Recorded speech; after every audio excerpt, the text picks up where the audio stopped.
welcome to Tales in the Dark. I know many of you enjoy relaxing with these videos, so I recommend turning down the volume until my voice is barely audible. It'll make the experience even more soothing. Before you close your eyes, let me know in the comments where you're listening from. Leave a like and subscribe to the channel. Over 99% of viewers aren't subscribed. It costs you nothing, but it's an enormous support for us to keep creating these relaxing stories. Thank you and enjoy listening. Story 1. The night held its breath, a symphony of soft whispers blending with the gentle rain tapping on the roof. Stirring from slumber, a familiar restlessness beckoned me awake. But this night was unlike any other. Bathed in the pale moonlight seeping through the curtains, a mysterious object caught my eye on the nightstand, an ancient brass key, intricately adorned with ornate designs. Though unfamiliar to my memory, it exuded a sense of belonging that resonated deep within me, as though it had always been a part of my existence. Lifting the key, its cold touch sent a subtle shiver down my spine, its weight far heavier than its size suggested. Time had etched a unique patina onto the metal, a mark of age and wisdom. Examining it closely, I found its design to be unconventional, lacking the customary teeth of modern keys or the grooves of antiquity. Smooth and worn, yet still bearing intricate floral motifs intertwined with symbols of a forgotten language. Compelled by an inexplicable urge, I rose from my bed to explore the enigma before me. The house, cloaked in shadows, felt unfamiliar, as if the night had rearranged its very essence. Following the faint bluish glow emanating from the key, I tread softly through the rooms, the wooden floor murmuring beneath my feet, carrying the scent of aged wood and yellowed paper. As I approached each door, I instinctively brought the key closer, feeling a subtle vibration resonate through my fingertips, as though it sought something unseen. It was in my study where a peculiar sensation enveloped me. The antique bookcase, a relic from my grandfather, seemed to hum in harmony with the key's radiance. Drawing near, the glow intensified, casting dancing shadows from the books that adorned its shelves. Tracing the key along the bookcase's edge, a deep, almost imperceptible sound reverberated like a forgotten melody from a distant past. The vibration grew stronger, the wood responding with a gentle tremor under my touch. Without a visible lock, the key appeared to have found its destined place. Time seemed to slow, the air thick with an ancient aura, shadows stirring as if aware of my presence. The key pulsed rhythmically, illuminating hidden patterns within the bookcase's wood, previously unseen. Driven by an unexplainable instinct, I pressed the key against the central panel. A sigh-like sound filled the room as the wood seemed to ripple, revealing fleeting glimpses of faces and places lost to time. Morning light found me at my desk, the key clutched tightly in my hand. The dawn dissipated the night's mysteries, but the essence of the encounter lingered. The bookcase remained stoic, yet a subtle shift had occurred. In the days that followed, the key lost its ethereal glow but retained its weighty presence. In the silence of night, a distant vibration seemed to echo from the bookcase, a silent call to the key. I refrained from using it again, understanding that some doors are best left unopened, even when possessing the means to unlock them. The key now rests in a drawer of my writing desk, cradled in black velvet. On nights of profound stillness, its faint whisper beckons to me, prompting contemplation on whether it found me, rather than the reverse, and what mysteries lie within a key without a lock. Story 2. The gentle cadence of raindrops against my window had become a familiar companion during my late-night writing hours. Each droplet painted shimmering paths down the glass, crafting a shifting tapestry of liquid light. The soft amber glow from my desk lamp enveloped me in a cozy sphere, while the rest of the room embraced me in soothing darkness.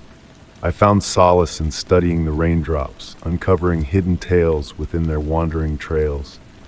But tonight, a sense of intrigue filled the air. The water moved in peculiar ways, almost as though guided by invisible hands. Initially, I brushed it off as a trick of my weary eyes. The rhythmic patter of rain nearly lulled me into that tranquil space between reality and dreams. Yet, the peculiar patterns grew more pronounced as I continued to watch. Droplets avoided certain areas on the glass, forming dry patches that slowly shaped an outline resembling a figure. Intrigued, I leaned in closer to the window. The reflection not only displayed the rain, but also the dimly lit interior of my room behind me. In that dual mirror of glass and water, I detected an oddity in my own reflection. It seemed slightly delayed, moving out of sync with my actions. The rain's gentle melody swelled, filling my ears with its hypnotic tune. I remained captivated as my mirrored self reached out to touch the glass, a gesture I did not make. The motion flowed gracefully, as if following a dance I had never learned. A soft warmth caressed my skin, contrasting the coolness of the night air by the window. Subtle changes transformed the reflection's features into something simultaneously familiar and foreign. The eyes held a wisdom far beyond my own, depths that hinted at ages past. Motionless, I observed as my reflection underwent a gentle metamorphosis. The face transcended gender and age, embodying a timeless essence.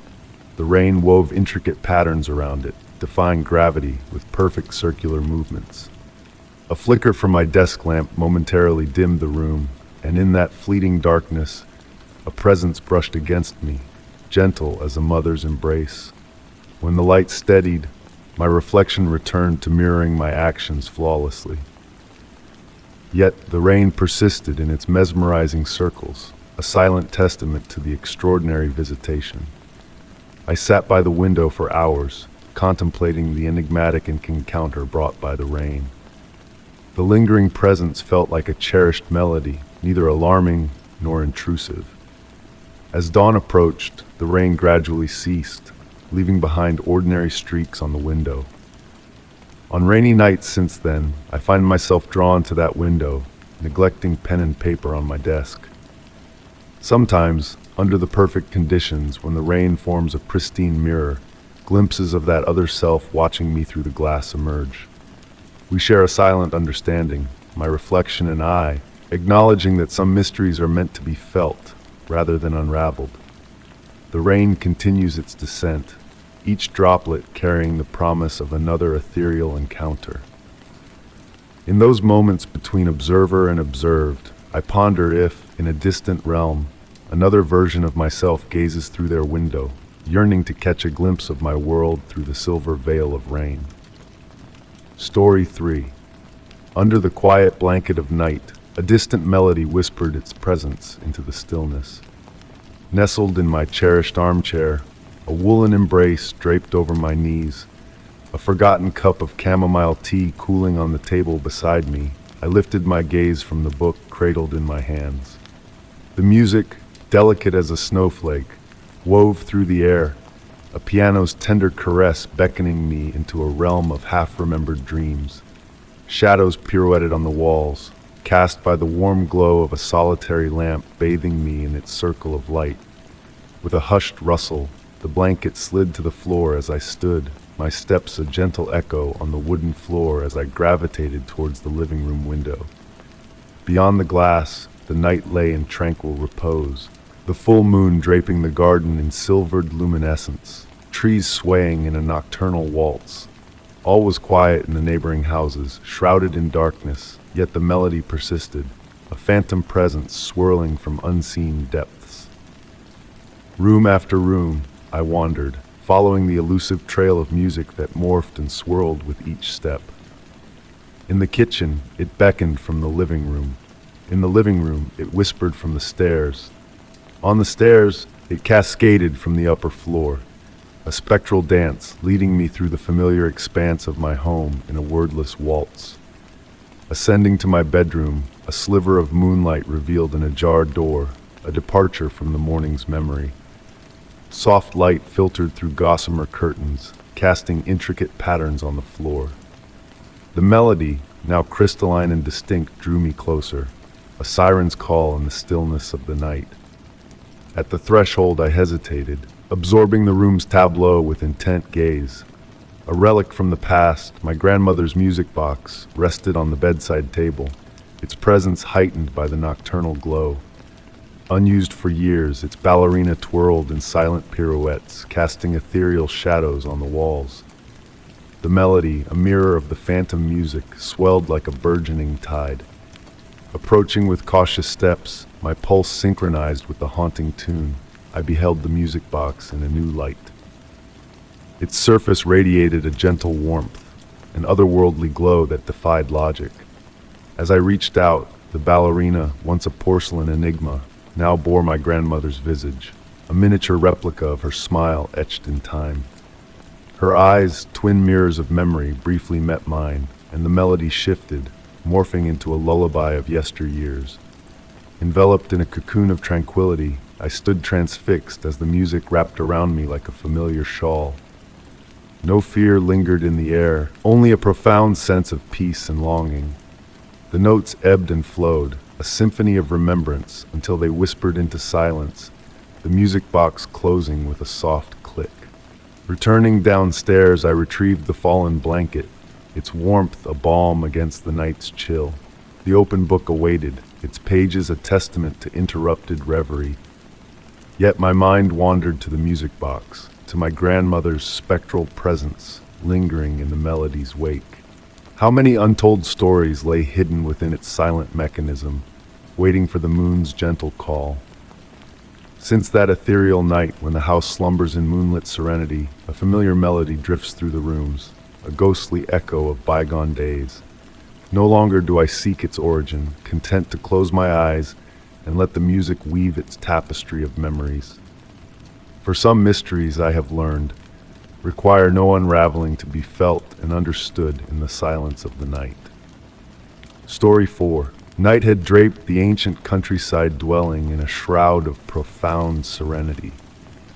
Nestled in my cherished armchair beside the crackling fireplace, I observed the shadows waltzing on the walls as the flames leisurely devoured the logs. The cozy warmth enveloped me like a soft quilt, while beyond the autumn breeze tenderly brushed against the tree leaves. In that moment of utter peace, a peculiar sound caught my attention. A clear, childlike giggle drifting from the upper floor of the house, a laugh reminiscent of silver bells. Pausing to listen, I let the sound blend with the fire's gentle crackle. There was no hint of menace in it. Instead, it carried a joyous, almost musical tone. Yet, I had dwelled alone in this abode for over 2 decades, never entertaining children. Intrigue stirred within me like a tranquil stream, gradually dispelling the drowsiness that had nearly overtaken me. With unhurried movements, I rose from the armchair, relishing the sensation as my feet met the aged Persian rug. The floorboards murmured softly under my weight as I made my way towards the staircase. The flickering candlelight in the living room cast a warm, inviting glow, projecting my silhouette on the walls in a silent, rhythmic dance. Ascending the stairs, I sensed the air growing cooler, not a biting cold but a gentle caress on the skin, akin to the breeze near the ocean. The laugh echoed once more, closer this time, emanating from the guest room. A room seldom frequented, adorned with antique furniture draped in white sheets that swayed as if moved by an unseen hand. The door stood slightly ajar, allowing a silvery light to filter through, distinct from any other illumination in the house. Not moonlight, too warm for that, nor electric lamps. It exuded a pulsating tranquility, akin to a quiet heartbeat. As I pushed the door open, the time-worn wood sang a familiar tune. The room unfolded before me, bathed in that mysterious luminescence. The draped furniture formed gentle, comforting shapes, resembling clouds in a serene sky. There, perched on the windowsill, I beheld a sight that stole my breath. Not a distinct form, but a play of light and shadow that seemed to mimic a child. The laughter chimed again, now clearly emanating from that ethereal presence. No fear gripped me, only a profound sense of awe. The light child toyed with the rays it emitted, casting luminous patterns on the walls as if painting with light itself. Drawing closer, I felt the room's temperature oscillating between cool and warm, like the ebb and flow of ocean waves. As I neared, a flicker of recognition dawned upon me. In the fluid movements of the figure, I recognized echoes of my own childhood play. The realization washed over me with the sweetness of a forgotten memory. That crystalline, pure laugh was my own laughter from years past. Time seemed to stretch as I observed that surreal spectacle. The light child continued its silent play, interrupted only by that melodious laugh, now echoing like a reverberation of the past. I refrained from speaking or disturbing the peace, afraid to shatter the spell of tranquility and nostalgia. Gradually, the silvery light began to wane, akin to the sun setting on a winter's eve. The child's form grew increasingly ethereal until only a faint glow remained. The final laughter, almost a whisper, bid a gentle farewell before dissolving into the darkness. I lingered in the room for what felt like an eternity, enveloped in a soothing silence. The draped furniture stilled, and the air resumed its usual temperature. Yet something had shifted.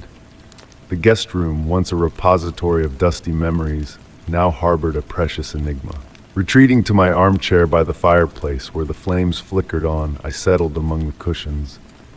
It dawned on me that I would never truly unravel the events of that night.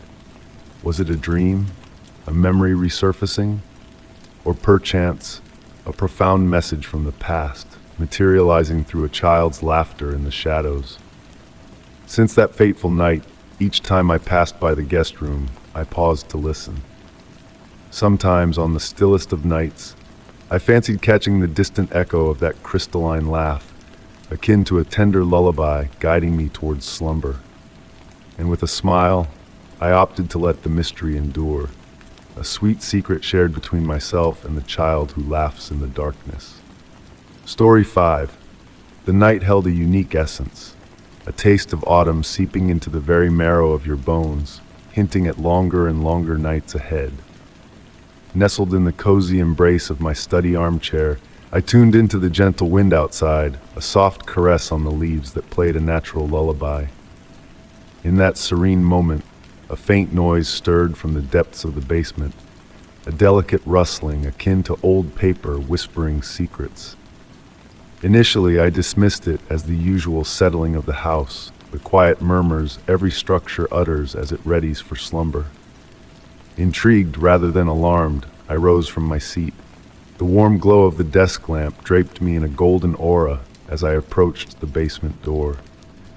Each wooden step sighed under my weight, a murmur of ancient tales. The air grew cooler with each descent, carrying a hint of damp earth and the fragrance of forgotten books. In the basement, shadows waltzed along the walls to the flickering beat of the light bulb, casting a spell of familiarity. Boxes neatly stacked, and furniture draped in white sheets like shrouded phantoms, painted a picture of tranquility. Yet on this particular evening, a subtle shift hung in the air. My gaze fixated on a detail previously overlooked. A door stood in the far corner, cloaked in shadows where light struggled to reach. A plain door of dark wood, unadorned and unassuming. Strangely, I couldn't recall ever laying eyes on it, despite hours spent organizing in that basement. The brass handle gleamed as though polished recently, drawing me closer. Step by step, the cold floor pulsed beneath me, a heartbeat of its own. The air surrounding the door exuded a chilly breath, sending shivers down my spine. Fingers brushed the weathered wood, tracing its ancient grooves. The door quivered under my touch, a subtle acknowledgement of my presence. Silence thickened, broken only by the echo of my pounding heart.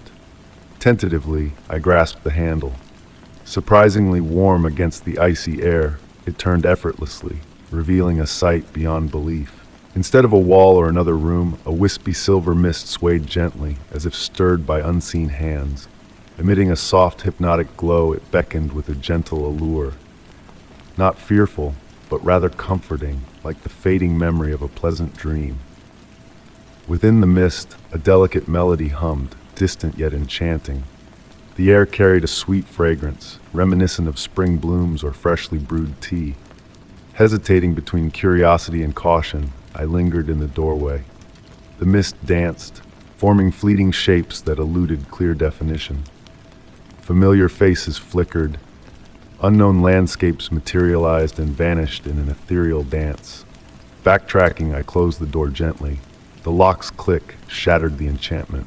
Familiar sounds of the house flooded back. The ticking clock, the rustle of wind, a distant dog's bark. Ascending the stairs, a sense of wonder lingered, a hint of the extraordinary. In the days that followed, I revisited the basement, only to find the door vanished, replaced by an unyielding wall. Yet on tranquil nights, suspended between wakefulness and sleep, the distant melody lingers, a reminder of the hidden door. A door that perhaps still exists, concealed somewhere, awaiting discovery by another. Some doors open only in fleeting moments, when time and space intertwine in ways beyond comprehension.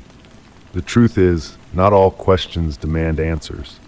Some mysteries are more beautiful, shrouded in secrecy, like dreams that touch reality briefly before dissolving into the silver mist of memory. Story 6. In the embrace of autumn's mist, the streets were veiled in a gray silk cloak, casting a soft halo around every streetlight in the tranquil night. A weary drive home unfolded after a long day's work, the hum of the road lulling me into a peaceful state. Amidst the fog, a pair of headlights appeared, a steady presence trailing behind me. A subtle whisper in my mind stirred, hinting at an eerie familiarity in the way that car mirrored my every move, turn after turn. The engine's gentle purr seemed to synchronize with the rhythm of my journey, a silent companion in the shadows. As I slowed, it slowed. As I quickened, it matched my pace. Through the mist, only a dark outline, perhaps a sedan, emerged, its headlights akin to vigilant eyes never breaking gaze. The quiet neighborhood passed by, its sleeping houses exuding a serene aura that clashed with my growing disquiet. Curiosity sparked. I veered from my usual path, opting for a longer route. The car, like a ghostly echo, faithfully followed, maintaining that hypnotic distance that felt almost intimate. Raindrops began their gentle descent on the windshield, a soothing melody in contrast to the unfolding mystery. Rivulets meandered down the glass, distorting the view of my enigmatic follower. Side streets beckoned, and I obliged, the dance between us unbroken, an invisible tether binding our nocturnal waltz.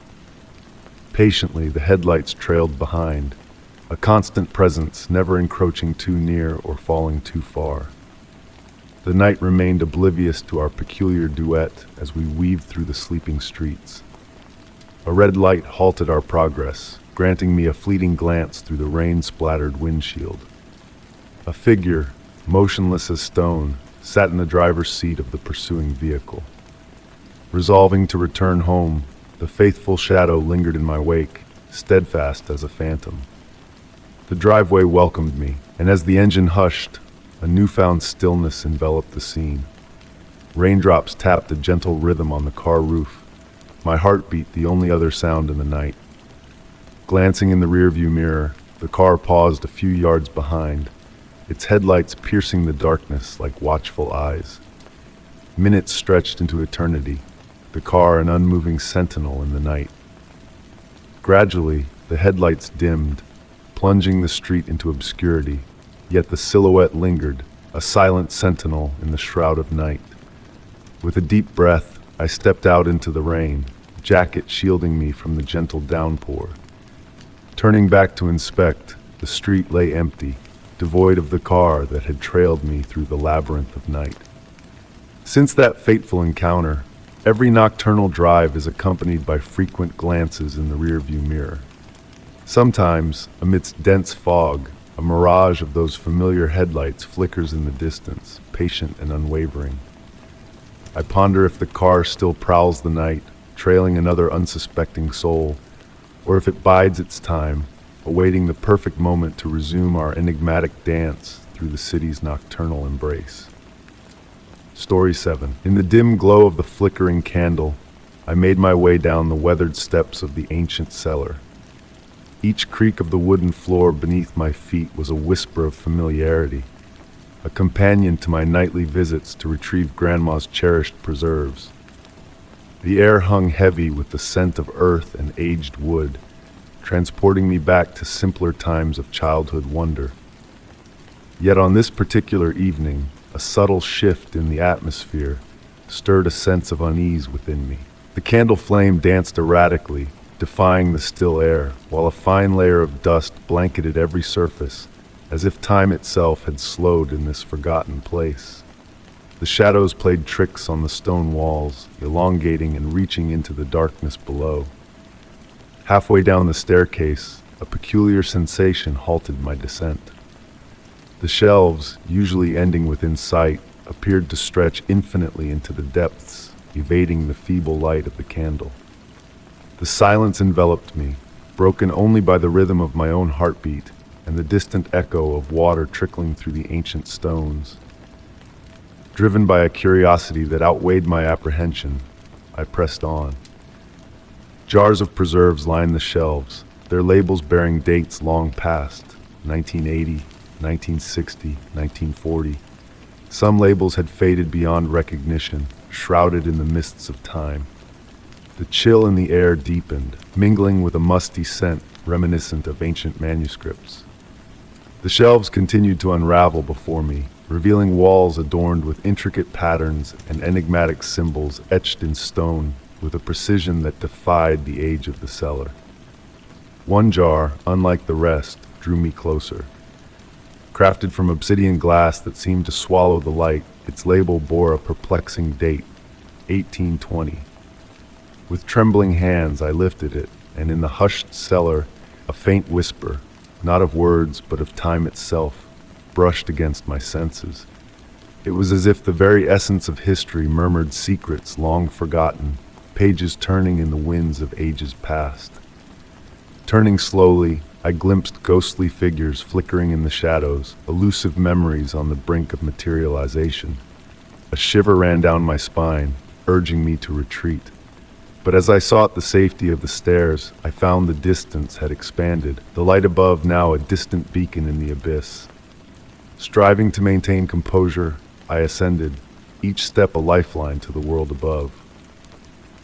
The shelves shifted once more, returning to their familiar state, dates on the jars becoming contemporary, walls reverting to rough stone. At last, I emerged into the warm embrace of the kitchen, setting down the jar from 1820.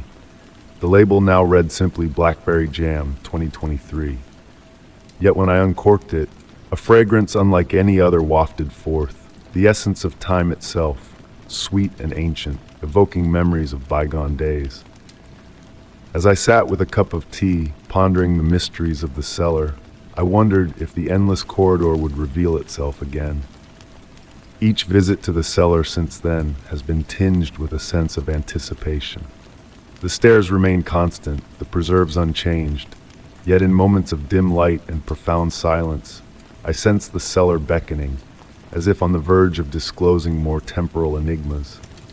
And maybe one day, I will summon the courage to traverse that infinite corridor to its conclusion, to unveil the mysteries hidden where time loses its grasp on reality. Story 8. The hotel corridor was bathed in a gentle amber glow seeping through honey-hued glass lampshades. It was the late hour, and the stillness of the night was interrupted only by the soft hum of air conditioners. With my suitcase in tow, its wheels gliding silently over the deep burgundy carpet, I made my way towards the elevator. The weariness from a day filled with business meetings weighed heavily on my shoulders. I pressed the elevator button and stood, watching my reflection blur in the metallic doors. The digital numbers above the elevator panel ticked slowly. 6, 5, 4. A soft green light emitted from the display, casting a gentle glow on the walls. As the doors slid open with a melodious chime, I stepped into the small carriage adorned with mirrors and dark wood. My destination was the 7th floor, the pinnacle. I pressed the button and leaned back against the wall, allowing my eyes to close briefly. The elevator began its ascent with a seamless, rhythmic motion. The mechanical sounds were so faint, akin to a deep, steady breath. A Upon opening my eyes, I caught a glimpse of something peculiar in the mirror before me. For a fleeting moment, it appeared as though my reflection lagged behind my movements, as if mimicking me with a slight delay. Shaking my head, I attributed the sensation to sheer exhaustion. The elevator came to a gentle halt, and the doors glided open. Stepping out into the hallway, a strange unease settled within me. The carpet beneath my feet had transformed into a deep forest green, a stark contrast to the burgundy on the ground floor. The wall sconces had changed, now exuding an antique charm with an Art Deco flair that eluded my initial notice. Checking the elevator display, it confirmed the 7th floor, yet everything felt oddly different. The corridor appeared elongated, narrower, and carried a scent reminiscent of old books and ancient wood. The room designations puzzled me, 7A, 7B, 7C, rather than the standard numerical sequence I had come to expect. Turning to retrace my steps to the elevator, I found the doors had silently shut behind me. Pressing the call button yielded no response. The display above the doors lay dark, as if erasing any trace of the elevator's existence. The silence thickened, almost palpable. Slowly, I navigated the hallway, attempting to regain my bearings. The lights seemed to pulsate gently, as if drawing breath. Each door I passed appeared identical, yet emitted a distinct aura, as though concealing a unique tale behind its dark wooden facade. At the far end of the corridor, a figure caught my eye. Seated in an antique armchair was an elderly doorman donned in a vintage uniform, his perfectly coiffed white hair exuding a timeless elegance. As I drew nearer, he glanced up from his book, offering a kind smile. "Are you lost?" he inquired with a soothing, familiar tone, as though anticipating my arrival. "I believe I am," I responded. "I was bound for the 7th floor, but this place—" "Ah, you are indeed on the 7th floor," he interjected with a cryptic smile. "Just not the one you sought.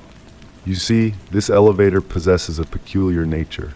It guides weary travelers to where they need to be, not necessarily where they intend to go."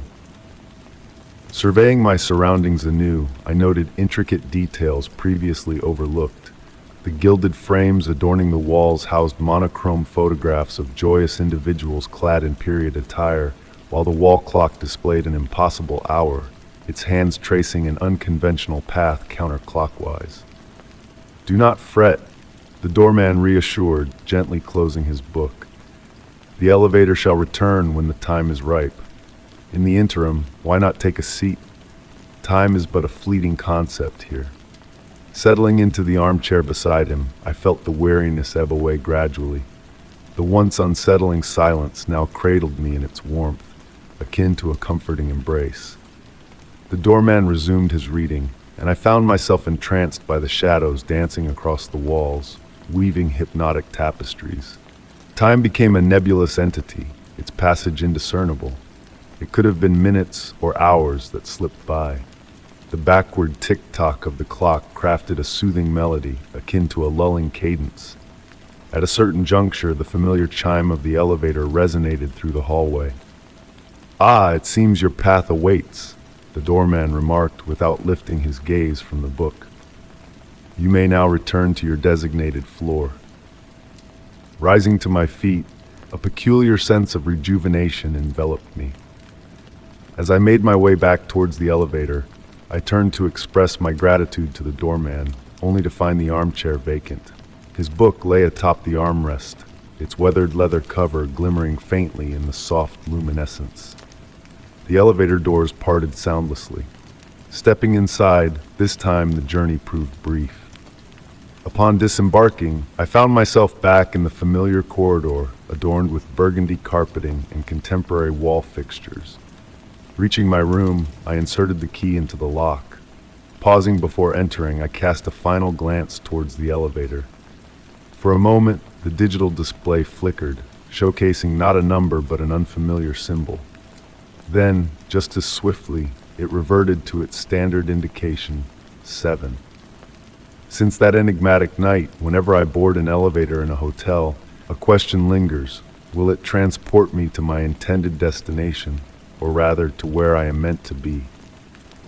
And on the quietest of nights, a faint rustling of pages echoes through the unseen realm, where an ethereal hallway exists betwixt floors, beckoning weary travelers to an enigmatic respite. Story 9. The gentle patter of rain on the roof tiles wove a hypnotic melody into the fabric of the night as I readied myself for slumber. Droplets cascaded down the window panes, casting ethereal shadows that danced across the walls of my study. The dormant fireplace still exuded a lingering aroma of burnt wood from the previous night, while the soft glow of the desk lamp enveloped the room in a cocoon of warmth and solace. In the hush of that perfect stillness, a singular chime pierced the air, a sound that defied logic, for the antiquated rotary phone on the shelf had been disconnected long ago, forsaken in favor of modern technology. Yet its crystalline resonance lingered, unmistakable and surreal. I rose from the plush armchair, setting aside the book I had been engrossed in. Each step I took was hushed by the plush Persian rug as I made my way to the shelf. The vintage black phone, a relic passed down from my grandmother, gleamed faintly in the subdued light. Just as my hand reached out to touch it, the ringing ceased. The receiver, cool to the touch, emitted the faint scent of aged bakelite, triggering memories of a bygone era when my grandmother deftly dialed numbers on its rotary disc. Dismissing the episode as a trick of exhaustion, I turned back towards the armchair, only to be greeted by the phone's insistent ring once more. This time, the sound carried an intensity, a presence that demanded attention. I pivoted slowly, regarding the instrument with a mix of intrigue and apprehension. The receiver quivered with each ring, capturing the lamplight in a mesmerizing dance of reflections. Counting the rings involuntarily, I found myself drawn in. 1, 2, 3, 4. On the fifth, almost as if in a trance, I reached out and lifted the receiver. The ensuing silence was profound, punctuated solely by the rhythmic drumming of rain against the windows. Bringing the receiver to my ear, the cold bakelite pressed against my skin. I was met not by the familiar dial tone or electronic hum, but by a void of sound itself. Then a breath, slow, measured, and distant, reached me, as though someone on the other end awaited my response. The cadence of that breath stirred long-buried memories, reminiscent of my grandmother's own tranquil respirations as she dozed in her cherished armchair, phone always within grasp. "Hello," I murmured, my voice scarcely audible above the rain's persistent cadence. The breath on the line seemed to pause, as if in contemplation. Gradually, it morphed into a protracted sigh, heavy with a wistfulness that tugged at my heartstrings. Motionless, the receiver pressed to my ear, I listened as that breath harmonized with the rain's gentle tempo. No fear gripped me, only a peculiar blend of tranquility and longing. It was as if that timeless interlude between reality and reverie was narrating a tale that transcended words. The breathing persisted, punctuated by pregnant pauses, pregnant with unspoken significance. Surrendering to the moment, I closed my eyes, allowing that sound to enfold me like a cherished quilt. Time lost its hold as I drifted in that ethereal embrace, until, upon reopening my eyes, the room had transmuted. The lamp's glow felt more intimate, suffusing the air with a hint of lavender, my grandmother's beloved perfume. Slowly, almost reluctantly, I returned the receiver to its cradle. The phone fell silent, yet exuded a palpable sense of reassurance, as though its message had been relayed. Sinking back into the embrace of the armchair, I regarded the phone in the soft glow. The rain's serenade persisted, intermingling with memories of a bygone era. Since that fateful night, the phone has remained silent. But on rainy evenings, when the silence deepens to an almost tangible veil, I catch whispers of a distant breath, a familiar sigh transcending time. In those fleeting moments, a smile graces my lips, for I understand that certain bonds endure, unbroken by the mere act of unplugging a cord from the wall. Story 10. The gentle moonlight filtered through my bedroom window, painting delicate shadows on the wooden floor. I've always been a light sleeper, attuned to the whispers of the night when the world holds its breath. On this particular evening, the autumn wind danced through the trees outside, creating a serene melody against the window panes. It was during one of my midnight strolls through the ancient house that I first noticed it, a peculiar alteration in the wallpaper pattern along the hallway. Initially, I brushed it off as a play of light, a trick shadows enjoy in the cloak of darkness. But as my fingers trailed along the wall, the texture shifted beneath them, transforming into something smooth, polished, like aged wood, rather than the familiar textured wallpaper. This discovery became a nightly ritual. With each sunset painting the sky in hues of twilight, I would eagerly await the subtle shift in the air, a gentle drop in temperature, accompanied by the faint fragrance of cedar wood and something ancient, reminiscent of dusty leather-bound books and forgotten chambers. Gradually, the door would materialize, unveiling itself like a photograph slowly developing. First a faint outline against the wallpaper, then intricacies emerging, an ornate wooden door adorned with ever-shifting carvings that defied my attempts to focus on them. The brass doorknob shimmered with a welcoming light, seemingly emanating warmth from within. Night after night, I would sit in the hallway, watching the door take form. Sometimes I would bring a cup of chamomile tea, its comforting scent mingling with the mysterious aromas accompanying the door's appearance. Though my fingers often hovered near the doorknob, I never dared to touch it, sensing that turning it would alter everything. And I wasn't prepared for that change. As I kept vigil in the night, I began to notice subtle shifts in the house. The shadows deepened, moving with purpose. The familiar creaks and settling noises of the old house transformed into a rhythmic melody, akin to a distant lullaby. The air grew heavy with potential, laden with the weight of untold tales waiting to be unveiled. On quiet nights, I could swear I heard faint sounds from beyond the door, not unsettling, but intriguing. Pages turning in an unseen book, the gentle ticking of a phantom grandfather clock, and occasionally, a soft humming of an unfamiliar melody. Delving into the house's history yielded no information about the door, yet tales of previous inhabitants spoke of strange dreams and tranquil nights. One elderly resident, who had dwelled in the house for decades, penned about a portal to peaceful sleep that materialized only in the darkest hours. Initially dismissed as the musings of a solitary widow, her words now resonated with me. The door became my nocturnal companion, offering solace in sleepless nights. I would read by its gentle glow or simply sit in contemplation, attuned to the subtle sounds emanating from beyond. Rather than menacing, the door exuded a sense of tranquility, as if safeguarding something precious rather than concealing something sinister.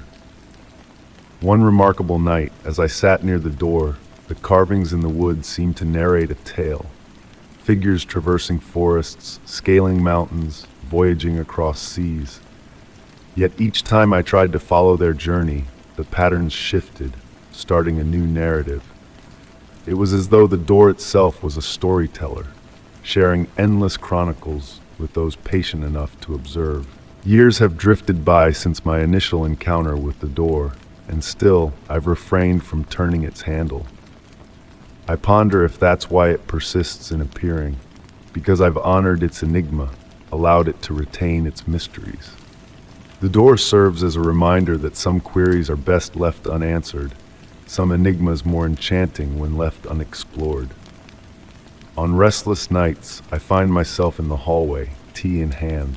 Without fail, the door materializes, exuding its familiar warmth and reassurance. Sitting there in the soft radiance, I comprehend that perhaps the true essence of the door isn't in unlocking it. Maybe its essence lies not in what lies beyond, but in the tranquility it imparts to those who appreciate its presence in the silent hours of night. When morning arrives, sunlight flooding the room and the door fading back into ordinary wallpaper, I sometimes question its existence. Yet as night descends once more, accompanied by that subtle shift in reality, that alteration in the air, I'm reassured that some wonders in this world exist solely for those willing to sit quietly in the dark, awaiting the emergence of magic. Story 11. The soft rustle of paper slipping through my fingers filled the hushed attic, accompanied by the gentle glow of the setting sun peeking through a dusty window, painting the air with golden hues. Amidst the collection of old family documents, a weathered envelope caught my eye, sealed with faded red wax and bearing my name in unfamiliar yet elegant script. Settling into a worn wooden chair, the scent of history enveloped me, mingling the fragrance of aged books with the earthy aroma of weathered wood, while a light breeze whispered through the leaves of the ancient tree just outside. Cradling the envelope in my hands, I sensed a weight beyond its physical presence, as if it harbored secrets waiting to be unveiled. With delicate care, I broke the seal, the sound of cracking wax reverberating in the quiet room. Inside, layers of thin, veiled pages greeted me, adorned with the same graceful handwriting that adorned the envelope. The date at the top transported me 50 years into the past, a time before my own existence. The initial words drew me in instantly. My dear future grandchild. As I delved into the narrative, a gradual dimness descended upon the room, yet I remained transfixed, untouched by the encroaching shadows. The words on the pages seemed to emit a gentle ethereal glow, illuminating the space around me. The letter unfolded a tale of a mysterious gift that coursed through our family lineage, a rare ability that surfaced under specific celestial alignments and conditions.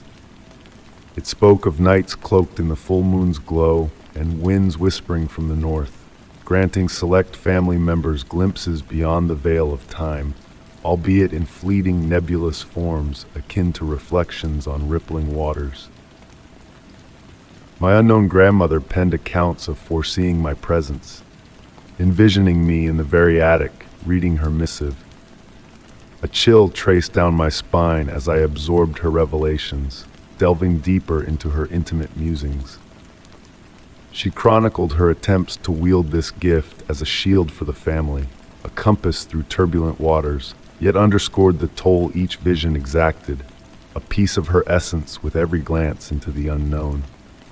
In the attic's timeless embrace, the past and present wove together, casting dancing shadows that mirrored the memories etched in those fragile pages. The narrative extended to events both familiar and yet to unfold in my own life, the inked words weaving a tapestry of interconnected destinies. As I reached the latter pages, a subtle shift in the handwriting emerged, a tremor of uncertainty underscoring each word, hinting at the weight of the revelations to come. The final page, a testament to her fading strength, bore cryptic words of a pivotal crossroads awaiting me, a juncture where the dormant gift within me would stir to life. Gazing out the window, the darkened sky now adorned with the moon's argent glow, a zephyr heralded the impending rain, punctuating the stillness. Returning to the letter's concluding lines, her message gleamed as if freshly penned. When you hear the call, you will know what to do. The gift is not a curse, but a responsibility. Just as I have done for you, you must also write a letter never to be sent, yet destined to reach its recipient at the appointed hour. Reverently folding the pages and tucking them back into the envelope, the wind's crescendo filled the attic, coaxing the ancient floorboards to creak in harmony. Standing by the window, my reflection melded with the moon's silvery visage, momentarily obscuring reality in a dance of light and shadow. A fleeting glimpse of another figure, an elderly woman with a tender smile, appeared in the glass before dissipating with a blink. Yet, on the desk before me, where emptiness once reigned, lay a blank sheet of paper and a quill. Seating myself once more, the room bathed in lunar radiance, the north wind's caress a comforting presence, I took up the pen and commenced my own missive, my dear future grandchild. Story 12. The winter twilight draped my bedroom walls in shades of purple, as gentle raindrops tapped against the windows in a soothing rhythm. On the antique vanity mirror passed down from my grandmother, flickering shadows cast by a solitary candle battled the encroaching darkness. The faint fragrance of wax mingled with the comforting aroma of burning firewood downstairs, enveloping me in a cocoon of warmth. In the midst of this tranquil moment of reflection, a peculiar sight caught my eye. While tidying my hair before the mirror, a fleeting glimpse of a tall, slender figure seemed to glide behind me, a spectral presence navigating the air. Startled, I turned around swiftly, only to find the room devoid of any such apparition. Returning my gaze to the mirror, I dismissed it as a mere trick of light and shadow. In the days that followed, I found myself drawn to observing the reflections surrounding me. Whether it was the gleaming surface of a freshly polished wooden table, the evening glow captured in the window pane, or even the small rearview mirror of my car, each seemed to capture transient images of that enigmatic presence. It was as though a parallel realm existed within these reflections, where this silent figure observed me with a patient curiosity. Featureless yet emitting a soft, silvery luminescence, the figure exuded a sense of familiarity rather than fear. At times, a gentle smile seemed to materialize, while other instances hinted at gestural attempts at communication. One serene evening, while immersed in a book within the embrace of my favorite armchair, the figure in the window's reflection appeared unusually distinct. Instead of dissipating upon direct observation, it lingered, almost tangible.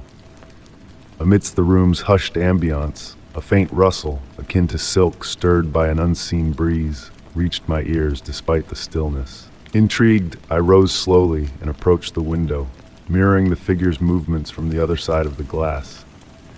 Details began to emerge. Its attire flowed gracefully, movements akin to a delicate dance upon the air.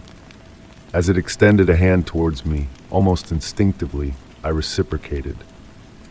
In that ephemeral instant, a profound realization dawned upon me. With each appearance of the figure, a profound tranquility enveloped the room. Sounds dulled, colors softened, and time itself seemed to suspend in a tranquil embrace. It was as though this presence carried with it a fragment of a serene realm, where the boundaries between reality and reverie blurred. Deliberately seeking out reflections, no longer driven by apprehension or curiosity, but a quest for that profound serenity, became a daily ritual. It seemed to materialize during moments of peace, when worries and anxieties retreated, attuned to my unspoken needs. Over time, the figure within Reflections evolved into a silent companion, a comforting presence in the tapestry of my days. I refrained from unraveling its true essence or purpose, acknowledging that some enigmas were best left unexplored. For in certain instances, the mystery itself held a greater allure than any definitive explanation. Even now, as the sun's dying embers cast elongated shadows upon the walls, I pause to survey the reflections encompassing me. And in those tranquil interludes, when the world holds its breath, I glimpse it still, a radiant figure gracefully traversing the reflections, bestowing a profound calm and serving as a poignant reminder that some mysteries are meant to be embraced, not unraveled. Story 13. The first thing that caught my attention in my new dwelling was the peculiar arrangement of doors lining the hallway. Each one behaved as expected, the bathroom revealing its vintage tiles, the bedroom adorned with faded wallpaper, the kitchen boasting a worn linoleum floor. However, the final door, painted a shade darker than its companions, held a secret within. Behind it, a semblance of a basement lay hidden, yet devoid of any stairs leading down to it. This discovery unfolded during my initial week in the residence, when the winter winds whispered through the crevices of the old windows. Standing at the threshold, I peered down to the concrete floor below, approximately 8 feet distant, illuminated by a solitary hanging bulb that flickered to life without my recollection of switching it on. The space below appeared immaculate, almost unnaturally so, with sleek walls and corners that melded into the shadows despite the light's presence. My real estate agent had never alluded to a basement, and the property listing made no mention of one. When I questioned her about it, she sounded perplexed, insisting she had shown me every nook and cranny of the house. Describing the mysterious door and the view of the space below, her confusion only deepened. She pledged to investigate the original blueprints and revert to me. In the ensuing days, I found myself irresistibly drawn to that enigmatic door, swinging it open at various times of the day. The light within remained unwavering, casting a consistent glow upon the concrete floor below, irrespective of the hour. Occasionally, I would fetch a chair and perch in the doorway, my legs secure on the upper level, observing the interplay of shadows in the basement's corners. The air wafting up from below carried a subtle fragrance, not the expected musty dampness, but something fresher, akin to clean linen or the frost of early morning. One evening, as I sat in my customary spot sipping chamomile tea, a peculiar sight greeted me. Resting in the center of the basement floor was a wooden toy block, the type children play with, adorned with a faded letter A. I was certain it had not been there during my prior observations. The presence of the block posed a glaring question. How had it materialized without the aid of stairs? I commenced documenting the changes occurring in the basement. Some mornings, I noticed the block had shifted a few inches from its prior position. At other times, it would be turned, displaying different sides. Not once did I hear any sound emanating from below, not even the customary creaks associated with old houses. The light persisted in its unwavering vigil, never flickering, never dimming. After 3 weeks of diligent observation, a call from my real estate agent interrupted my routine. Her voice conveyed a tinge of unease as she disclosed that she had unearthed the original blueprints. According to the schematics, there was no basement door in the hallway, only a solid wall. While conversing with her on the phone, I strode to the door and found it exactly where it had always been, its dark hue a stark contrast to the lighter surroundings. That night, the block invaded my dreams. In that surreal realm, it multiplied, arranging itself into words on the basement floor, words I almost comprehended but couldn't quite grasp. Upon waking, I hastened to the door, only to find the basement housing solely the original block, now positioned directly beneath the hanging bulb, casting a precise square shadow on the concrete.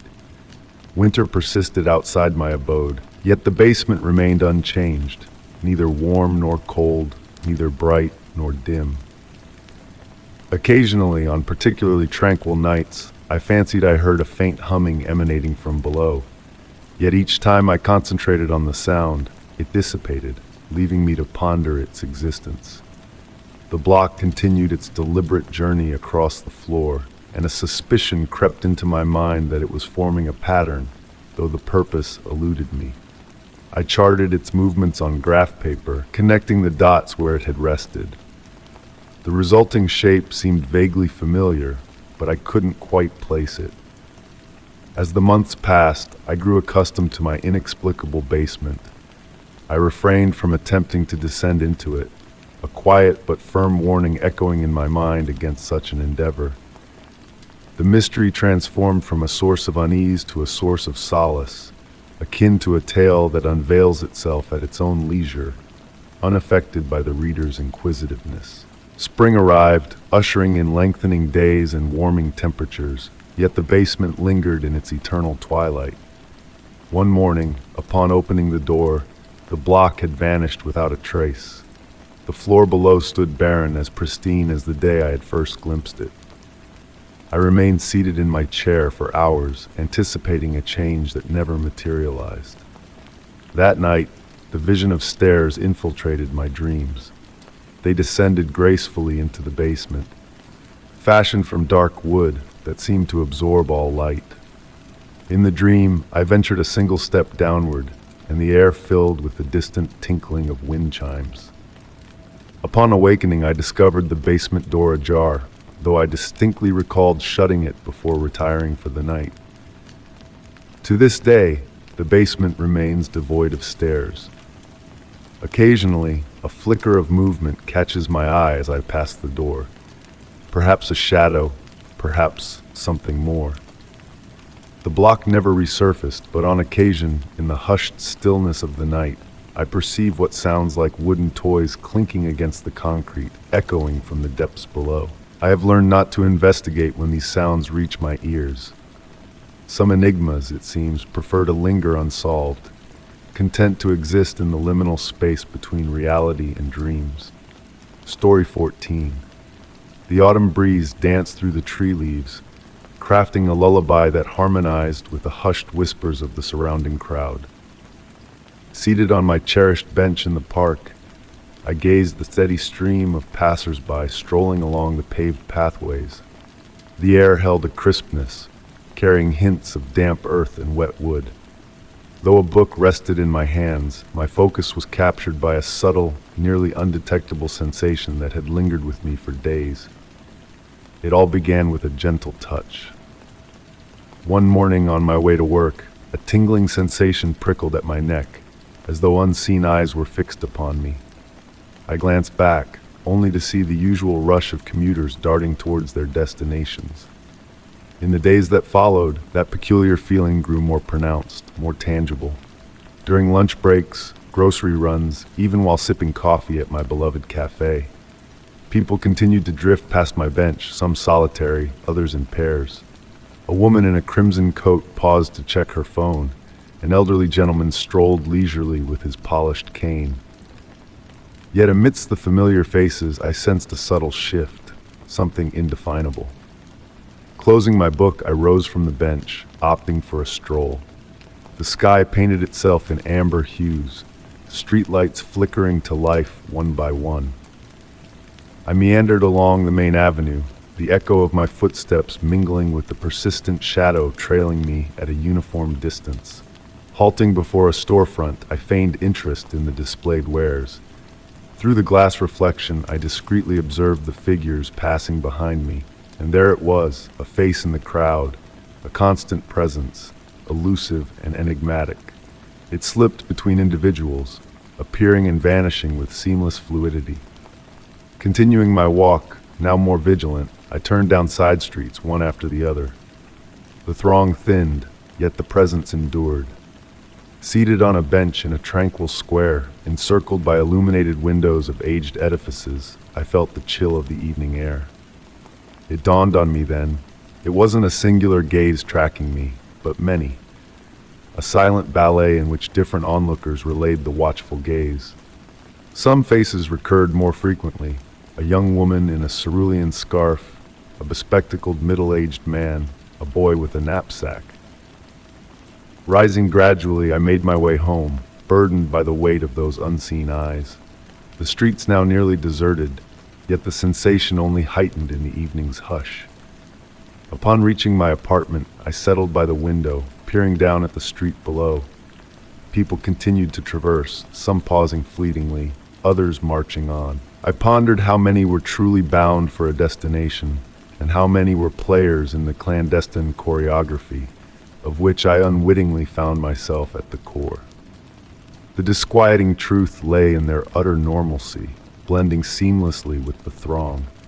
As the city lights flickered to life, I contemplated the essence of this silent vigil. Who were these watchers? What drove their scrutiny? And above all, why me? Unanswered queries lingered in the stillness, as night draped the city in its somber cloak. Since then, I've acclimated to this newfound awareness. At times, I seek to discern my observers. At others, I feign indifference. Yet they persist, like shadows flitting at the periphery of my existence. Amidst the nocturnal quiet, as I peer from my window at the ebbing streets, I wonder if they too contemplate me, concealed within their abodes, preparing for another day in this enigmatic waltz of gazes and shadows. Story 15. As I awaken each day, a heavy sensation envelops me like a cloak of lead. The room is awash in a gentle light, a pearlescent glow that appears to emanate from nowhere in particular.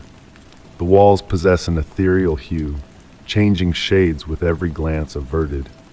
The ceiling soars high above, far beyond the norm for a typical bedroom, disappearing into a velvety darkness reminiscent of a starless night sky.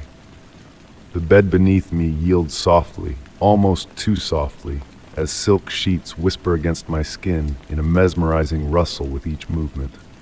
A sweet, familiar scent lingers in the air, reminiscent of something just out of reach.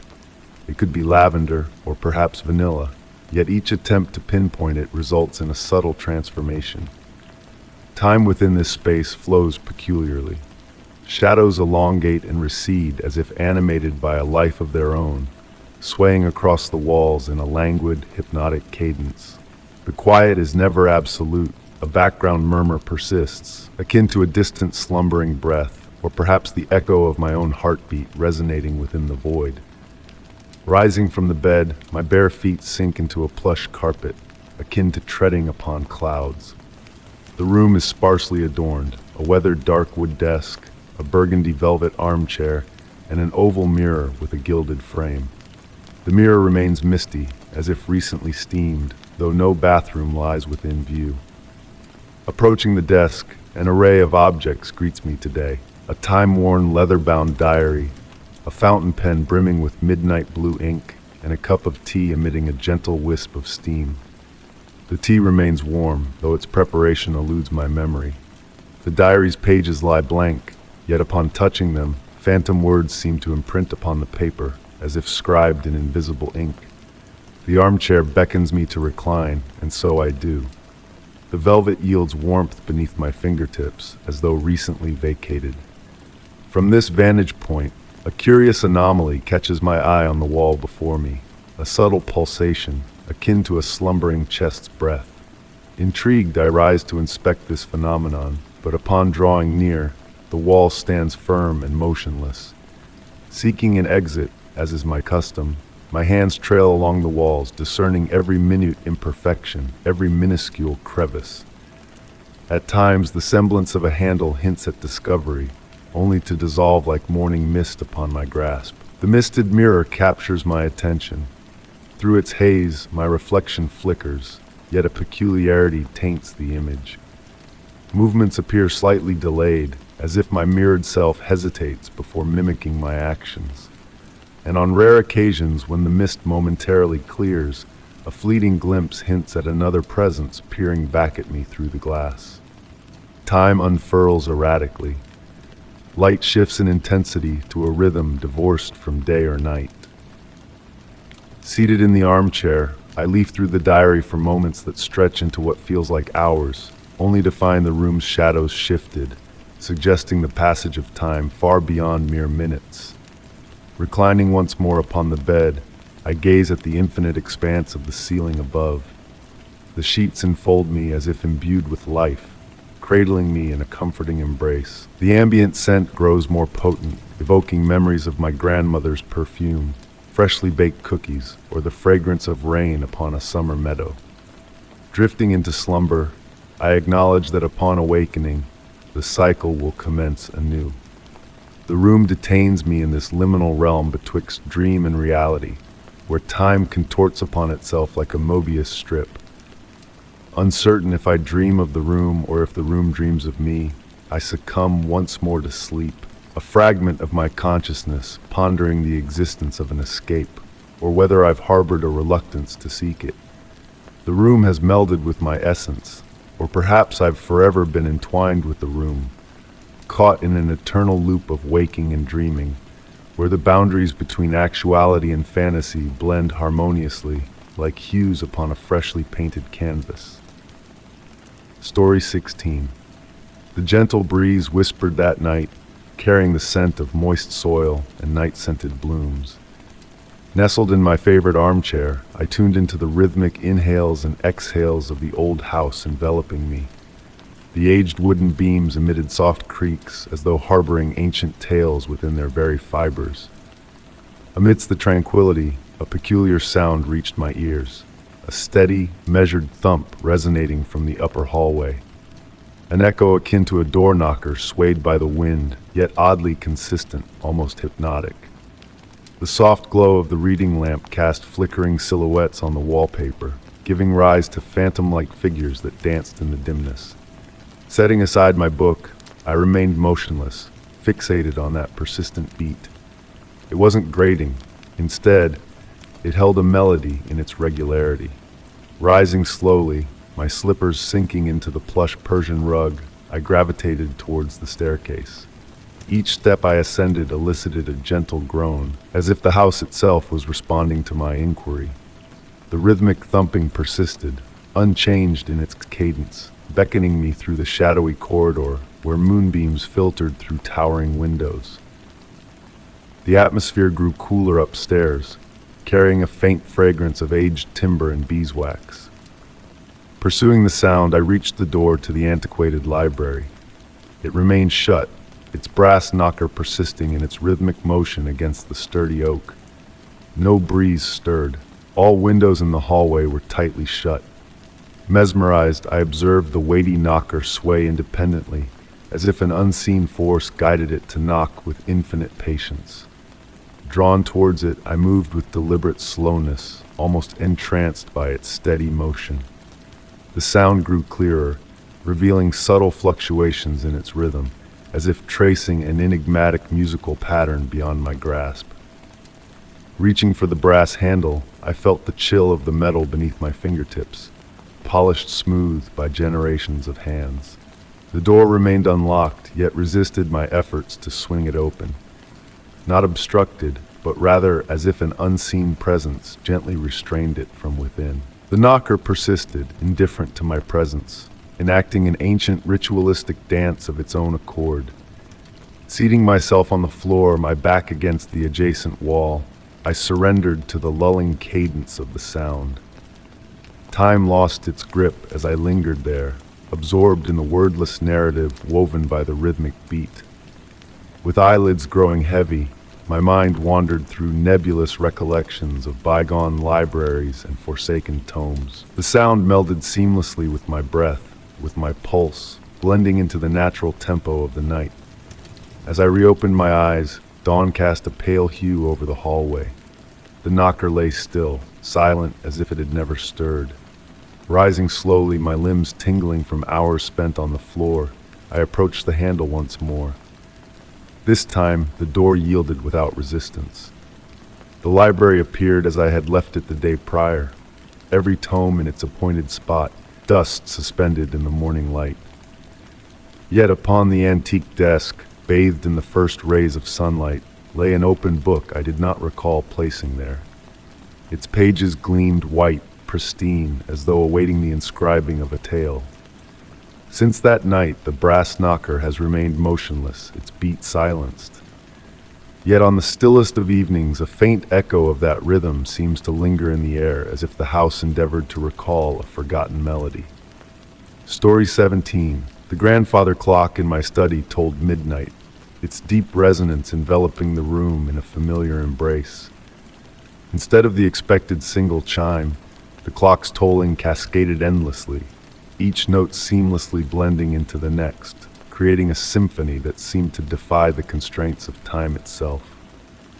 The soft glow of lamplight bathed my antique desk, casting a serene aura upon the steam rising from my cup of chamomile tea. This night held a subtle shift in the air, not ominous, but rather a delicate alteration in reality, akin to a painting slightly askew on the wall. The darkness outside the window appeared denser than usual, almost tangible, as if it could seep through the glass at any moment. Intrigued, I rose from my chair, guided by an inexplicable pull towards the peculiar quality of the night beyond. The aged wooden floorboards murmured beneath my wool-socked steps, their smooth surface comforting against my feet. Drawing closer to the window, my reflection in the glass appeared slightly off, as if my mirrored self lagged behind in a ghostly dance of time. A sweet fragrance, reminiscent of night-blooming jasmine, hung heavy in the air, though no such blooms adorned my study. It carried a nostalgic allure, evoking fleeting memories of childhood summer evenings just beyond the grasp of recollection. The grandfather clock's chimes, now spaced out like honey slowly drizzling from a spoon, continued their ethereal melody, lulling me into a trance-like state. Returning to my desk, I intended to document these strange phenomena in my journal. Yet, to my astonishment, the words on the pages began to shift and morph, as if guided by an unseen hand.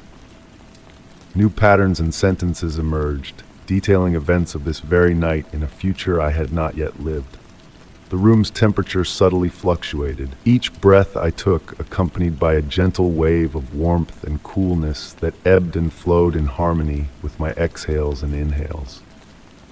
The shadows in the room seemed alive, pulsating in a mesmerizing rhythm that mirrored my own breathing.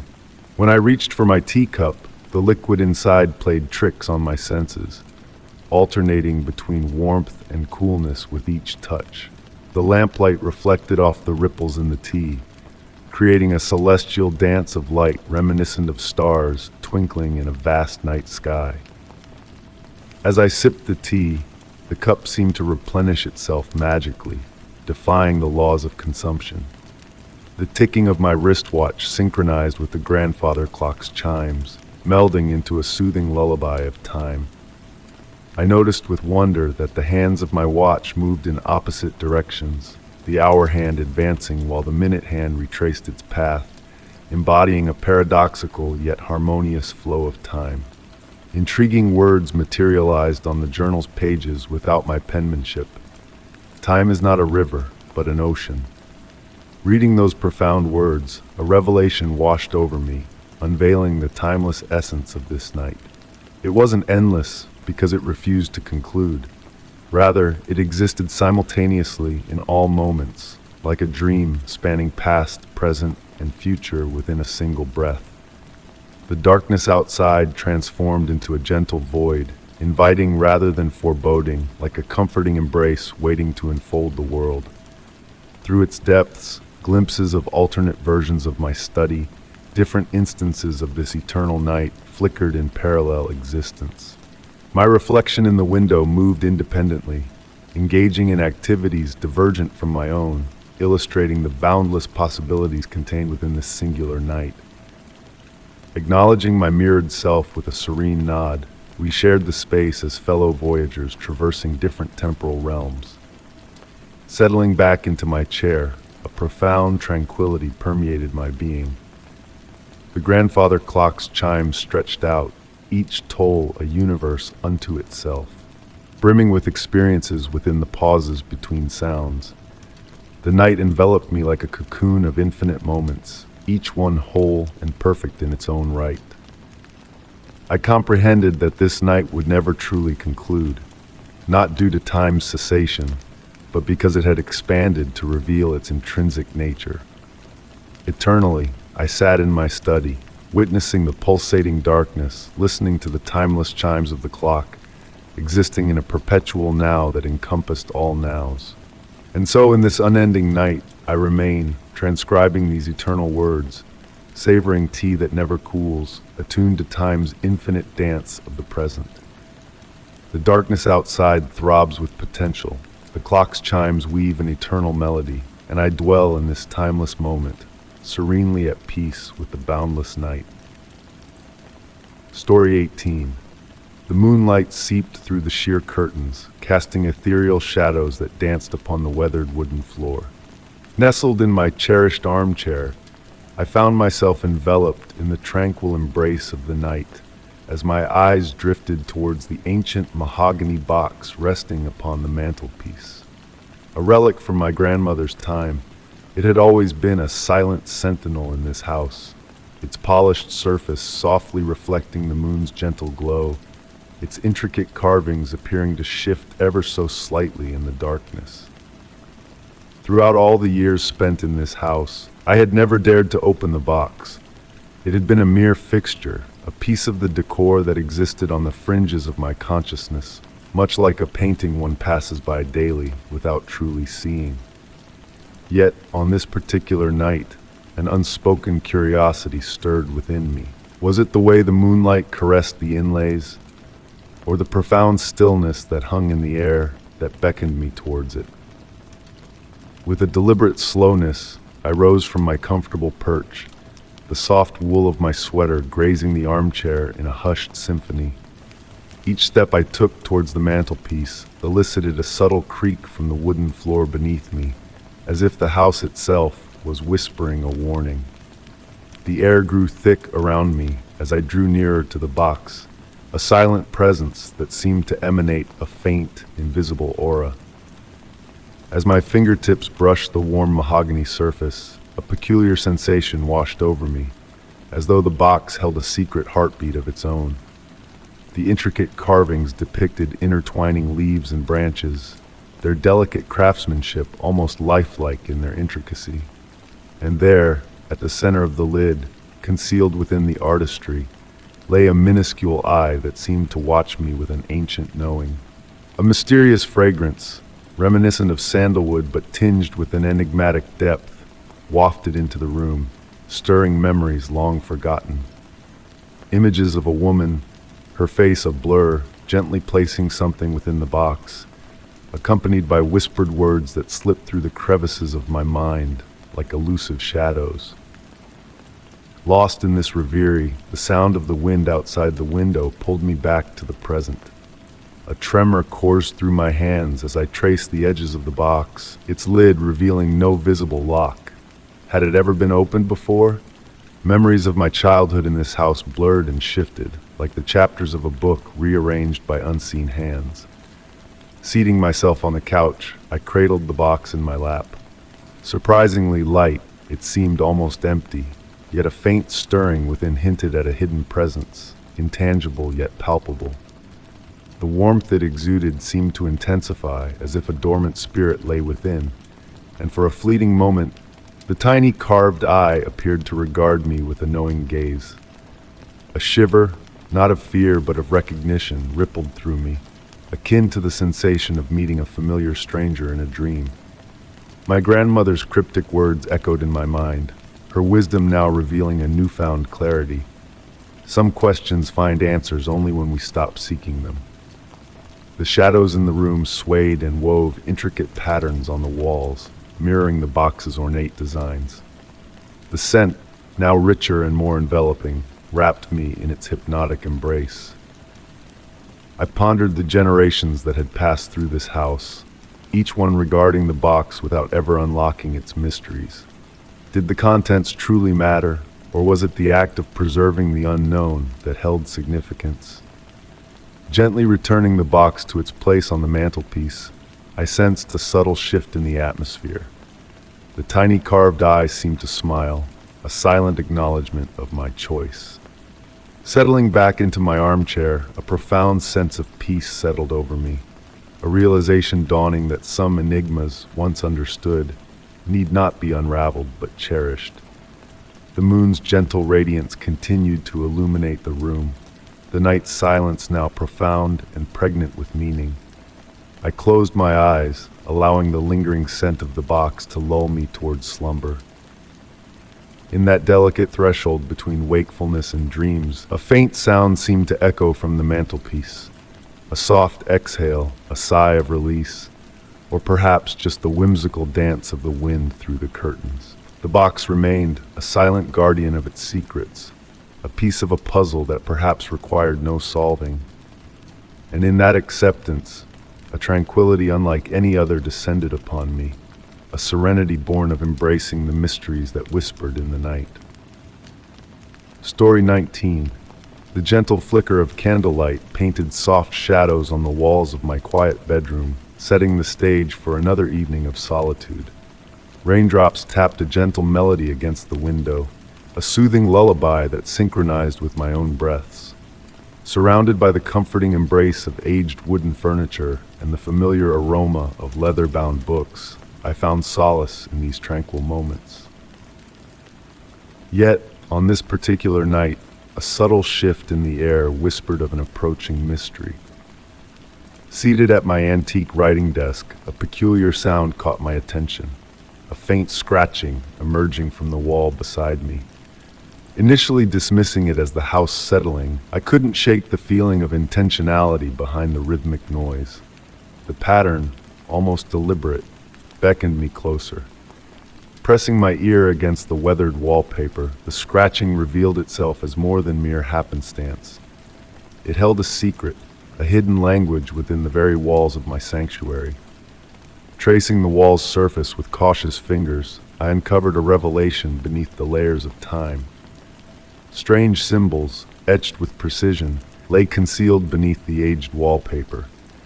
They were not random markings, but deliberate glyphs, each telling a story shrouded in mystery. With a sense of urgency, I retrieved my notebook and began to transcribe the enigmatic symbols, each stroke unveiling a deeper complexity.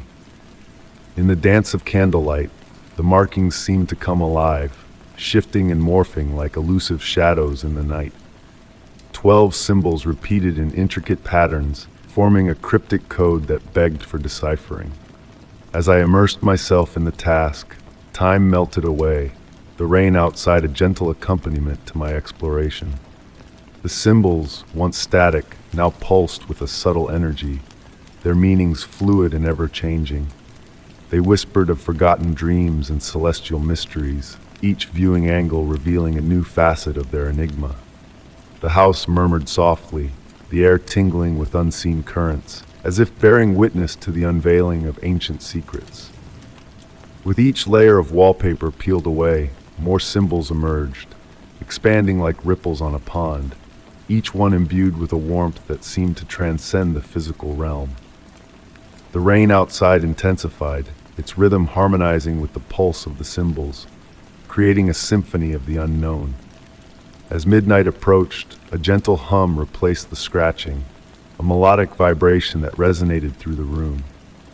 It was a song of the ancients, a melody of forgotten truths that stirred something deep within my soul. Page after page, I filled my notebook with the intricate patterns, each symbol a thread in the tapestry of mystery that enveloped me. Exhaustion eventually claimed me, and as I succumbed to sleep, the rain continued its serenade, a gentle reminder of the world outside my walls.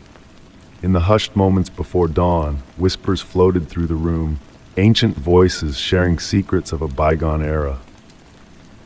With the morning light filtering through the windows, the symbols lay dormant, waiting patiently for the night's return. Running my fingers over them one last time, I understood that some mysteries were not meant to be unraveled, but cherished in their enigmatic beauty. The symbols, now veiled behind a painting, remained a silent testament to the hidden wonders that dwell within the ordinary. On quiet, rainy nights, the faint scratching sound still echoes through the room, a reminder of the mysteries that lie just beyond our grasp. Though the message within the wall remains a puzzle unsolved, its allure lingers, a testament to the enduring magic of the unknown. Story 20. The soft patter of rain against my bedroom window had been my companion all evening, lulling me into a trance between wakefulness and slumber. Amidst the tranquil downpour, a faint, steady hum broke through the soothing rhythm of the rainfall. Initially brushing it off as distant traffic noise, I soon realized the sound was unyielding, an idle car engine humming nearby. As minutes trickled by, the noise persisted, refusing to fade into the background. The digital clock on my nightstand cast a gentle red hue, signaling the impending arrival of midnight. Intrigued by the mysterious sound, I rose from my bed, drawn to the window by an inexplicable urge. Peering through the rain-streaked glass, I spotted a shadowy sedan parked across the street. Its headlights were dim, yet a subtle blue glow emanated from within, blending with the mist that enveloped the vehicle. The scene exuded an eerie calmness, frozen in time. No movement stirred from inside the car, no figures visible through the rain-splattered windows. However, the persistent purr of the engine hung in the damp night air, a presence both ordinary and unsettling in the silence of the hour. The raindrops danced through the glow of the street lamp, casting ethereal patterns on the car's sleek exterior, transforming it into a liquid mirage in the darkness. My breath created a foggy halo on the window, framing the enigmatic vehicle before me. With dreamlike focus, I observed every detail: the shimmering water droplets on its surface, the mist intertwining with the exhaust to form fleeting shapes that dissolved into the night. As I continued to watch, a cascade of questions flooded my mind. Who would abandon their car running at this late hour? Why here, on this nondescript street?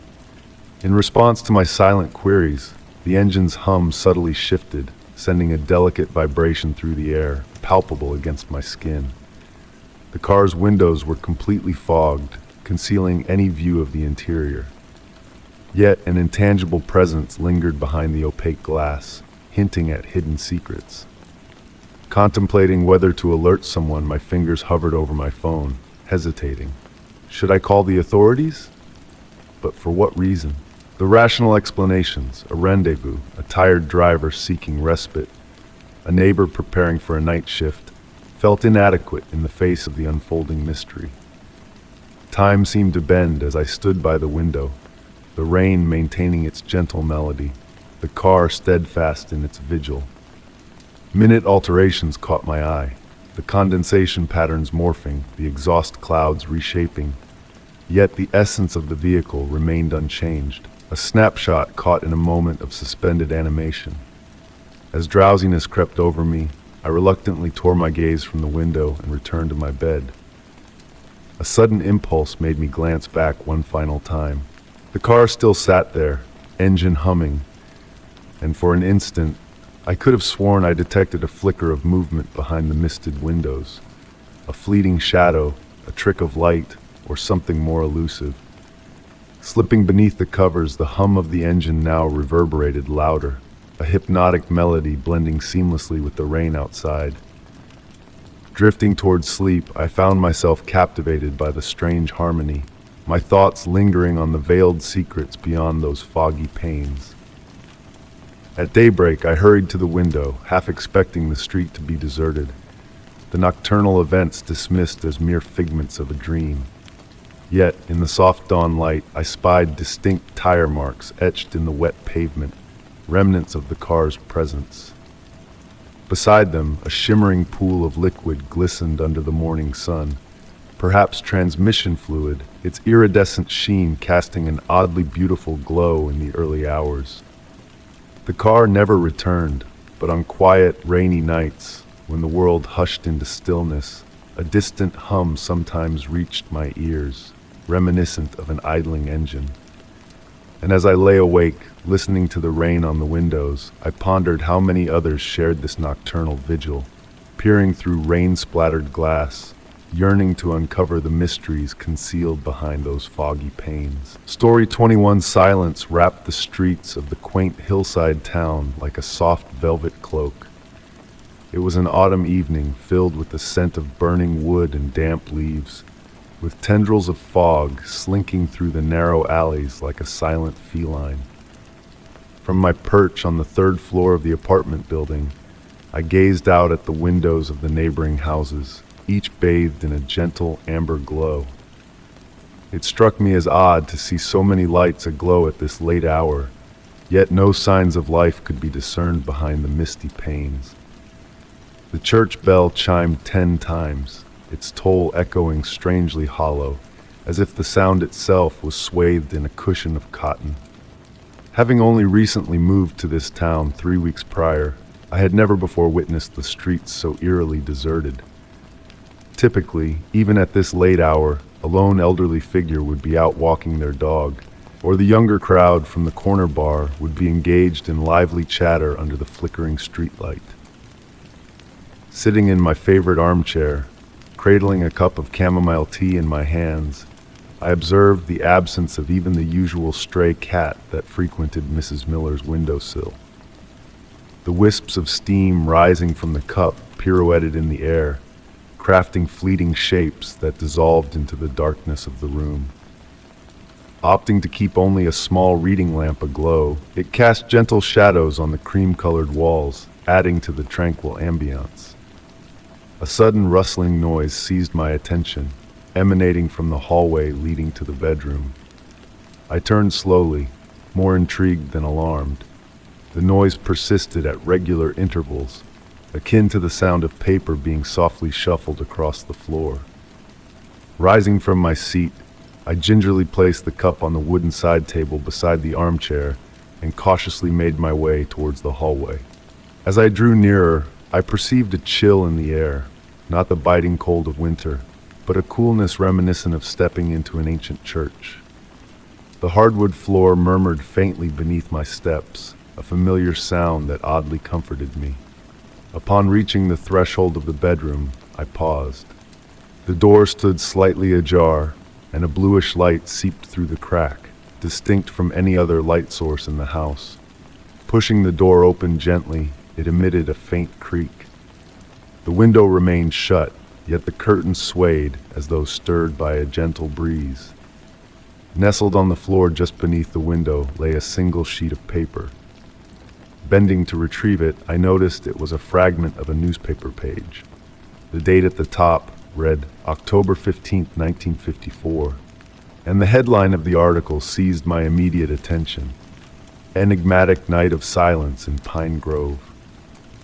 The article recounted a night when the entire town's populace had remained sequestered in their homes, as if adhering to an unspoken pact whose origin had faded into obscurity.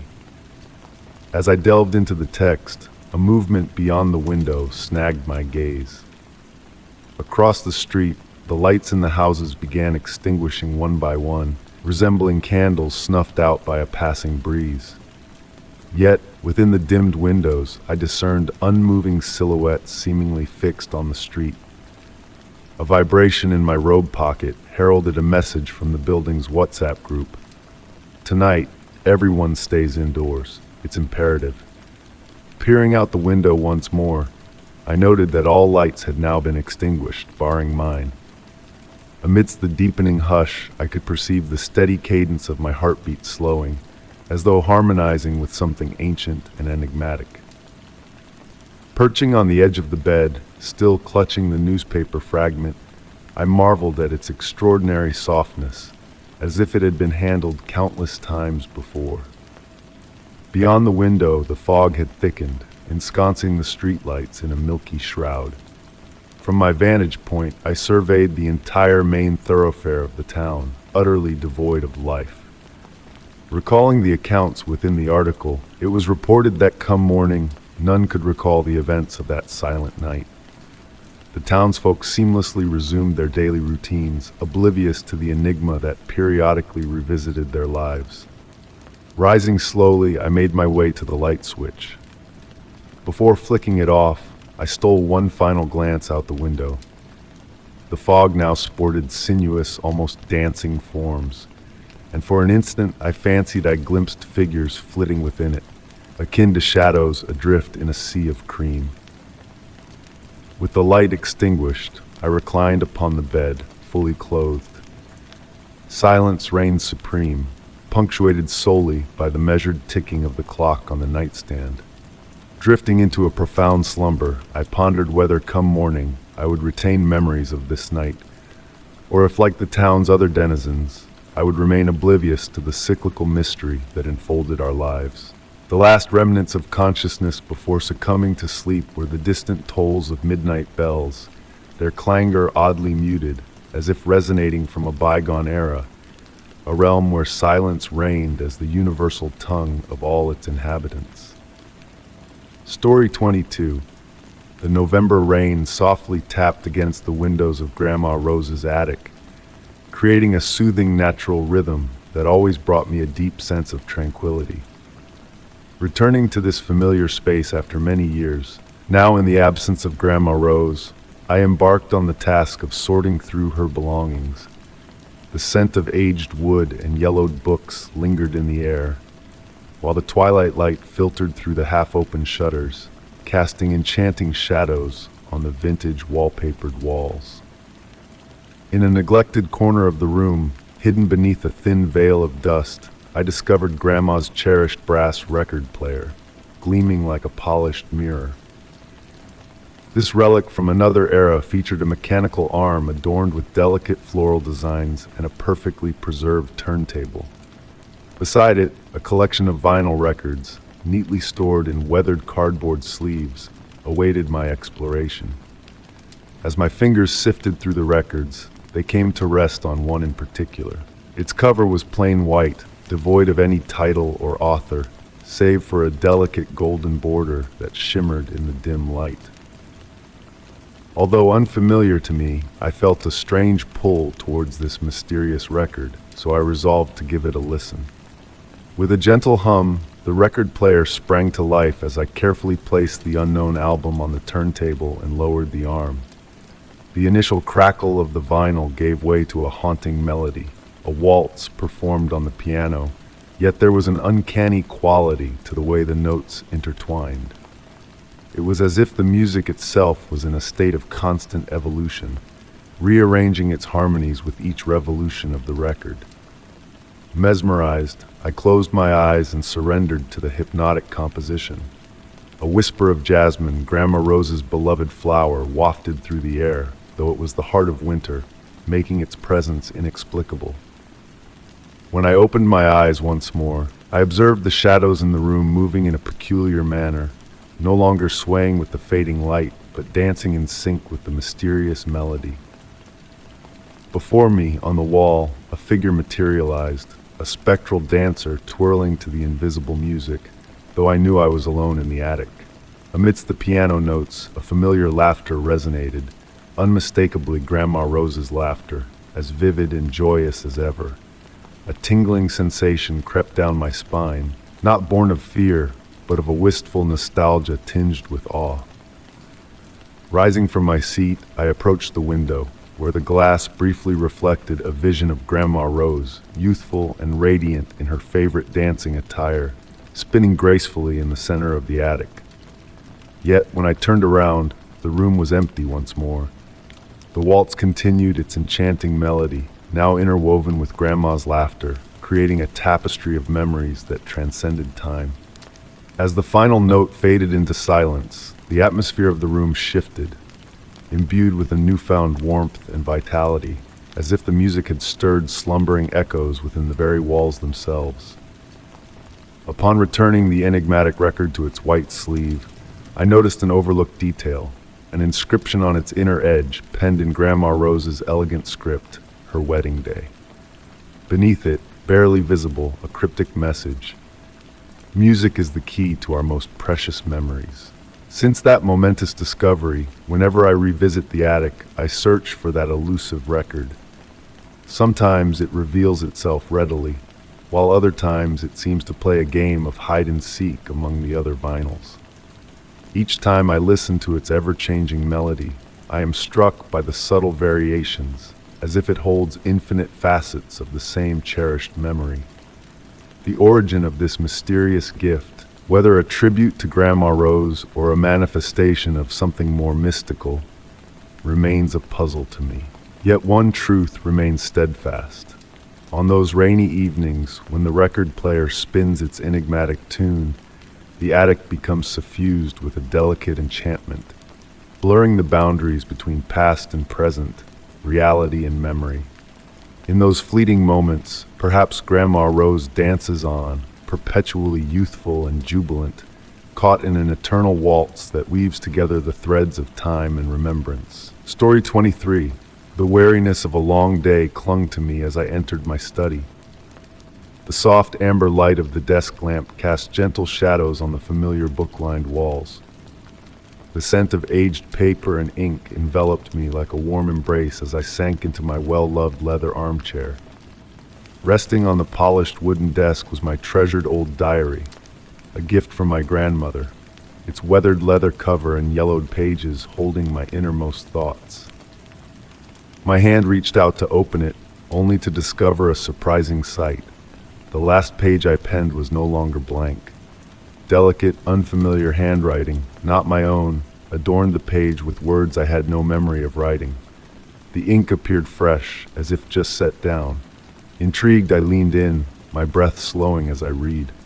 The words painted a vivid picture of an autumn evening, intricately detailing the very room I sat in at that moment.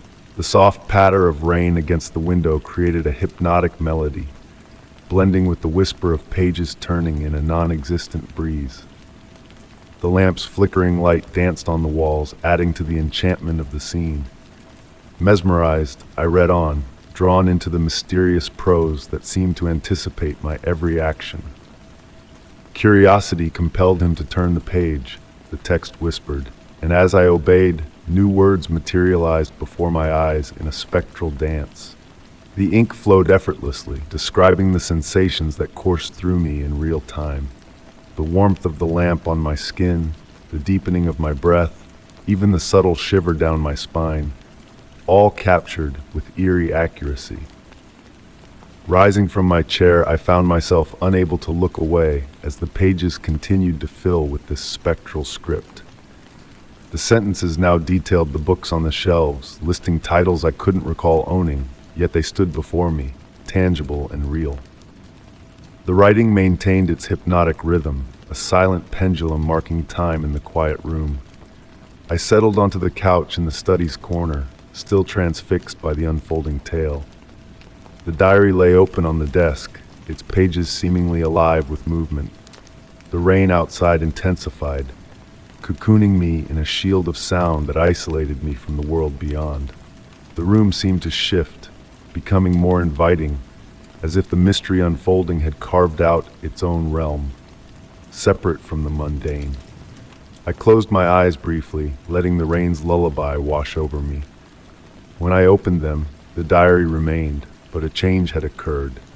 The words now delved into memories long buried, moments I had kept hidden from the world. With measured steps, I returned to the desk, the words now more akin to a dialogue than a monologue. It was as if the diary sought to communicate through the echoes of my past. The night progressed, and with it grew a sense that this silent exchange held deeper truths. No fear gripped me, only a blend of curiosity and tranquility. Each word felt like a step toward unraveling a mystery I couldn't quite grasp. As the clock chimed midnight, I realized I had been ensnared for hours in this enigmatic conversation with the diary. The final words that materialized on the page were simple yet profound. Some mysteries need not be solved to be understood. Gently closing the diary, I traced the familiar leather cover with my fingertips. The rain persisted outside, now an accompaniment rather than mere background noise. I pondered whether the words would linger on the pages come morning or fade like a dream upon waking.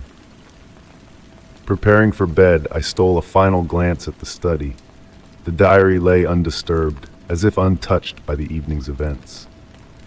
Yet a transformation had occurred, not in the external realm, but within me. It was as if those self-scripting pages had unlocked a deeper understanding, a revelation still elusive. Night draped the study in its quiet embrace, the lamp casting its amber glow, a silent witness to a mystery that might forever elude explanation. Closing the door, I mused that perhaps therein lay the beauty. Some mysteries hold greater allure when shrouded in enigma. Story 24. The night enveloped me in its tranquil embrace, broken only by the soft hum of the refrigerator and the steady tick-tock of the kitchen clock. Seated on my cozy couch at 2 a.m., I relished the solitude that seemed to wrap the world in a cloak of stillness, just for me. The gentle glow of the reading lamp painted delicate shadows on the walls, while wisps of steam from my chamomile tea pirouetted lazily in the air. In the hush of that late hour, an anomaly caught my attention. A peculiar detail about the neighboring apartment that had gone unnoticed for 6 months. I had never glimpsed a soul entering or exiting that door, never heard a whisper of sound or seen a glimmer of light. Yet on this particular night, a faint radiance seeped from beneath the door, akin to the flicker of a solitary candle. Intrigued, I rose from the comfort of my couch, drawn inexplicably to this enigma. Placing my teacup gently on the coffee table, I approached the dividing wall between our dwellings. Pressing my ear against the cool surface, I strained to catch any hint of movement. The silence was profound, yet an unseen weight lingered in the air, thick and oppressive. Resuming my nightly routine, I found myself increasingly fixated on the mysteries of the adjacent apartment. Subtle details that had eluded me before now captured my attention. The absence of accumulated mail, the pristine doorknob amidst a dusty hallway, and on rare, still evenings, a faint rustling reminiscent of gentle footsteps. A vine of curiosity wound its tendrils around my thoughts, urging me to delve deeper into the building's history. I uncovered that the apartment had been tenanted for 2 decades, though the identity of its occupants remained shrouded in obscurity. The elderly janitor, his face etched with kindness, recounted receiving monthly rent in anonymous envelopes left in his mailbox. One night, as sleep beckoned me, a haunting melody drifted through the wall, the delicate strains of a piano weaving through the silence. Barely audible, the notes seemed to transcend reality, evoking a sense of sorrow and anticipation. Compelled by the ethereal music, I pressed my ear to the wall once more, only for the melody to vanish, leaving my heart's rapid cadence to fill the void. The following morning, I encountered the woman from the apartment above as she descended the stairs. Inquiring about the nocturnal serenade, she regarded me with a gaze tinged with pity, affirming that no piano had ever graced that mysterious abode. Her revelation, rather than assuaging my curiosity, ignited a fervor within me. Further peculiarities unveiled themselves. On frosty evenings, no warmth escaped from beneath the enigmatic door when the rest of the building basked in heat. During rainy days, the doormat remained dry, while others absorbed the rain's embrace. One fateful evening, returning home late, I beheld the door slightly ajar, a beckoning invitation into the unknown. Hesitation gripped me as I stood before the threshold, my heart echoing in my ears. The faint glow persisted within, as it had months before. Time seemed to stretch infinitely as I teetered between curiosity and trepidation. Ultimately, I retreated, an unspoken understanding that some enigmas are best left unsolved, some questions unanswered. The next morning, as I ventured forth to work, the neighboring door stood closed, concealing its mysteries once more. Since that night, each late homecoming finds me pausing in front of that enigmatic entrance. Sometimes a distant melody caresses my ears. Other times a flickering light dances in the periphery of my vision. I have refrained from unraveling the secrets that dwell within that silent sanctuary. Instead, I have embraced the solace found in the enigmatic presence beyond the wall. In a world fixated on explanations and classifications, perhaps there is solace in acknowledging the realms that defy our understanding, in finding comfort within the realm of the unknown. Story 25.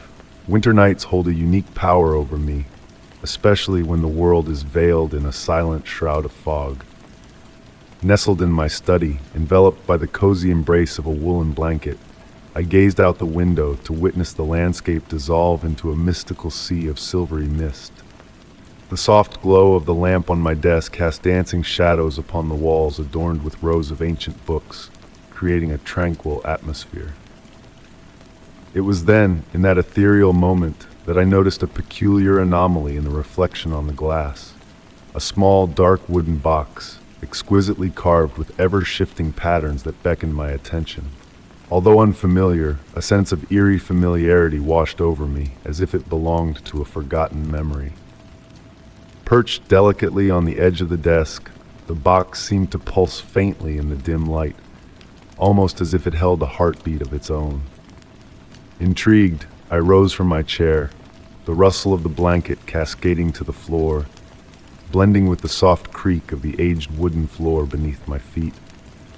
Approaching the desk, a nostalgic scent of aged wood and beeswax wafted towards me, stirring up long-lost recollections from the depths of my mind. My fingertips grazed the surface of the box, detecting an unexpected warmth emanating from its core. The enigmatic carvings appeared to narrate a tale that shifted with each passing glance. A moonlit forest one moment, a tempestuous sea the next, and then a celestial night sky suspended in eternity. Seated once more, closer to the lamp's gentle radiance, I scrutinized every intricate detail of this enigmatic artifact. It dawned on me, unsettlingly, that this box, its carvings in perpetual flux, had been a recurring presence in my dreams of late, manifesting in various guises, yet always cloaked in the same veil of mystery that now enveloped it in reality. Amidst the hush of the room, the steady ticking of the grandfather clock seemed to slow to a whisper, as though time itself held its breath in anticipation. The shadows cast by the lamp danced intricately across the walls, weaving a tapestry of ever-changing shapes. Taking the box in hand, I marveled at its unexpected weight, belying its diminutive size. Though devoid of any visible lock, an inexplicable certainty gripped me that something of profound significance lay concealed within. As my scrutiny intensified, the carvings gradually coalesced towards the lid's center, forming an intricate design hitherto unseen. The wood trembled ever so slightly under my touch, as if responsive to my presence. The melding scents of beeswax and another elusive fragrance, ancient and mysterious, intertwined in the air, tantalizing my senses. A melodious hum, soft and lilting, emanated from within the box, reminiscent of a long-forgotten lullaby. Unexpected drowsiness crept over me, my eyelids growing heavy as the lamp's light pulsed in synchrony with the hypnotic melody. Hours slipped by unnoticed, and when I awoke, still seated at my desk, the fog had lifted, unveiling a star-studded night sky beyond the window. The box had vanished, leaving behind a lingering shadow on the wooden surface, as though it had stood there for eons. Doubt crept in. Had it all been a dream? Yet a peculiar marking on the back of my hand, resembling the carvings on the box, faintly glowed in the dim light, dispelling uncertainties. Since that fateful night, the box continues to visit me in my dreams, but with a newfound purpose. It appears intent on revealing a message, a riddle I am yet to decipher. Each morning, the carving on my hand subtly evolves, as though composing a secret missive that time alone will unveil. I ponder whether others have encountered this enigmatic box in their dreams, bearing unseen marks of a mystery unfolding in the realm of slumber. The line between dream and reality blurs, and I question if it ever truly existed. Perhaps the box serves as a conduit between two worlds, bridging the divide that separates them. As the scent of beeswax lingers in the air, I sense that tonight, in the realm of dreams, the box awaits, brimming with new revelations to divulge. Story 26. The fall garden awoke veiled in a delicate shroud of mist, embracing the secrets hidden within the fallen leaves as they awaited my gentle touch. The crisp air kissed my cheeks, carrying whispers of the moist earth and the chrysanthemums that bloomed under my care not long ago. Silence enveloped the surroundings, broken only by the soft symphony of leaves rustling beneath my steps and the occasional melody of an early bird greeting the dawn. As I worked near the weathered stone bench, my eyes caught a glimmer amidst the foliage, a subtle silvery gleam beckoning me closer, akin to a dewdrop capturing a fleeting sunbeam. Kneeling down, I brushed aside the damp leaves to reveal an antique necklace, a masterpiece of craftsmanship. An oval pendant adorned with intricate floral motifs cradled a small blue gem that sparkled hypnotically in the dim light. The necklace felt weightless in my palm, its cool metal a contrast against my skin. It was a piece unfamiliar to me, a mystery within my solitary abode of 2 decades. None of my neighbors wore such an exquisite ornament, of that I was certain. The blue gem held a mesmerizing luminosity, as if it held a secret light of its own. That night, after tenderly cleansing the necklace, I placed it on the nightstand beside my bed. Falling asleep, I watched as moonbeams upon its metallic surface, casting ethereal shadows upon the walls. Throughout the night, I stirred from slumber, catching faint echoes of a distant melody, a haunting tune, elusive and evanescent, vanishing whenever I strained to grasp it. At dawn, I observed the necklace had shifted on the nightstand, as if moved by unseen hands during the night. In the daylight, the blue gem appeared less radiant, yet a gentle warmth now radiated from the metal, unlike the cold touch of the previous day. Curiosity piqued, I embarked on a quest to uncover its origins. In the ensuing days, subtle alterations manifested within the house. Objects on the kitchen table appeared displaced each morning, as if scrutinized by an unseen presence during the night. Family portraits in the hallway seemed askew, their frames slightly tilted with every passing day. The nocturnal melody persisted, growing clearer yet impossible to pinpoint. One twilight, engrossed in my reading, the necklace resting on the table beside me, I distinctly heard the hushed cadence of footsteps from above. Delicate, almost ethereal, like a child tiptoeing across the floor. Rising cautiously, I ascended the staircase, endeavoring to disturb the silence as little as possible, yet my search yielded no one within the upper rooms. However, in the guest chamber, repurposed as a storage space, I discovered an aged wooden chest previously unnoticed. Its surface bore the same intricate floral patterns as the necklace. Nestled within, upon a cushion of faded velvet, lay a photograph weathered by time. It depicted a young woman adorned with an identical necklace, a memory frozen in sepia tones. Inscribed on the back was a date in faded ink and a poignant message, to remember the happy days in the garden. From that night forth, the music box melody echoed more frequently, its once unsettling notes now soothing. It was as if the very walls of the house hummed a lullaby, a melody that embraced the quietest hours of the night. Sometimes, amidst the autumnal garden's embrace, a fleeting figure seemed to materialize among the trees, a specter of nostalgia seeking to bridge the chasm of time. The woman in the photograph remained a mystery, her connection to the necklace and my garden elusive. I have come to embrace this enigma woven into my life, akin to the changing of seasons and the inexorable passage of time. The necklace still adorns my nightstand, and on tranquil nights, when the moon hangs full in the sky and the wind murmurs through the leaves, distant laughter intertwines with the music box melody, an echo of joyous days forgotten by the sands of time. Story 27. The autumn rain whispered against my office window, a gentle lullaby as I immersed myself in my study. Time seemed to pause on those evenings, cocooned in the embrace of raindrops that crafted a natural, hypnotic melody. The soft glow of my desk lamp bathed the yellowed pages of ancient manuscripts, each one a piece of the city's historical tapestry.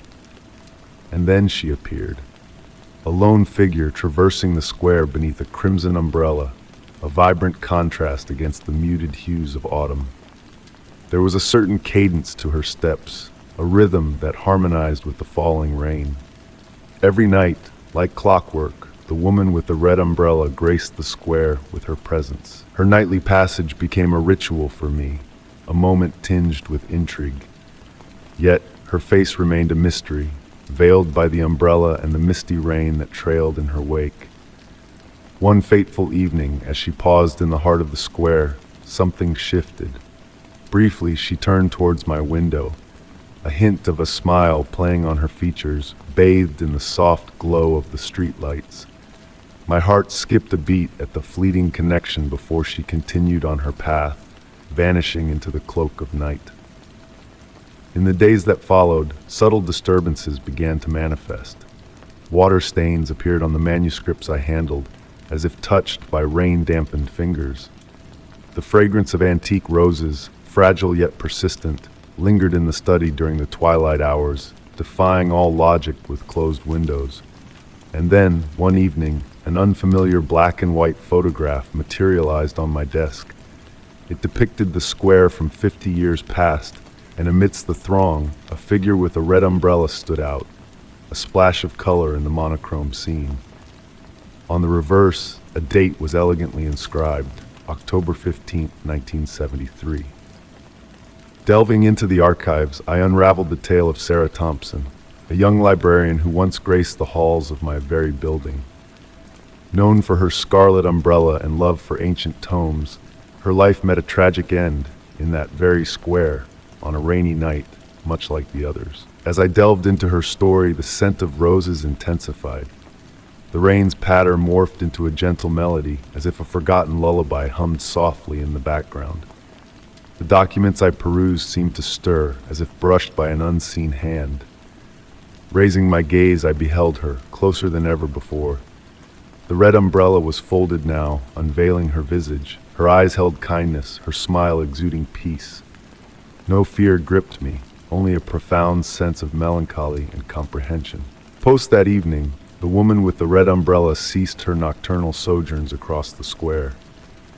Yet, on rainy nights, when the archive falls into hushed stillness and shadows sway in the dim light, I catch echoes of her footsteps and the lingering scent of antique roses. At times, while leafing through aged documents, I discover fresh droplets of water on the pages, as though they had been caressed by rain-moistened fingers. I often ponder if Sarah still safeguards her cherished books, if her spirit wanders in the rain with her crimson umbrella. This tale remains mine alone, a tender secret shared with the library's shadows.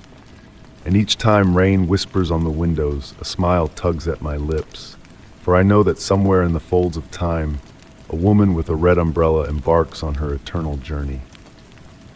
Story 28. The grandfather clock in my study tolled midnight with its deep, familiar resonance, each chime echoing through the still air like gentle ripples on a tranquil pond. I sat ensconced in my worn leather armchair, a book resting on my lap, the rhythmic patter of rain against the windows providing a soothing backdrop. The old house sighed softly as its wooden bones settled into the hush of the night. My gaze wandered to the hallway door, bathed in the warm glow of my reading lamp against its dark wooden frame. Tonight, there was a subtle shift in its aura, a whisper of change that eluded my grasp. Was it the brass handle catching the light differently, or the grain of the wood appearing strangely altered?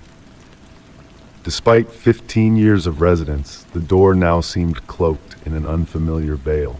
Setting aside my book, marked by a delicate silk ribbon, I rose from the chair. The floor felt cool beneath my slippers as I traversed the room.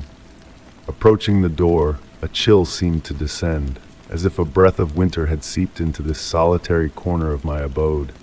My hand reached for the handle, finding it strangely warm against the cool air. With a smooth motion, the door swung open, revealing the unassuming hallway beyond. Everything appeared as it should. The faded wallpaper, the well-trodden carpet, the familiar array of framed photographs adorning the walls. Closing the door, I chuckled softly at my own fanciful musings. Perhaps my mind had been too engrossed in the mysteries of my recent reading. That night, my dreams were filled with doors. They materialized in improbable places, amidst lush gardens, hovering in the sky, solitary sentinels on deserted shores. Each bore the same brass handle, radiating warmth in defiance of their surroundings. Morning arrived, and I carried on with my daily routines, sparing but a fleeting glance at the hallway door as I passed by. It wasn't until dusk settled in, casting shadows across the hallway, that I noticed a subtle alteration. The door appeared lighter in hue, as if decades had passed overnight.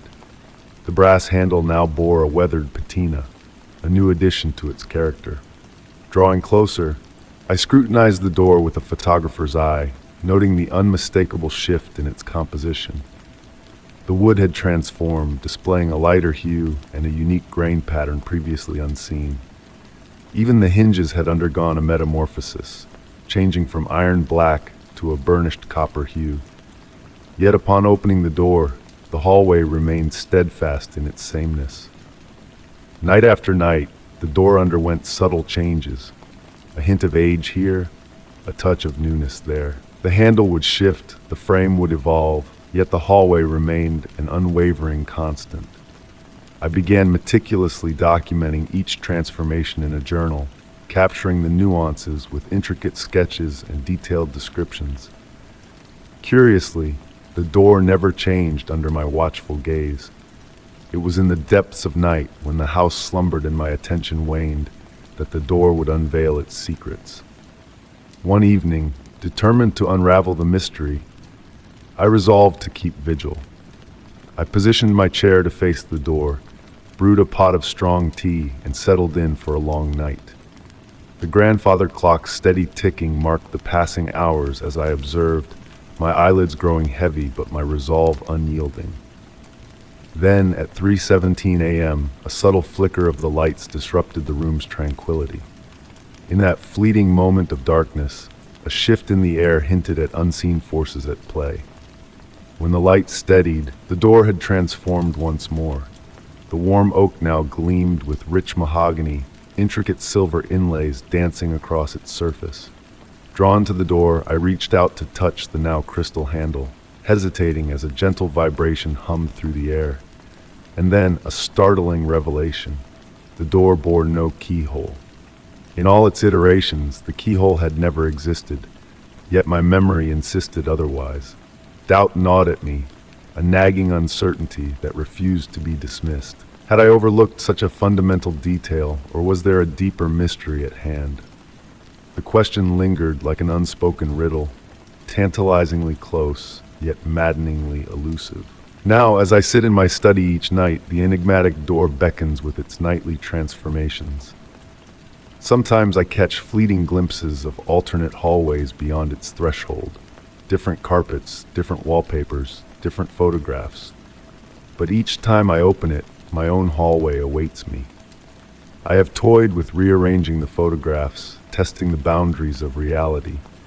Yet an unspoken warning holds me back, a whisper of caution that urges restraint in probing too deeply into the unknown spaces between perception and truth.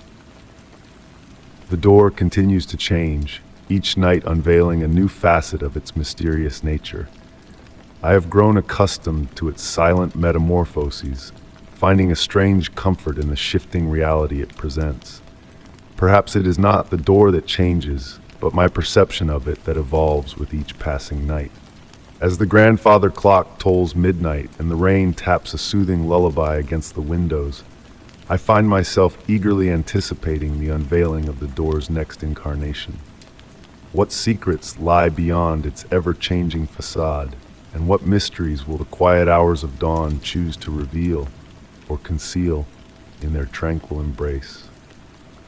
Story 29. In the quiet embrace of the night, my footsteps reverberated through the ancient wooden corridor, each creak of the floorboards harmonizing with the gentle symphony of raindrops tapping against the window panes. The air held a thick sweetness, redolent of aged wood and weathered pages, wrapping me in a familiar embrace. Pausing before the door at the hallway's end, a door unopened for months, I noticed the lock shimmering faintly in the soft glow of the wall lamps, beckoning me with a silent allure. I vividly recalled securing it last, turning the key thrice and testing the handle, a ritual of reassurance I never faltered in. Yet this night bore an unusual shift in the air. A chill seemed to linger around the door, a fine layer of dust settling on the brass handle in intricate patterns that captivated my gaze. Drawing nearer, I observed the dust forming delicate concentric circles, as though an unseen hand had woven cryptic designs. The wooden door emitted a subtle warmth, detectable only by pressing my palm against its surface. A curious anomaly, given the room had remained sealed and devoid of any warmth source. Leaning in, I strained to catch any sound amidst the profound stillness, a faint rhythm akin to a slumbering breath faintly registering in my awareness. Retrieving the key from my robe's pocket, its inexplicable warmth tingling against my skin, I cautiously inserted it into the lock, each movement deliberate and hushed. The key slid in smoothly, yet upon attempting to turn it, a resistance met my touch, as if the lock had been tampered with from within. A surge of curiosity mingled with anticipation quickened my pulse, not in fear, but in a keen eagerness to unravel the enigma before me. Switching the direction of the key's turn, it yielded effortlessly this time, a soft click accompanying the door's slow unveiling. A waft of warm, fragrant air brushed against me, redolent of freshly brewed vanilla tea. Moonbeams filtered through the sheer curtains, bathing the room in an ethereal silver luminescence. Everything appeared identical, yet subtly altered. The books on the shelves formed new configurations. The velvet armchair shifted slightly towards the window, an unfamiliar empty cup resting on the side table. Approaching the mahogany desk, my fingertips tracing its smooth veneer, I noticed the dust pattern disrupted, as if phantom words had been inscribed and then erased. Beside the inkwell lay an aged sheet of paper, bearing a single sentence inscribed in script resembling my own, though unfamiliar to my memory. It read, "Time flows differently here." As the words absorbed into my consciousness, I realized my breath had synchronized with the gentle billow of the curtains, though no breeze stirred the air. The room's silence pulsed with a latent vitality, a myriad of whispers too faint for mortal ears to decipher. Seating myself in the plush armchair, I beheld the room's reflection in the window, a fleeting shadow flitting past my periphery, a spectral presence vanishing upon my swift turn. Drifting into a momentary reverie, the room's essence seemed subtly altered upon my return. Objects minutely shifted as if in a silent dance of metamorphosis. The once cold cup now exuded warmth, a wisp of steam spiraling upwards. Standing from the armchair, a weighty veil of mystery draped over me as I traversed towards the door, my footfalls silent upon the wooden planks. Pausing at the threshold, I cast a final glance back, the room seeming to breathe in a tranquil slumber, a living entity in repose. With a gentle closure, the key turned in the lock, its soft click echoing like a lullaby in the hallway's stillness. Since that fateful night, a faint aroma of vanilla tea lingers whenever I pass by the door, accompanied by whispers of pages turning by unseen hands. The room remains sealed, its secrets veiled in shadows, a realm where time dances to a different rhythm, a realm best left undisturbed in its timeless tranquility. Story 30. The rain cascaded down with a mesmerizing cadence upon the roof of the old house, weaving a natural symphony that permeated the quiet of the night. Nestled in my cherished armchair, cradling a cup of now cool chamomile tea in my hands, I found myself idly entranced by the soothing melody when a subtle shift in the atmosphere captured my attention. A delicate, almost imperceptible sound intertwined with the pitter-patter of the rain, faint footsteps echoing from the depths of the basement. Initially, I brushed it off as the usual settling of the aged dwelling. Older homes possess a unique voice, a language of their own, communicated through gentle creaks and murmurs. Mine was no exception, particularly on damp nights when the wooden framework swelled ever so slightly. Yet on this occasion, there was a peculiar quality to the way those sounds materialized, as if they adhered to a deliberate rhythm, a pattern that resonated too closely with human footsteps. With deliberate slowness, I rose from the plush armchair, setting the cup down on the petite table beside me. The wooden floor beneath my feet exuded a faint warmth, remnants of the day's fading heat. As I drew nearer to the basement door, a chill crept into the air, as though an icy breath ascended from the stairwell. The brass handle, icy to the touch, emitted a sharp coldness as I turned it, the click of the mechanism reverberating in the silence that enveloped the house. The staircase leading downward was shrouded in darkness, broken only by a faint azure glow filtering through the small skylight above. Step by cautious step, I descended, my own footfalls blending with the enigmatic ones that had beckoned me earlier. The distinctive scent of the basement, a blend of aged timber, damp soil, and an indefinable essence, grew more potent with each tread. In the basement, shadows waltzed upon the walls whenever lightning streaked the sky, casting eerie shapes from the shelves laden with antiquities.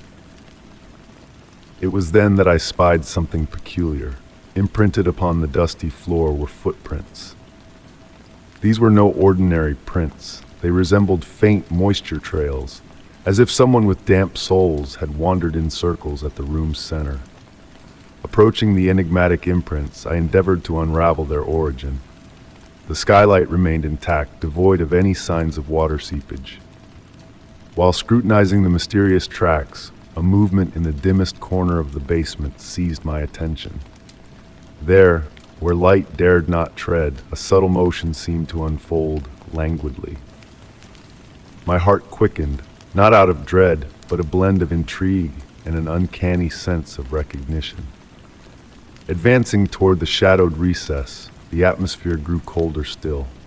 The ambient footsteps that had beckoned from above now encircled me, a spectral chorus of unseen travelers traversing every corner of the chamber. In that moment, a revelation dawned upon me. The footprints upon the floor bore a deliberate design, a spiral winding toward the room's heart. Tracing the spiral path with my gaze, I noticed that the freshest prints, those nearest the center, remained moist, as if freshly etched into the dust.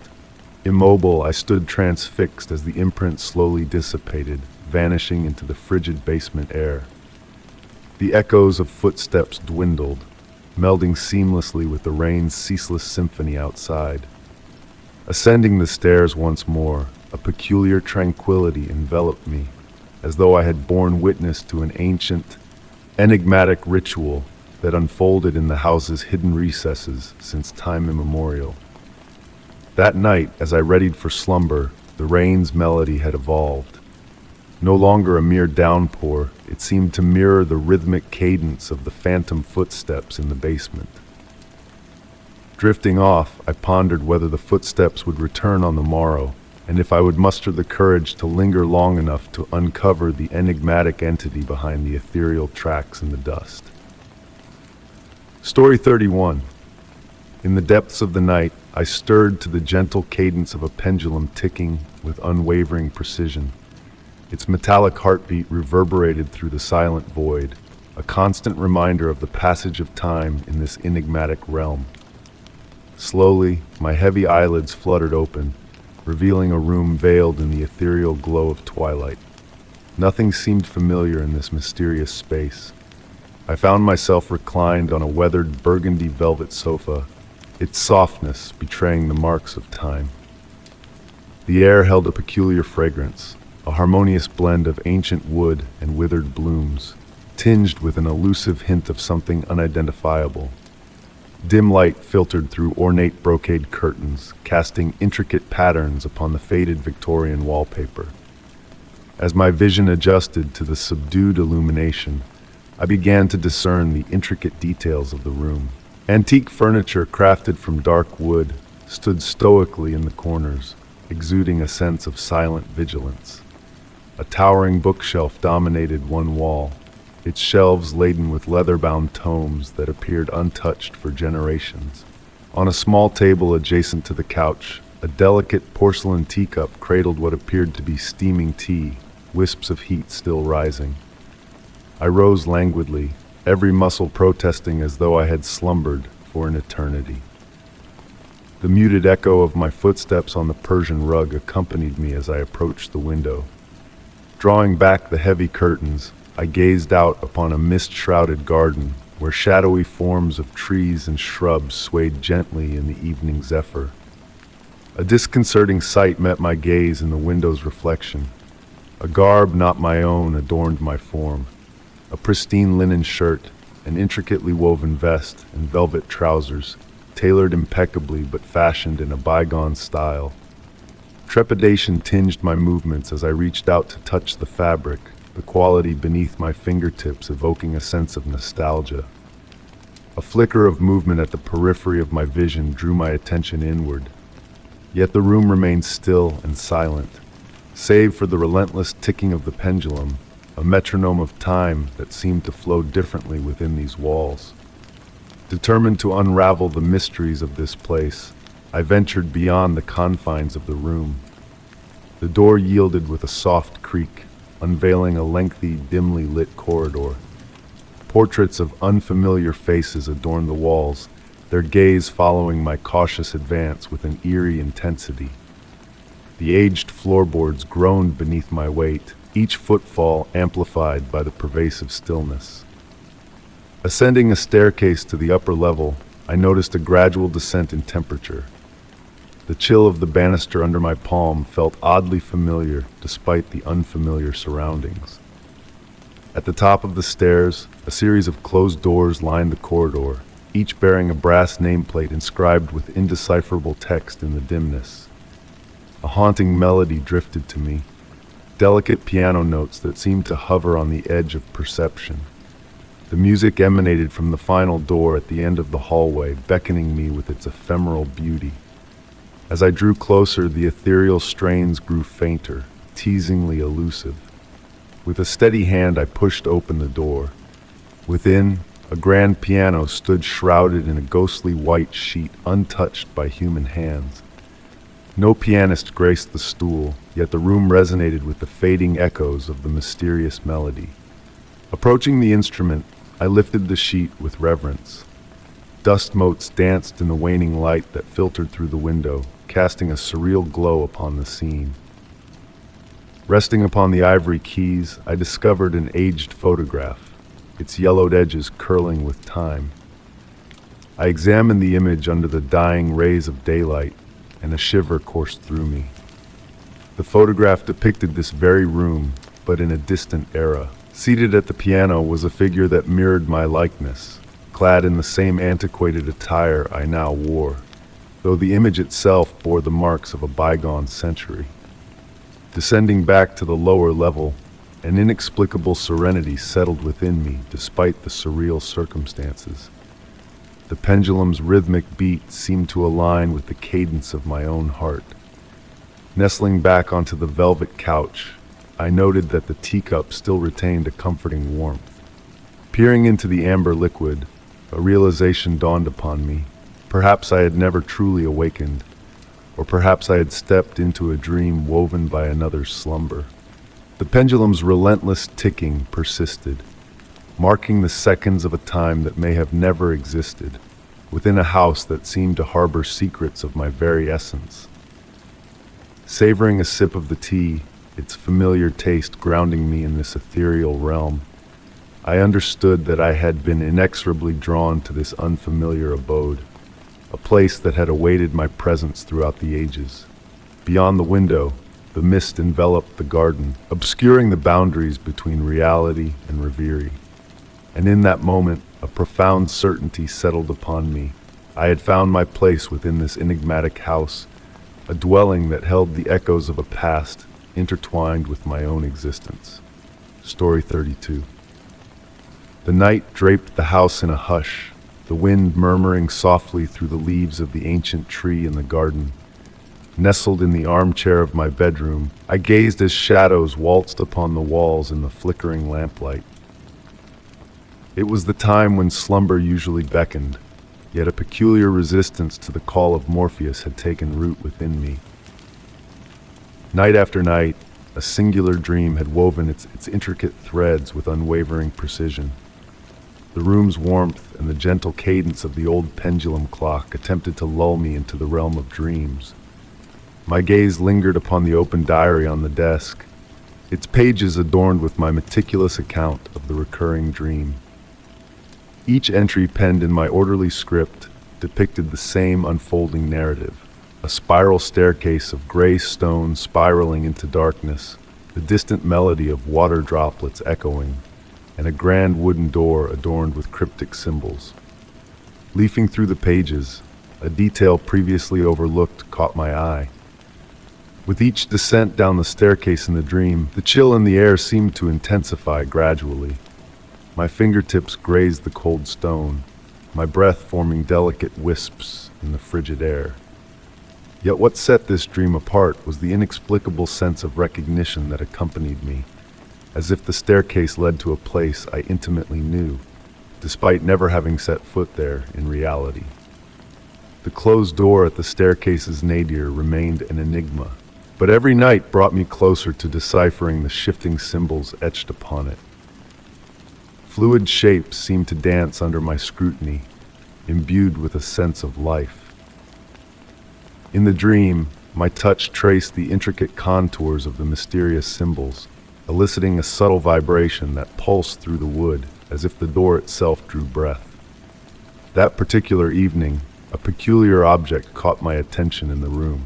Resting on the nightstand beside the lamp was an ancient bronze key, its ornate design oddly reminiscent of the symbols adorning the dream door. I picked it up, struck by its weight and the chill that emanated from its surface. How it came to be there eluded my memory, yet its presence felt as natural as if it had always belonged.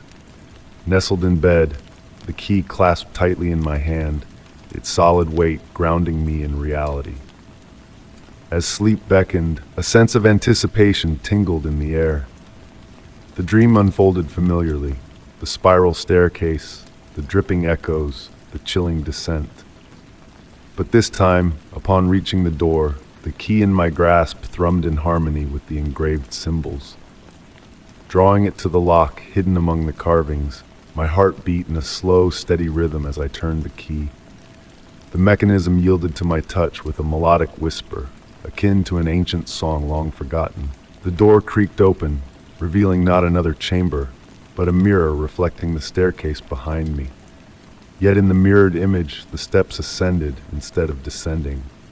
Awakening in the soft light of dawn filtering through the curtains, the key still nestled in my palm exuded a newfound warmth, almost pulsing with life. Upon the open diary on the desk, a fresh page lay inscribed, not in my familiar hand.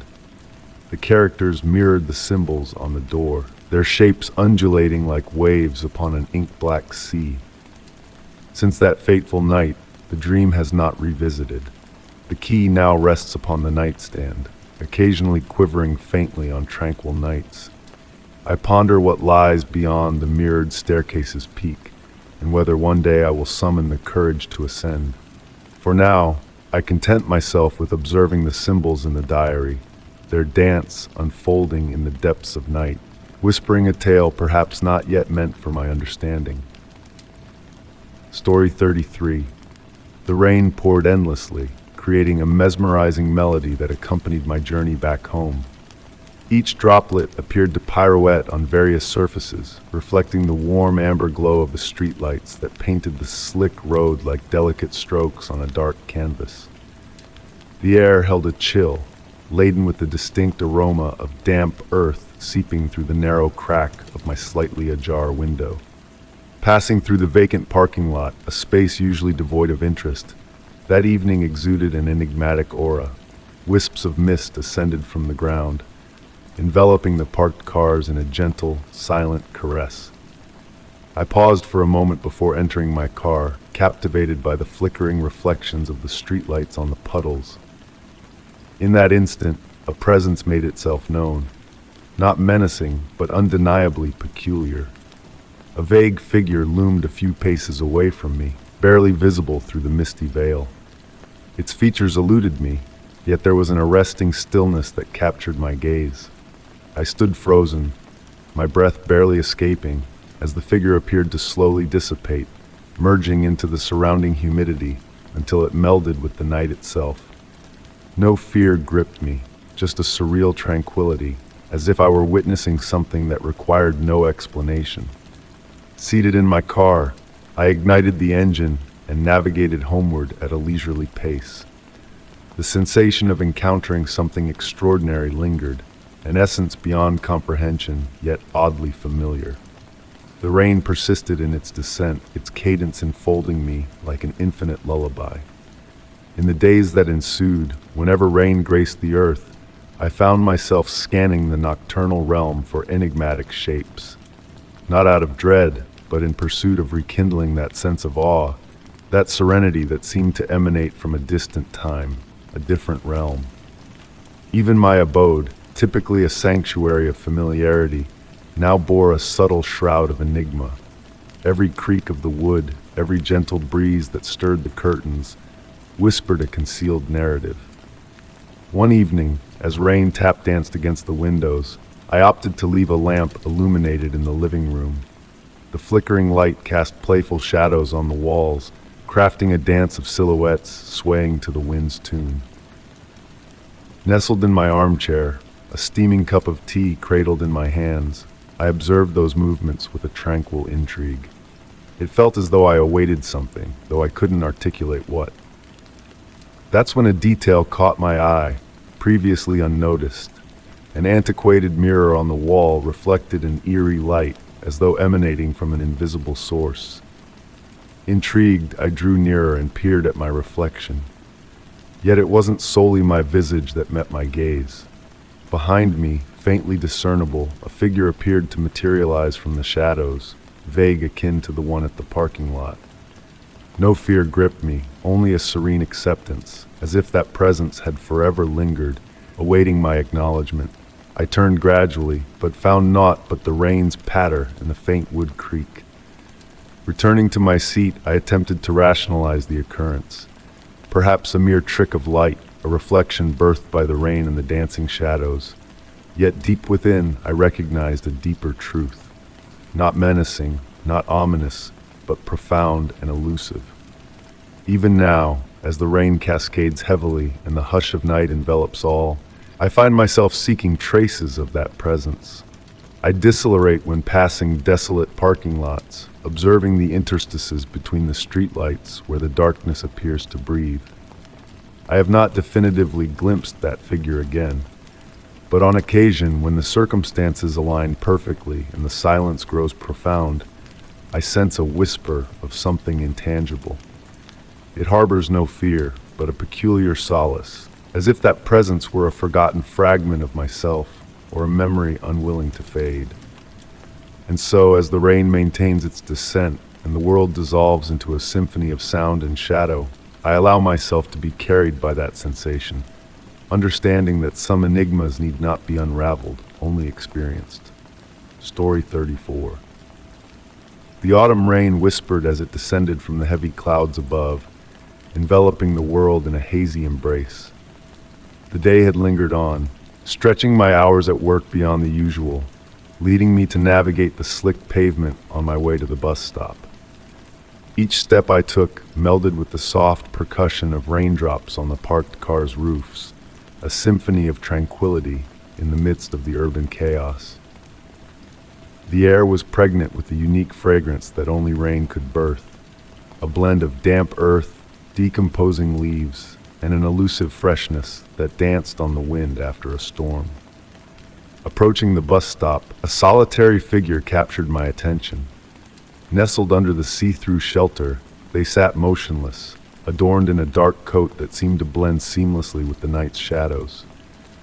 A broad-brimmed hat shielded their features from the world, adding an air of mystery to their presence. What struck me immediately was the paradox before me. Despite the rain pouring relentlessly, their coat remained untouched by even a single droplet. Halting a few paces away, I watched in silence, intrigued by this enigmatic sight. The dim glow of the street lamp cast eerie shadows around the figure, blurring their contours as if seen through a frosted lens. In their proximity, the rain's cadence softened, cocooning us in an unnatural quietude. Glancing at my phone, I noted 20 minutes until my bus would arrive. With caution, I inched closer to seek refuge from the intensifying rain, drawn inexplicably to the enigma before me. Seated at the opposite end of the bench, I maintained a respectful distance, all the while noticing another inexplicable phenomenon. Though we shared the shelter, raindrops that approached the figure seemed to swerve off course, as if repelled by an unseen force. The rain's melody shifted subtly as it neared them, a barely perceptible hiss accompanying its descent.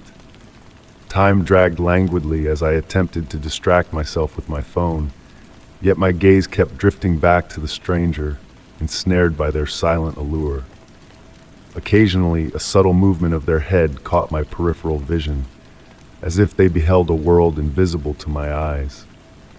A sudden gust of wind caused the street lamp to sway, casting deeper shadows momentarily. In that fleeting moment, the figure turned towards me, revealing enigmatic orbs beneath the hat's brim, twin glimmers akin to moonlight dancing on tranquil waters. My heart thrummed steadily in my chest, a blend of curiosity and trepidation anchoring me to my seat. As the bus's distant rumble heralded its approach, breaking the eerie stillness, I rose swiftly. Glancing back at the bench, I found it vacant. The stranger vanished into the night without a trace. Boarding the bus with unsteady legs, I chose a seat near the driver, stealing a final look out the fogged window as the vehicle departed. The shelter stood empty, yet for an instant, I thought I glimpsed a shadow dissolve into the rain, a wisp carried away by the wind's whispers. In the days that followed, each nocturnal bus journey brought a shift in the atmosphere at that stop. The street lamps' glow dimmed, and the rain's melody held a haunting echo, as if the very air retained the essence of that mysterious encounter. The stranger never crossed my path again, but on rainy evenings I'd catch sight of raindrops veering off course, a subtle deviation that defied explanation. Story 35. The mist wrapped around my ankles like a cool embrace as I strolled down the winding path behind my grandmother's old home. Despite the early hour, the darkness clung to this place, creating a serene defiance of the usual morning glow.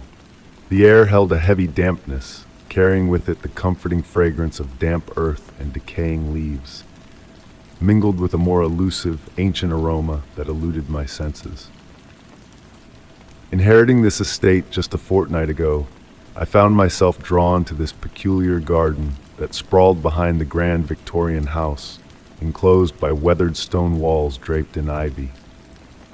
What intrigued me most was how the towering trees encircling the garden seemed to lean inward, their branches intertwining to form a natural canopy so dense that even the brightest daylight struggled to pierce through. This garden had been in my grandmother's care for over 6 decades, yet in all my youthful visits, I had never witnessed her tending to it. Inquiries about this enigmatic space were met with a cryptic smile and the words, "Some places prefer to tend themselves, dear." As a child, I dismissed her riddles as the whimsical ramblings of age.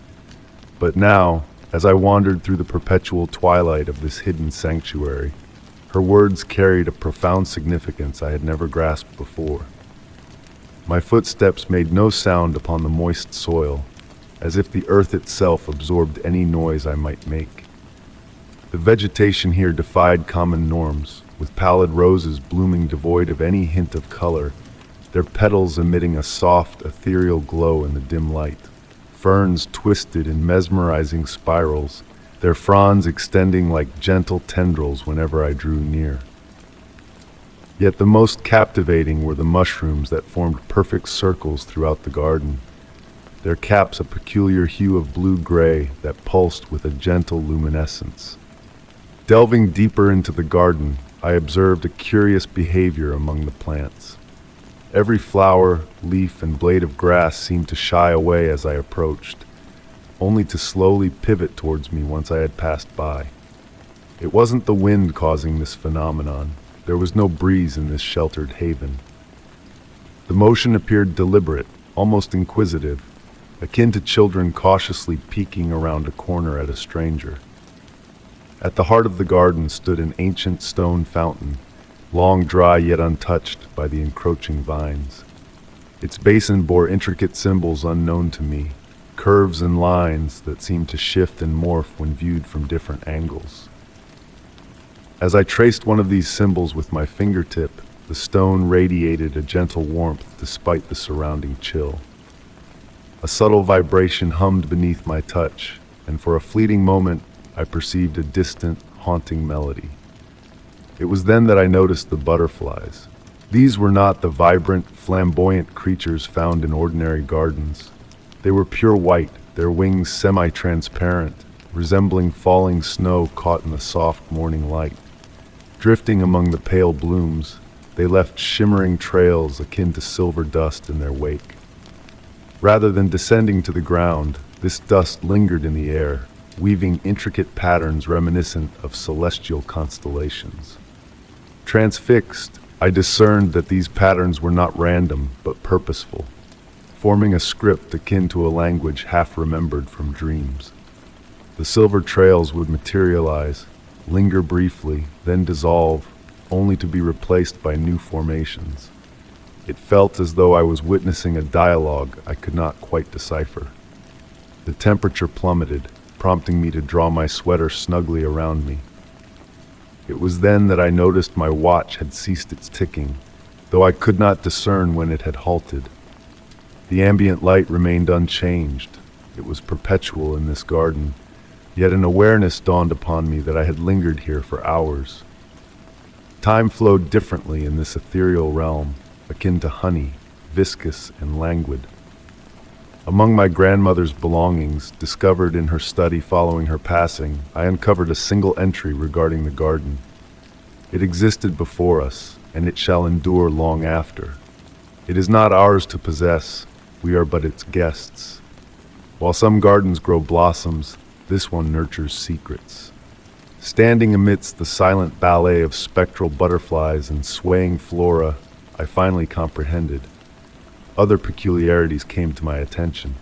The absence of birds overhead, the shadows that moved independently of any light source, the ephemeral blooms that wilted and rebloomed within moments. The garden pulsated with a vitality that defied natural laws, adhering to enigmatic principles of its own making. As twilight approached, though how I discerned this within the unchanging light eluded me, I retraced my steps towards the house. The path appeared altered, yet my earlier footprints remained imprinted in the soil. Fresh blossoms had emerged where none had existed before, their petals tightly closed, harboring secrets not yet ready to be revealed. Prior to departing the garden, I cast one final glance over my shoulder. In the distance, near the fountain, a figure reminiscent of my grandmother seemed to tend to plants that defied logic. Yet, when I blinked, only the mist, the pale blossoms, and the eternal twilight remained, whispering, "Welcome home." That night, as I readied myself for slumber, a solitary white butterfly perched upon my windowsill, its wings casting shadows resembling words upon my wall. Drifting into dreams, I pondered whether the garden had selected me, as it had chosen my grandmother many decades ago. In the realm of slumber, I discerned the fountain's haunting melody, comprehending at last why certain places shunned the sunlight. They harbored a luminosity born of secrets as ancient as time itself. Story 36. The old grandfather clock in the hallway chimed softly as the witching hour arrived, its resonant tones weaving a tapestry of tranquility throughout the ancient house. Nestled in my cozy armchair, enveloped in the warmth of a woolen blanket, I listened to the winter wind's hushed murmur seeping through the window crevices. The soft glow of my reading lamp cast a gentle halo, casting shadows that danced in the periphery of the room. Reading before bed had become a cherished ritual, a moment of solitude treasured amidst the long, silent nights of winter. The house settled into its symphony of familiar creaks and sighs, a lullaby of whispers that lulled me into a state of peaceful contemplation. On this particular night, however, a subtle shift in the usual silence caught my attention. Setting down my book, I allowed my senses to expand beyond the pool of light emanating from the lamp. The air held a hint of coolness, a premonition of snowfall, though the sky outside remained clear. My gaze drifted towards the partially open hallway door, through which the comforting chimes of the clock reached my ears. As I watched, a peculiar quality in the darkness beyond the door captured my focus. The shadow seemed to possess a tangible density, as if it had coalesced into a form with a life of its own. Layers of darkness intertwined, creating a depth that beckoned my curiosity. Despite the warm air circulating from the radiator, a pocket of stillness enveloped the shadowed corner, diverting the flow of warmth like a gentle caress. Leaning forward, not in fear but in fascination, I observed the shadow's response to my attention. It oscillated between clarity and obscurity, teasing my perception like a half-remembered dream. With a silk ribbon marking my place in the book, I remained in my seat, captivated by the interplay of light and shadow. As moments passed, the darkness behind the door seemed to stir with a subtle motion, akin to a silent breeze ruffling curtains. The room remained eerily calm, save for the steady ticking of the grandfather clock, now synchronized with the shadow's enigmatic undulations. My breathing slowed instinctively, attuning itself to the tranquil rhythm unfolding before me. The shadow swayed in a dance of darkness, its movements reminiscent of sunlight filtering through deep waters, casting mesmerizing patterns upon the walls. A gentle warmth permeated the room, distinct from the artificial heat of the radiator, akin to the comforting presence of a slumbering cat. The shadow's gestures took on a deliberate quality, as if attempting to communicate in a language beyond words. Time seemed to stretch and contract, a fluid continuum of observation and response. It reached out, retracting tendrils of darkness with grace, morphing into intricate shapes that defied conventional perception. Details emerged within the shadow, intricate swirls and ephemeral patterns hinting at depths beyond the visible spectrum. Rather than menacing, these manifestations exuded an aura of benevolence, as if offering glimpses into a realm of secrets shared through the medium of shadow and silence. With the clock striking 1, a subtle shift occurred in the atmosphere, causing the shadow to gradually recede, leaving behind a sense of serene fulfillment. As the shadow dissolved back into the ordinary darkness of the hallway, a profound tranquility settled over the room, imbuing it with a newfound significance.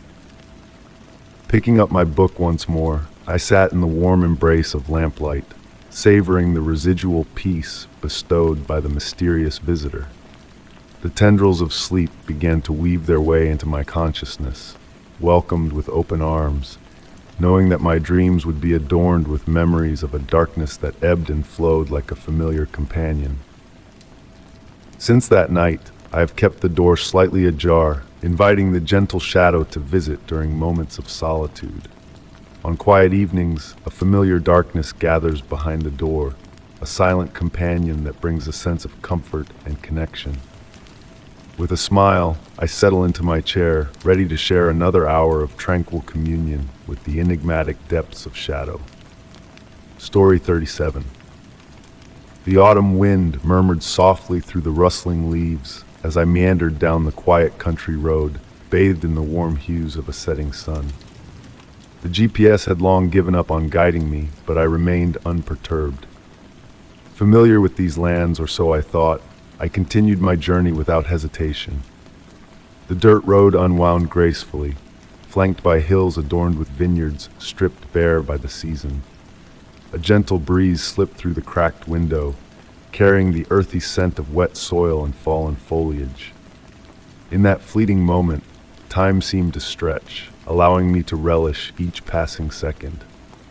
Following a weathered wooden sign, I turned right. My curiosity piqued as I realized this path did not align with my mental map of the area. Pausing briefly, I tried to reorient myself, the elongating shadows weaving mystical patterns amidst the trees that bordered the road. The pavement beneath my wheels remained flawlessly smooth, a stark contrast to the neglected appearance of a forgotten country lane. No potholes marred its surface, just an unblemished ribbon of asphalt vanishing into the encroaching evening mist. Leaves twirled lazily in the air, as if time itself had chosen to linger in this enchanting realm. Proceeding at a leisurely pace, I observed the surroundings with a growing sense of wonder. The trees flanking the road appeared ancient and twisted, their canopies interlocking above like a natural cathedral ceiling filtering the dimming twilight. Distant glimmers flickered like misplaced fireflies, gracefully darting between tree trunks, transient and elusive. The silence enveloped me, broken only by the gentle hum of the engine and the whisper of leaves stirred by the breeze. As I advanced, the road underwent a subtle transformation. Its boundaries blurred, as if softened by an unseen hand. The shadows deepened, yet not menacingly so. Rather, reality seemed to be veiled in a gentle haze, its edges dulled. Abruptly, a peculiar sight caught my eye. An antique brass mailbox, its gleaming surface untouched by time. Devoid of any inscription, it bore an intricate engraving depicting a compass rose. A faint warmth seemed to emanate from the metal as I tentatively reached out to touch it, a stark contrast to the cool evening air. The road continued to wind serenely, revealing increasingly curious details. Dimly glowing milestone markers along the verge appeared to emit their own ethereal light, as if imbued with a mystical luminescence. Upon closer inspection, the radiance seemed to emanate from within the stones themselves. The sky overhead took on an indefinable hue, a color unique to this forgotten enclave. Stars timidly emerged, yet even they appeared different, as though beholding a firmament from a bygone era or an alternate reality. After what could have been hours or mere minutes, I reached what seemed to be the zenith of a hill. The road opened into a small circular clearing, its ancient cobblestones meticulously laid. At its center stood a weathered wrought iron lamppost, casting a warm and inviting glow. Coming to a stop, I emerged from the car into an uncannily still atmosphere, as if time held its breath in anticipation. From this vantage point, the distant city lights I had left behind appeared distant, belonging to a realm beyond reach, veiled by an unseen barrier. Surveying the panorama, I noted that the road I had traversed had transformed. No longer a modern asphalt expanse, it now resembled a path paved with centuries-old stones, worn smooth by countless passers-by. Yet, I could have sworn it had been a different surface mere moments earlier. Returning to my vehicle, I retrieved a road map from the glove compartment. Illuminated by the lampost's glow, I scrutinized every detail with meticulous care. Confirming my suspicions, this enigmatic road remained absent from the map's depiction, as though I had journeyed through a realm existing solely in dreams. Folding the map, a sudden gust made it quiver in my grasp. Fleetingly, golden lines seemed to materialize on the paper, tracing a faintly glowing path before dissipating into nothingness. Blinking, I found the image had vanished. Remaining in that surreal haven a while longer, I absorbed the profound tranquility it exuded. When I eventually resolved to depart, I noticed the lamppost had extinguished silently. The road ahead lay shrouded in darkness, yet an inexplicable certainty assured me it would guide me homeward. Driving towards the city, I glanced repeatedly in the rearview mirror. The lamppost had rekindled its light, its glow diminishing with each passing mile. A final glimpse revealed a golden shimmer dancing in the air, as though stardust had been scattered upon a road uncharted on any map. In the days that ensued, I endeavored tirelessly to rediscover that mystical road. Hours spent traversing the countryside, exploring every fork and byway, proved fruitless. The solitary lamppost and its radiant stones had vanished, akin to a wisp of a dream upon waking. The sole vestige of my sojourn was a faint golden trace upon my aged map, visible only when illuminated just so, a clandestine secret awaiting rediscovery. Story 38. Among the whispering November wind, the dry leaves danced on the driveway, a delicate symphony of nature's lullaby. The abandoned mansion loomed in the distance, a silhouette against the somber sky, known as the never-inhabited house. Yet, whispers of a forgotten past lingered within its walls, a tale lost to time. As I approached the weathered gate, its rusted iron bars chilled my fingertips, sending a shiver down my spine. The air carried a scent of moss and damp stone, cloaking the neglected garden in a mystical aura. I, a mere real estate agent, tasked with evaluating this mysterious property, ventured further into the overgrown garden. Amongst the unruly brambles and nettles, I noticed faint traces of paths, as if someone had tread there recently. A sense of unease crept over me as I pondered who could have ventured into this forsaken place. The neighbors had sworn no soul dared enter the premises, yet the evidence before me hinted otherwise. With a soft creak, the front door yielded to my touch, revealing an interior veiled in a bluish twilight, the light filtering through closed shutters. The heavy air hung with dust and the scent of aged wood, as the floor murmured beneath my steps in the main salon.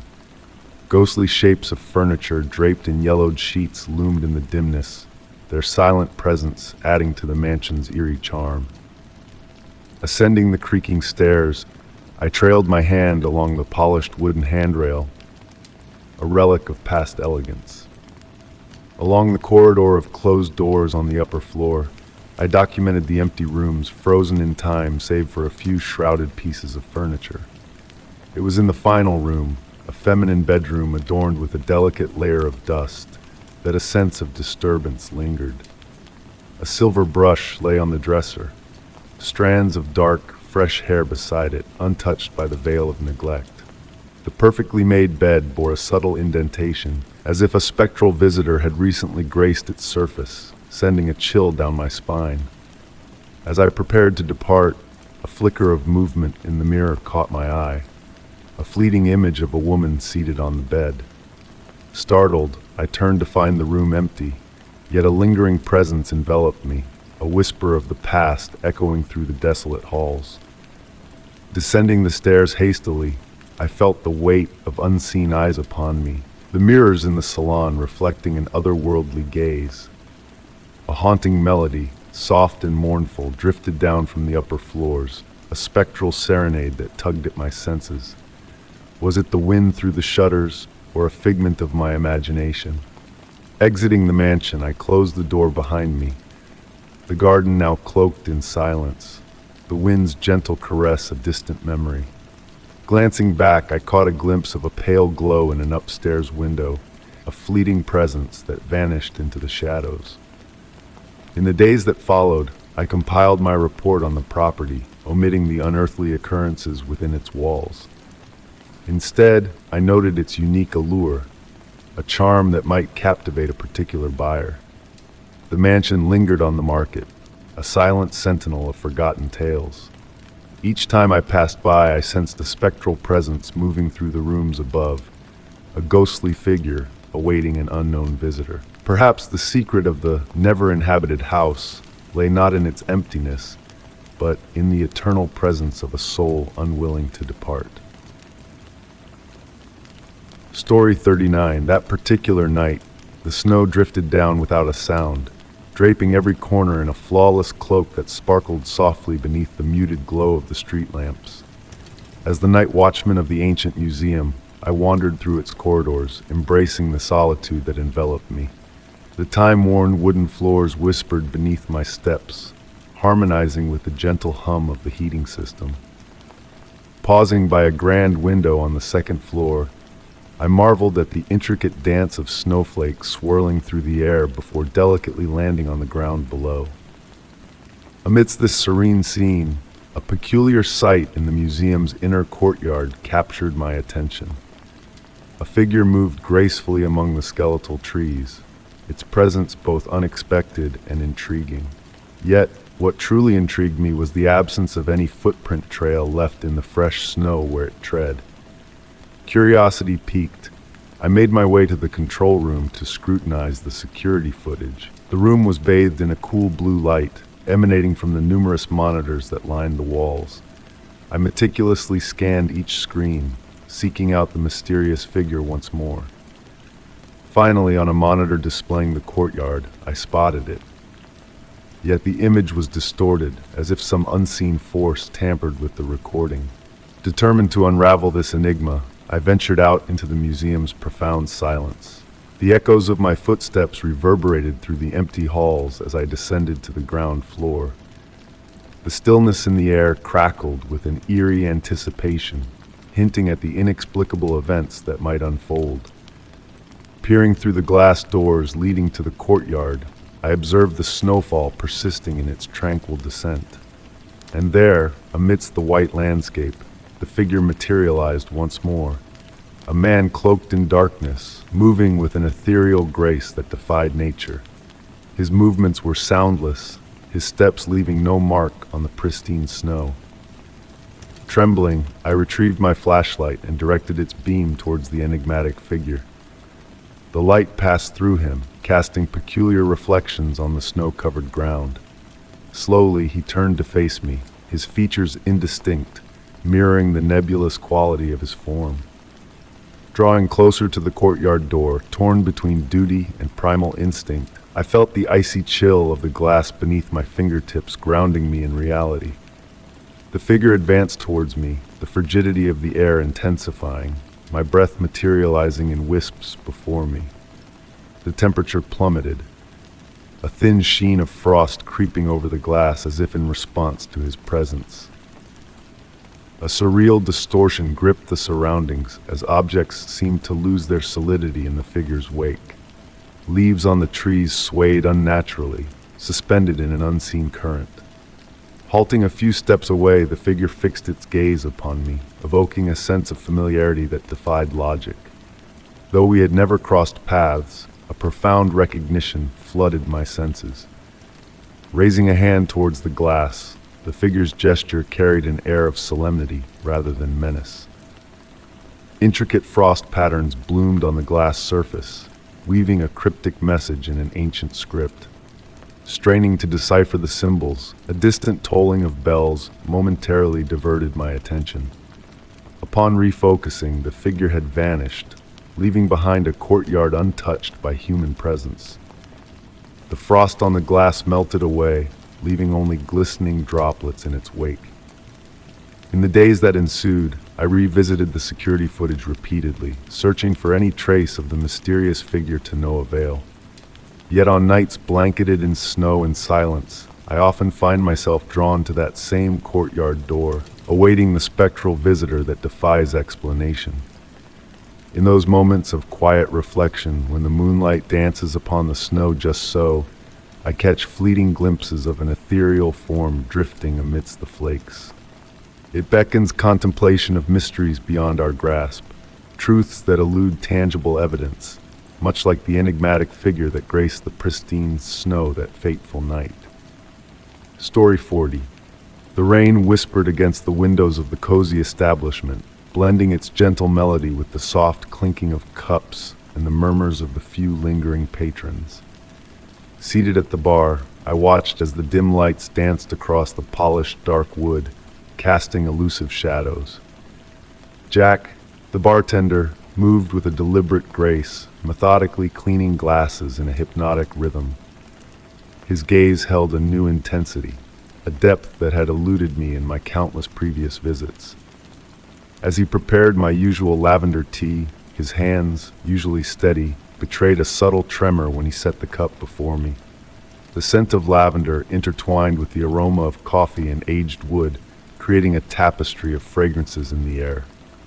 Jack's eyes darted towards a lone figure at a distant table, a figure so still they seemed like a part of the furniture. With measured steps, he approached to refill my cup, his voice carrying a hidden tension as he inquired if I desired anything else. It was then that I spied a tiny detail, a faint reddish stain on the cuff of his otherwise pristine white shirt, barely visible in the ambient dimness. Time drifted by as the rain continued its hypnotic patter, coaxing the other patrons to depart one by one, leaving behind empty seats and abandoned drinks. Only the enigmatic figure in the corner remained, a silent sentinel in the gathering night. Jack busied himself behind the bar with meticulous precision, a growing unease creeping into his movements. The pendulum clock's ticking underscored the passing moments. Another detail caught my eye, a worn notebook tucked beneath the bottles, its pages yellowed with age.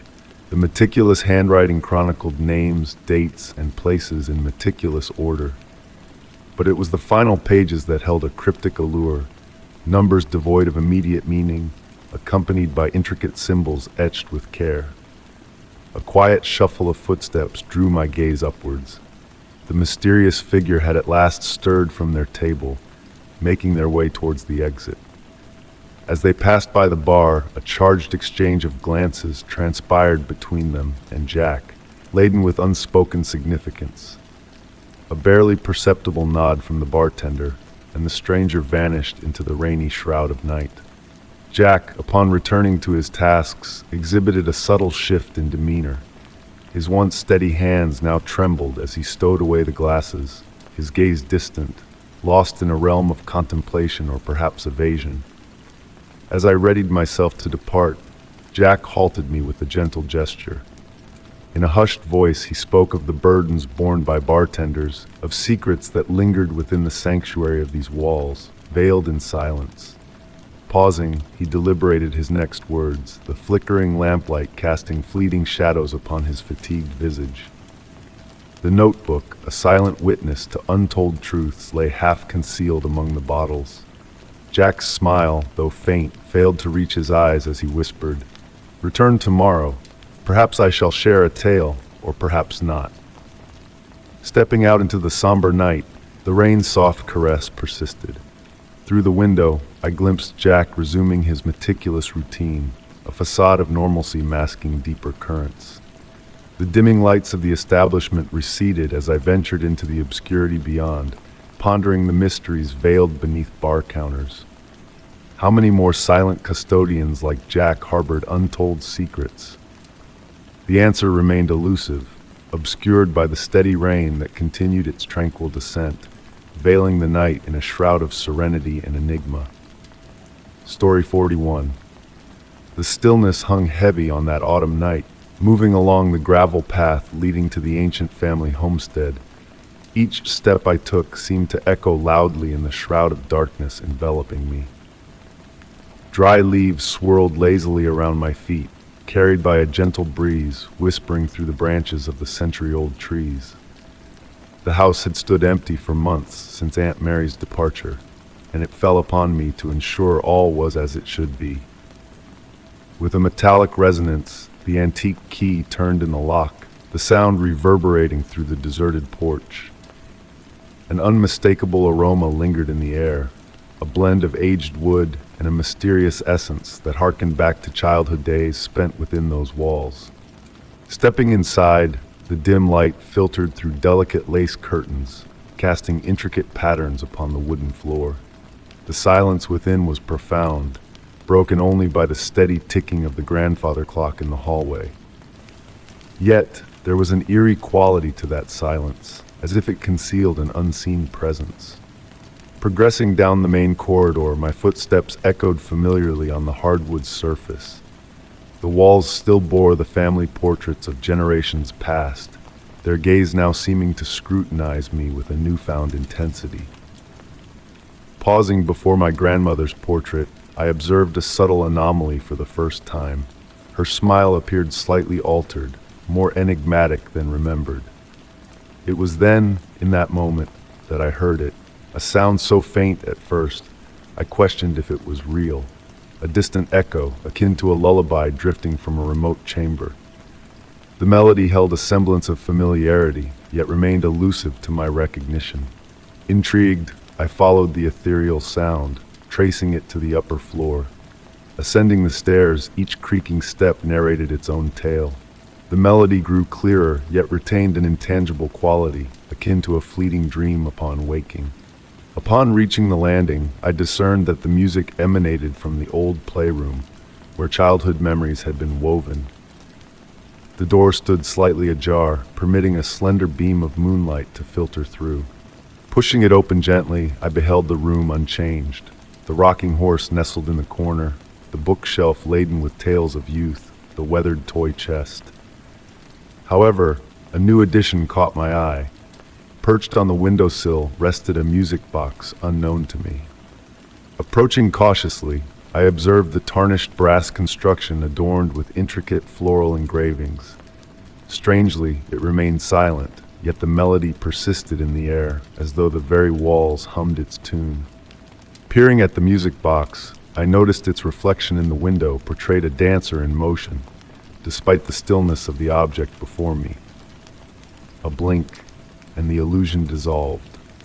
And then, a recollection surfaced. The melody was the lullaby my grandmother would sing to us before bedtime. But she had long departed before this room became a sanctuary of play. How could her voice resonate so vividly within these walls? Cradling the warm music box in my hands, I discovered a nearly faded engraving on its base, revealing a date matching my grandmother's birth. Gradually, the melody began to fade, merging with the house's silence until it vanished altogether. Seating myself on the aged toy chest, the music box held close, I watched as the moon continued its celestial journey, casting dancing shadows across the floor. Since that night, I have carried the music box with me on every visit to the house. Though its melody remains unheard, on the quietest evenings, I sense a distant echo of that lullaby, as if the very essence of the home retains the memory of every song sung within its walls. And so, as I close the door behind me, a thought lingers. Perhaps certain places retain the echoes of love and care bestowed upon them, resonating softly through time, a perpetual reminder that nothing truly fades into oblivion. Story 42. The night had enveloped the ancient house in a velvety shroud of quietness, broken solely by the soft patter of autumn rain against the window panes. Nestled in my cherished armchair, holding a cup of steamy tea, I absent-mindedly gazed at the painting hanging on the wall across from me. It was a piece passed down from my grandmother, portraying a woodland scene at sunset. Though not of great value, it always captivated me with its ability to evoke a sense of wistful tranquility. On that particular evening, as the golden light from the lamp cast flickering shadows around the room, I noticed something peculiar.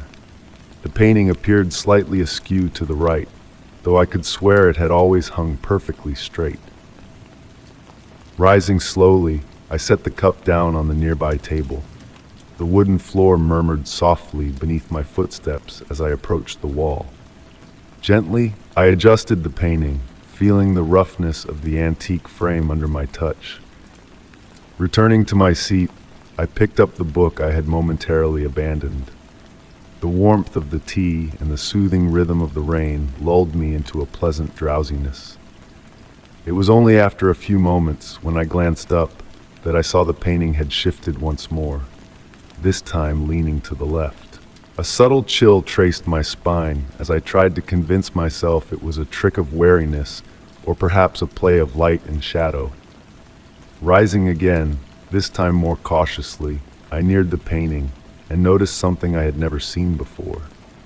The colors of the sunset seemed richer, almost pulsating, and the tree shadows appeared elongated compared to before.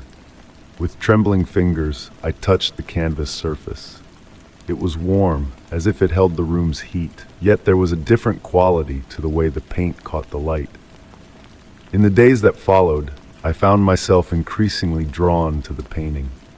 Each time I entered the room, it seemed to have shifted slightly. Sometimes the change was barely discernible, while other times it was more pronounced. Not only did its tilt vary, but the details within the painting itself seemed to subtly alter. The density of the trees, the shapes of the clouds in the sky, each day brought a new nuance.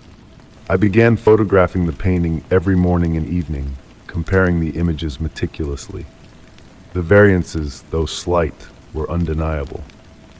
Within the painted woods, small elements came and went, a hidden clearing, a bird's nest among the branches, a faint path that had not been there previously. The sunset appeared to shift imperceptibly, as if time in the painting flowed at a different pace than our own. On a particularly serene evening, while seated in my usual chair, I caught movement from the corner of my eye. The painting was adjusting itself, tilting with almost imperceptible slowness. Curiosity and a surreal peace enveloped me, rather than fear. The motion was fluid, as though an unseen hand was tenderly caressing it. I approached the painting once more, this time without hesitation. The canvas surface seemed to quiver slightly under my gaze. In the glass's reflection, protecting the artwork, I glimpsed a familiar figure for a fleeting instant. The blurred profile of my grandmother, like a faded memory, appeared to smile while setting the painting straight. Since that moment, I've come to embrace these subtle changes as part of the house's enchantment. Each night before retiring, I spend a few minutes observing the painting, seeking out its new mysteries. At times, I believe it is my grandmother's way of signaling her presence, watching over me through this enigmatic canvas that shifts and breathes like a living entity. I've kept this tale close to my heart, sharing it with no one, choosing to cherish the sweet mystery. The painting continues to move, but less frequently now, as though it has found a delicate balance between revealing itself and safeguarding its secret. And so, I sit in my armchair each evening, with a cup of steaming tea, listening to the rain drumming against the windows, watching the painting that lives its own story, a silent dialogue understood only by the two of us. Story 43. The first time I witnessed the phenomenon was on a tranquil autumn evening. Nestled in my study, engrossed in the pages of an ancient tome, I became aware of the natural light waning through the window in an unusual manner. Glancing up, I beheld a sight beyond belief. The sky above my dwelling was gradually cloaked in darkness, while the world outside remained bathed in the golden hues of sunset. It was a subtle yet undeniable contrast, as if an invisible veil had chosen to linger solely over my abode. The scent of damp earth and fallen leaves permeated the air, while a gentle breeze caused the lace curtains to dance in a mesmerizing rhythm. The soft rustle of their movement created a soothing melody that seemed to harmonize with the enigmatic display unfolding before me. In the days that followed, the phenomenon repeated itself with eerie regularity. Each evening, as the sun dipped below the horizon, that particular patch of sky above my home would darken in shades distinct from the rest of the heavens. It was as though a celestial artist had brushed strokes of gray and midnight blue across a canvas of brilliant blue, crafting a surreal tableau. I found myself captivated by this nightly spectacle, seated in an antique velvet armchair by the window. The aged wooden floor whispered beneath my shifting weight as I tracked the progression of this celestial anomaly. The room grew cooler, and a delicate film of condensation adorned the window panes, forming abstract patterns that seemed to dance with the shadows. One day, amidst my contemplation of this mystery, I noticed a new development. Amidst the darkened expanse, pinpricks of light began to twinkle and fade, like stars performing a private ballet. Their movements lacked a discernible pattern, yet possessed a hypnotic allure, almost musical in nature. The stillness of the house amplified their presence, while the rhythmic ticking of the hallway clock seemed to synchronize with their celestial dance. As weeks turned into months, I observed subtle reactions from the objects within my home to this phenomenon. The antique mirrors reflected a softer, more ethereal light, while shadows elongated into unfamiliar shapes reminiscent of ancient symbols. The potted plants on the windowsill thrived in these moments of selective darkness, as if drawing sustenance from the twilight itself. One evening, as I sat in my study, I felt a gentle caress on my shoulder, as if carried by a phantom breeze. Startled, I turned, but of course there was no one there. The musty scent of old books and weathered wood seemed to intensify, and for a fleeting moment, time appeared to stand still. The hands of the clock continued their steady march, yet the sound emanated from a distant realm. I began chronicling these occurrences in a journal, meticulously detailing every nuance of the shifting light and its accompanying phenomena. The pages filled with intricate descriptions of the evolving shadows, the pulsating air, and the mysterious frequencies that seemed to hum beneath the surface of reality. My handwriting transformed, becoming elegant and fluid as if guided by an unseen hand. On the quietest nights, a haunting melody seemed to drift from that darkened portion of the sky. It defied verbal description, resonating as a sensation deep within my soul. It was as though the darkness held an ancient symphony, a cosmic lullaby meant solely for my dwelling. Over time, I learned to embrace this enigma rather than fear it. My home had become a conduit between the mundane world and something grander, more profound. While the outside world carried on with its daily rhythms, I found solace in the embrace of the gentle shadows, in the interplay of light and darkness that unfolded exclusively for me. Night after night, I gazed at the sky darkening solely above my abode, realizing that some mysteries were not meant to be unraveled but savored. My dwelling had transformed into a sanctuary of marvel, where the ordinary and extraordinary intertwined in a timeless dance of illumination and obscurity, of the known and the unknown, of reality and reverie. Story 44. In our neighborhood, autumn nights hold a certain magic. The air is cool, carrying whispers of fallen leaves and the soft echo of footsteps on the damp pavement. Lately, on my walks home from work, a peculiar occurrence has captured my attention. At the intersection of Maple Street and Rose Avenue stands a streetlight like no other. Unlike its companions, this light behaves mysteriously. As I draw near, it begins to dim, almost as if it wishes to shield a secret from my gaze. Initially, I dismissed it as a mere malfunction, a neglected fixture in need of repair. But as the nights passed, I observed a pattern. The light would only fade in my presence, remaining steady for others who passed beneath it. Intrigued, I conducted an experiment one evening. Leaning against the weathered facade of the Art Deco building nearby, I watched from a distance. The light shone brightly, casting long shadows and painting the surroundings in a soft glow. With each step towards it, the light wavered, as though hesitant. By the time I stood directly beneath it, the once radiant beam had dwindled to a mere flicker. In the circle of dim light, a peculiar silence enveloped me, intensifying the mystery. Peering up at the glass casing, I noticed faint markings etched into its surface, forming an enigmatic pattern. A gust of wind interrupted my scrutiny, and a subtle movement within the light caught my attention. Undeterred, I made it a habit to pass under the enigmatic streetlight each night. The ritual repeated itself. The dimming light, the thickening silence, and the sensation of unseen eyes watching from above. Further observations revealed nuances in the light's hue, as if it sought to convey a message through subtle shifts in color.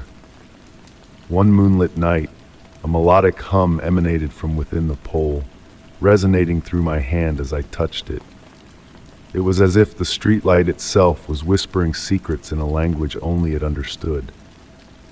Charting my encounters meticulously, I discerned a correlation between the dimming intensity and the lunar phases. The light nearly extinguished during the new moon and remained steadfast during the full moon. Moreover, it unfailingly returned to full brightness 23 seconds after I passed. Curiously, the streetlight's peculiar behavior began to influence my actions. I found myself slowing down, engaging in a silent communion with the enigmatic fixture. Sometimes, I lingered beneath its faint glow, listening to the haunting hum that seemed to narrate tales of a bygone era. I resisted seeking a rational explanation for this phenomenon, content in the allure of the mystery. Perhaps ignorance in this case was bliss.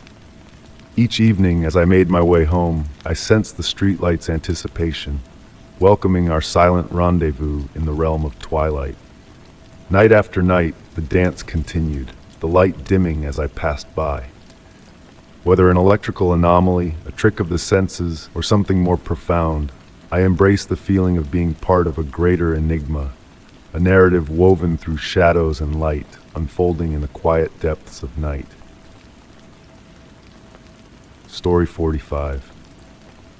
The night had draped the house in a cloak of profound quietness, broken only by the soft drumming of raindrops on the window panes. Nestled in my cherished armchair, I observed the shadows waltz on the walls, in harmony with the flickering flames of the hearth. The warmth enveloped me, akin to a snug embrace, while the fragrance of burning wood intertwined with the essence of vanilla tea cradled in my hands. In that moment of utter tranquility, a peculiar sight caught my eye in my niece's toy room, glimpsed through the slightly ajar door.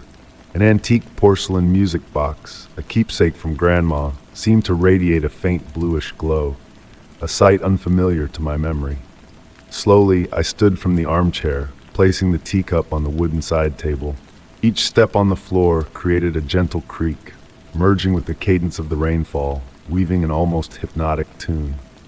Approaching the door, the glow intensified, yet retained a delicate quality, akin to moonbeams shimmering on placid waters. The toy room served as a sanctuary of reminiscences and enchantment. Weathered wooden shelves, cradled porcelain dolls adorned in Victorian attire, vibrant toy trains, and plush animals exuding benevolent expressions. Nestled on the central shelf, the music box held a special place, encircled by tiny crystals my niece had gathered during her garden strolls. The porcelain ballerina atop the music box, typically frozen in a perpetual pose, swayed ever so slightly, as if brushed by an unseen zephyr. Drawing nearer, I noticed the room's temperature was notably cooler than the rest of the house. Wisps of vapor escaped my breath, while the crystals encircling the music box seemed to react to its radiance, casting miniature rainbows on the walls. The ballerina continued her discreet motions, and a faint melody, akin to a musical whisper from bygone days, resonated in the distance. I extended my hand towards the music box, and in that instant, the blue light pulsed gently. The other dolls on the shelf seemed to have turned their heads towards me, but upon a blink, they reverted to their original positions. The melody grew clearer. It was a lullaby Grandma had always sung, a tune I had believed faded from memory. Gradually, the music box began to rotate on its own, unhurriedly. The ballerina pirouetted with an unnatural grace, her movements fluid as a genuine dancer's. The crystals now cast intricate patterns on the ceiling, weaving narratives of eras long past. The atmosphere in the room thickened with recollections, as if time itself condensed around that mystical object. I stood transfixed, ensnared by the spectacle before me. The music, entwined with the rain symphony, spoke of yearning and concealed enigmas. The shadows in the room seemed to sway to the music's rhythm, and for an instant I felt I was not alone in witnessing this private exhibition. Slowly the melody began to fade, akin to a dream slipping away upon waking. The blue light dwindled to a faint glimmer, and the ballerina ceased her dance, frozen once more. Silence reclaimed the room, yet it bore a weighty significance, pregnant with meaning and enigma. I returned to my armchair, retrieving my now tepid tea. Gazing at the dwindling embers in the hearth, I ruminated on Grandma and her penchant for objects steeped in tales. I pondered if she had ever encountered a similar spectacle, if the music box had always harbored that enchantment, or if it was a rare gift, reserved for specific moments and select observers. Since that night, whenever I passed by the toy room, my eyes flickered to the music box. At times, I believe I catch a fleeting blue radiance, or hear the initial notes of that forgotten lullaby. Yet perhaps it is merely memories pirouetting in my mind, akin to that porcelain ballerina on that rainy night. Story 46. In the gentle glow of my desk lamp, shadows played on the aged wood of my grandfather's vintage writing desk. The rain hummed a soothing melody against the window, lulling the world into peaceful slumber. Amidst the collection of old letters and postcards, a pristine white envelope stood out like a beacon of the unknown, its paper untouched by time, bearing only my name in elegant script, beckoning me to unravel its mysteries. The date inscribed in the corner sent a shiver down my spine. December 27, 2025, a date that hadn't yet arrived. Curiosity mingled with trepidation as I ran my fingers over the unbroken seal, a deep red wax that seemed to pulse beneath my touch. The scent of old books and leather mingled with hints of lavender and something metallic, creating an atmosphere heavy with anticipation. Breaking the seal revealed a single sheet of paper, my own handwriting scrawled with urgency. Words danced on the page, speaking of choices yet to be made, paths waiting to be tread, and consequences unexplored. The ink seemed to breathe, the light flickering in harmony with the unfolding narrative, creating a mesmerizing dance of shadows and rain outside the window. As I delved deeper into the letter, a sense of inevitability intertwined with impossibility. It was my voice, yet altered by circumstances not yet lived. The final paragraph trailed off mysteriously, a postscript hinting at a looming midnight choice, a door that would open only once. Glancing at the clock, I realized the hour was near, 5 minutes to midnight. The rain had ceased, leaving a profound stillness in its wake. Holding the letter, it grew lighter, almost weightless, as if it existed on the cusp of reality and dreams. Approaching the window, the moon's silver rays bathed the room, illuminating the fading ink on the page. Words vanished like stars at dawn, leaving behind a blank canvas, scented with lavender and tingling with possibilities. The envelope vanished, a phantom of the night, yet its essence lingered in the air, a reminder of a choice unmade or perhaps already decided. In quiet moments, when rain whispers against the glass, I catch a whiff of lavender and ozone, a subtle reminder of that ethereal letter. The grandfather clock ticks away, each second a reminder of time's relentless march. Yet, on nights like these, I find myself gazing at the door, waiting for midnight, wondering if the past and future are intertwined like threads of a letter lost in time. Story 47. The rain softly tapped against the windows of my study, composing a soothing melody that harmonized with the crackling of the fireplace. Nestled in my cherished armchair, I gazed absent-mindedly at the new acquisition adorning the wall, an antique painting portraying an autumn landscape. Discovered in a quaint antique store, I was drawn to its cozy hues and the enigmatic ambiance it emitted. The aged golden frame shimmered in the flickering firelight, casting dancing reflections on the walls. On that particular evening, as the storm outside grew in intensity, a peculiar occurrence captured my attention within the painting. The painted leaves appeared to sway ever so slightly, as though being caressed by an unseen breeze. Initially, I attributed it to the interplay of light and shadow from the fire, yet the longer I observed, the more I discerned a subtle shift. The colors appeared richer, more profound than my initial impression. The pathway winding through the painting, once obscured by trees, now seemed elongated and meandering, as if extending beyond the canvas's confines. I rose leisurely from the armchair and approached the painting. A cool aura enveloped it, sharply contrasting with the warmth of the fire. Running my fingers delicately across the canvas, I detected an unusual texture beneath, smooth and almost velvety. An elusive fragrance of damp earth and wet leaves wafted from the frame, so authentic that it momentarily confounded my senses.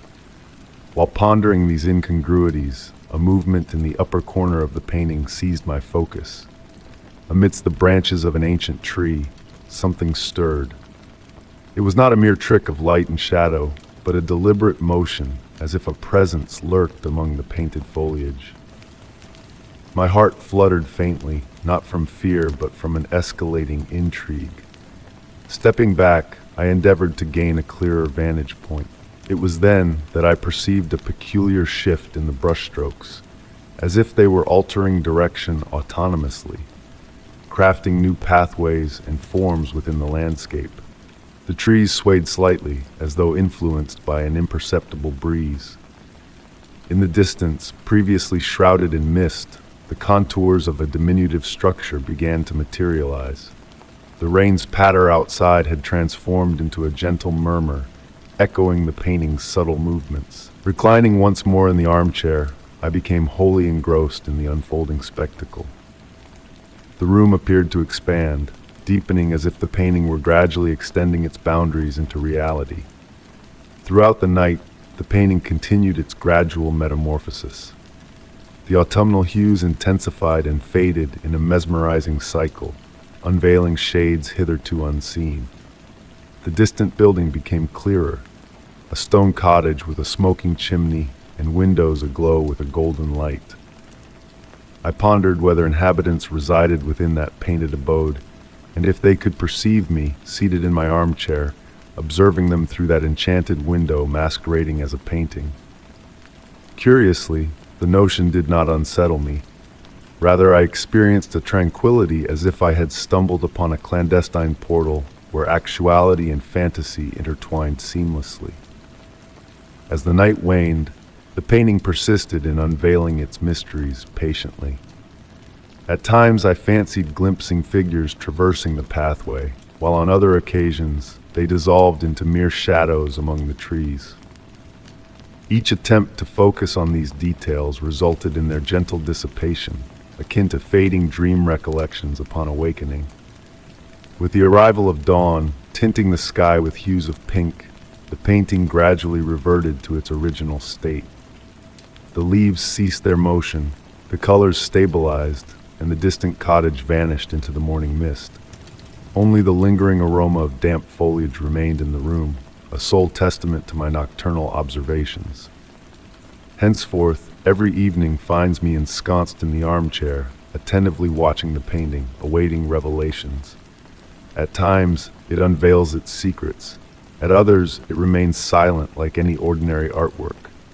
Yet, I am cognizant that behind that canvas lies an entire realm, one that stirs only when the world slumbers, and solely for those patient enough to observe intently. Story 48. The rain cascaded gently that evening, enveloping the world in a glistening sheen that mirrored the glow of the streetlights. Weary from a long day's toil, I meandered homeward, relishing the earthy fragrance that mingled with the rhythmic pitter-patter of raindrops on rooftops. And then, amidst the symphony of rainfall, a sight caught my eye, a petite book cloaked in darkness, forsaken on the damp sidewalk. It appeared untouched by the rain, as though placed there mere moments ago. Stooping to retrieve it, I marveled at its supple feel and the fine leather that enshrouded it. Devoid of any markings, the cover bore no name nor hint of its origin, save for a black satin ribbon serving as a bookmark, nestled amid the yellowed pages. Curiously weighty for its size, the diary hinted at containing more than mere paper and ink. Sheltering the first page beneath a nearby balcony's eaves, I gingerly unfurled the manuscript. Delicate script, penned in black ink that gleamed as though freshly inscribed, graced the page. The date atop the parchment bore the current day, yet the year stood frozen in 1887. The opening words seized my attention at once. I have unearthed an existence that defies all reason. Shadows transcend their essence, and time ebbs in disarray. I must chronicle these anomalies ere they slip beyond grasp. A chill, not born of fear but of fervent curiosity, traversed my spine. Flipping to the next page, the narrative unfurled, weaving a tale of increasingly enigmatic occurrences. The author chronicled moments of repetition, objects transposing under cover of night, and mirrors reflecting images with a subtle delay. As I delved deeper into the diary's enigmatic contents, the rain assumed a melodic cadence, its droplets falling in a synchronized ballet, as if choreographed by unseen hands. Casting my gaze about, I beheld a deserted street where lamplight painted perfect circles upon the slick cobblestones, their convergence forming intricate patterns hitherto unseen. The manuscript mirrored these revelations, detailing concealed symmetries within the mundane fabric of reality, only unveiled at opportune junctures when perception expanded to embrace broader vistas. The author's journey into this realm of hidden marvels commenced with a peculiar find, an aged brass key etched with inscrutable symbols. In a moment of revelation, I discerned a metallic presence within my jacket's pocket. Retrieving the key, its antique brass and cryptic engravings mirrored the very description within the diary. Subsequent pages unveiled a revelation of a door, not of timber and iron, but a threshold existing betwixt spaces, perceptible solely when light caressed reflective surfaces at a precise angle. The key, it seemed, wielded an influence beyond mere unlocking mechanisms, bending reality to the bearer's will. Glancing up from the pages, I beheld the lamplight's shadows contorting into impossible configurations, their elongated forms evoking ancient scripts. The rain's lullaby grew more hypnotic, a distant whisper serenading my senses. The diary's final page bore a cryptic forewarning. If these words meet your eyes, fate has conspired our meeting. Coincidence is but a mirage at this threshold of existence. The key shall unveil truths, but heed this. Some doors once ajar remain unclosable. With a solemn reverence, I closed the diary, the weight of the key a palpable presence in my pocket. Each raindrop now carried a fragment of a grander melody, orchestrating a nocturnal symphony. The lamplights' dance upon the urban canvas birthed shadowy figures that pirouetted in a silent theater.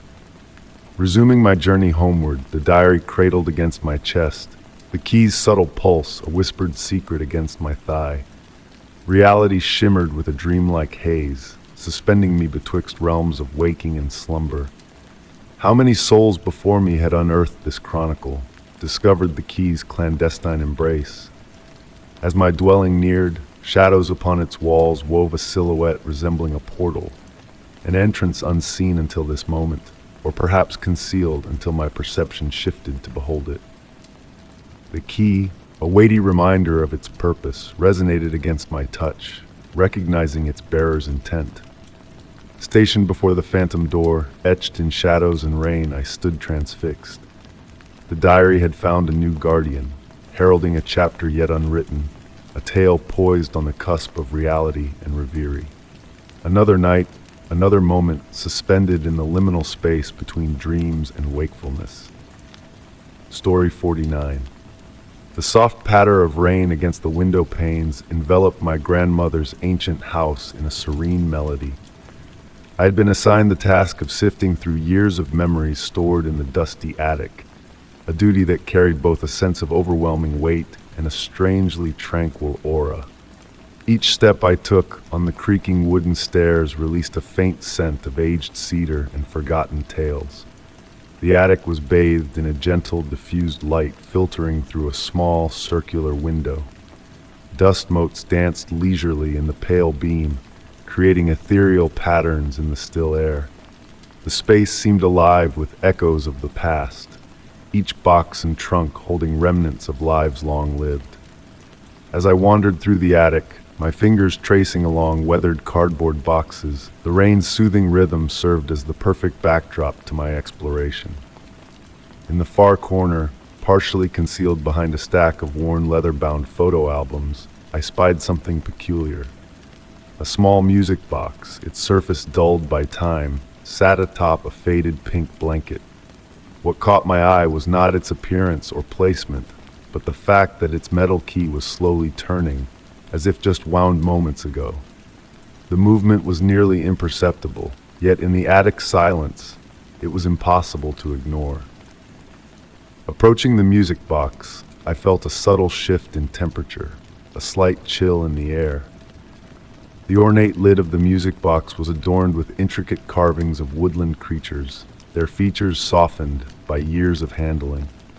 My grandmother had never mentioned this particular piece, which struck me as odd given her penchant for sharing stories about her cherished possessions. When I gingerly lifted the music box, I was surprised to find it unnaturally warm to the touch, defying the attic's natural coolness. The key continued its slow rotation, defying logic. With trembling hands, I opened the lid, expecting the familiar lullaby to fill the air. Instead, a different sound emerged, the soft, distant giggle of a child, ethereal and haunting, drifting through the silence like a forgotten memory. The sound wasn't frightening. Rather, it evoked a deep sense of loneliness and longing that resonated within me. Beneath the music box lay a tiny porcelain doll, no larger than my palm. Its painted face bore a serene expression, though one glass eye was slightly askew, giving it an oddly knowing gaze. The doll's once white dress had aged to the color of ivory, its delicate lace trim resembling spider silk. What struck me most were the doll's tiny hands, outstretched as if yearning to be held. As I studied the doll, the rain's rhythm seemed to shift, becoming more deliberate, like footsteps traversing the attic floor. Dust motes in the air twirled in strange formations, almost resembling small handprints before dissipating into chaos. The temperature continued to drop, yet it felt more like a gentle breeze on a summer evening. In that moment, memories not my own surfaced in my mind. Glimpses of a young girl playing in this very attic, her laughter reverberating off the rafters as she cradled the porcelain doll. The scenes felt like watercolor paintings, soft-edged and muted in color, yet carrying an undeniable truth. I realized I was witnessing my grandmother as a child, though I couldn't explain how I knew with such certainty.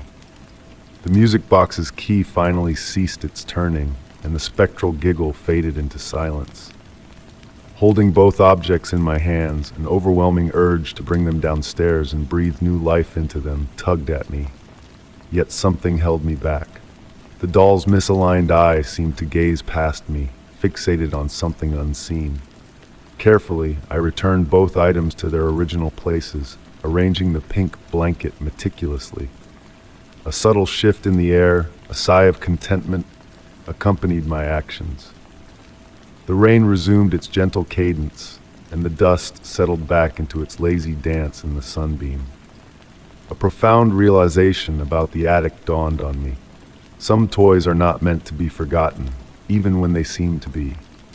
They exist in a realm between memory and reality, between past and present, playing with phantom children in the quiet hours when no one is watching.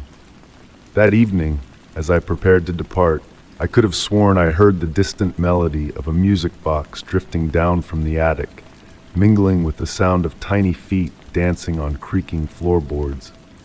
I chose not to investigate. Certain mysteries are destined to remain unsolved, residing in that gentle space between wakefulness and dreams, where the unimaginable becomes tangible and memories twirl eternally in the dust-speckled light of aging attics. Perhaps this is why my grandmother never spoke of the music box. Some treasures are meant to reveal themselves only to those who chance upon them at the precise moment when the rain falls softly and the world grows quiet enough to hear the whispers of the past. Story 50. The ocean that night lay still, a tranquil expanse under the moon's soft gaze. I sat on the creaking porch of my wooden abode, wrapped snug in a woolen blanket, listening to the gentle rhythm of waves caressing the shore. The full moon painted a silver path upon the water, a pathway beckoning me to follow it beyond the horizon. In that moment of quiet contemplation, a peculiar sight caught my eye. A luminous green glow, almost ethereal, swaying amidst the waves not far from the sandy edge. Rising slowly from the rocking chair, the salty breeze tenderly kissed my face as I descended the weathered steps. The warm sand welcomed my bare feet, a comforting touch despite the lateness of the hour. Drawing closer to the water's edge, where the waves kissed the land with a gentle touch, the greenish glow grew more distinct. An ancient glass bottle, its elegant form holding a yellowed piece of parchment within. Retrieving the bottle, its weight surprising and its surface coated in a patina of salt that obscured its contents in places, I held it up to the moonlight, mesmerized by the reflections dancing upon its surface. The cork stopper, sealed with black wax, cracked with age yet still intact, whispered tales of distant voyages and hidden messages. Peering closely, I noticed the glass held within it tiny crystalline formations, sparkling like captured starlight. Returning to the porch, the soft glow of the oil lamp casting a warm light, I set the bottle upon the worn wooden table and settled into my favorite armchair. The ocean song now seemed to whisper secrets, a melody of the deep calling out to me. With deliberate movements, I began to break the aged seal, the wax crumbling beneath my touch like ancient ash. The cork, surprisingly well preserved, released a fragrant mix of seaweed, aged ink, and an elusive scent that defied description. Unfurling the yellowed paper within, tied with a faded blue ribbon, my hands trembled slightly as I loosened the knot. The paper, resilient despite its age, bore ink now faded to a sepia hue, rendering some parts nearly illegible. The words danced upon the page, a language familiar yet elusive, penned in elegant script marred by hints of agitation. Amidst the faded lines, snippets of phrases emerged. Time flows differently here, and the light is never the same. Intricate sketches of unknown constellations and lunar phases intertwined with the text, but it was a drawing at the page's end that held me spellbound. A perfect spiral seeming to shift subtly when viewed askance. As I read on, the oil lamp flickered strangely, casting elongated shadows upon the porch that pulsed in time with the ocean's murmurs. The sea's song had shifted, no longer a gentle lullaby, but an ancient chant in a forgotten tongue. Time itself seemed to slow, the air thickening around me as if reality itself were unraveling. The final paragraphs, clearer than the rest, as if preserved by some unseen force, spoke of a realm where dreams and waking blurred as one, where time flowed like water through cupped hands. The message concluded with a chilling declaration. If you read these words, you too are chosen. Cast your gaze upon the sea tonight. Witness its transformation. Lifting my eyes from the parchment, the moon loomed larger, its reflection upon the water taking on a geometric form. The bottle on the table pulsed with that same green light, its glow now akin to a slumbering heartbeat. Carefully refolding the message and placing it back within the bottle, I left the cork aside. Gazing out to sea, I pondered if others had stumbled upon such messages, if they too had felt the silent pull of the ocean's depths. The night drifted on, serene yet transformed. Perhaps it was the stars' reflection upon the water, or perhaps it was my own perception forever altered. I remained on the porch till the break of dawn, listening to the sea's whispered secrets that echoed through the night. The bottle sat upon the table, its green luminescence waning with the morning light. The true meaning of that enigmatic message eluded me, yet I sensed a shift within, a transformation wrought by that fateful night. Sometimes beneath the full moon's glow, I catch glimpses of that green light dancing upon the waves, a silent invitation to uncover mysteries best left undisturbed in the ocean's depths. Story 51. The night lay hushed, enveloped in a shroud of mist that turned the streetlights into faint twinkling stars. Nestled in my cherished armchair, I gazed absently at the shadows pirouetting on the walls of my study, born from the flickering glow of a solitary candle perched on a side table. The aged wooden floor exuded a familiar musty aroma, a scent unique to well-loved homes, while the stillness was intermittently broken by the steady tick-tock of the pendulum clock. It was during one of these moments of quiet reflection that I detected something peculiar. Amidst the familiar shadows cavorting on the wall, there was one that seemed to march to its own beat, while the rest swayed in harmony with the candle's dance. This particular shadow moved with a purpose of its own, as though exploring the wall's surface. Initially, I dismissed it as a figment of my weary mind. After all, I had been toiling late into the night for weeks, and my eyes had been known to deceive me on occasion. Closing the book resting in my lap, I rose to investigate the anomaly more closely. The shadow, sensing my scrutiny, timidly skittered towards the corner of the room. Drawing nearer to the wall, I scrutinized the plastered surface with care. The uneven texture naturally cast small shadows, but the one that had captured my attention was distinct. It possessed a density, a clarity, as if it were composed of something more tangible than mere absence of light.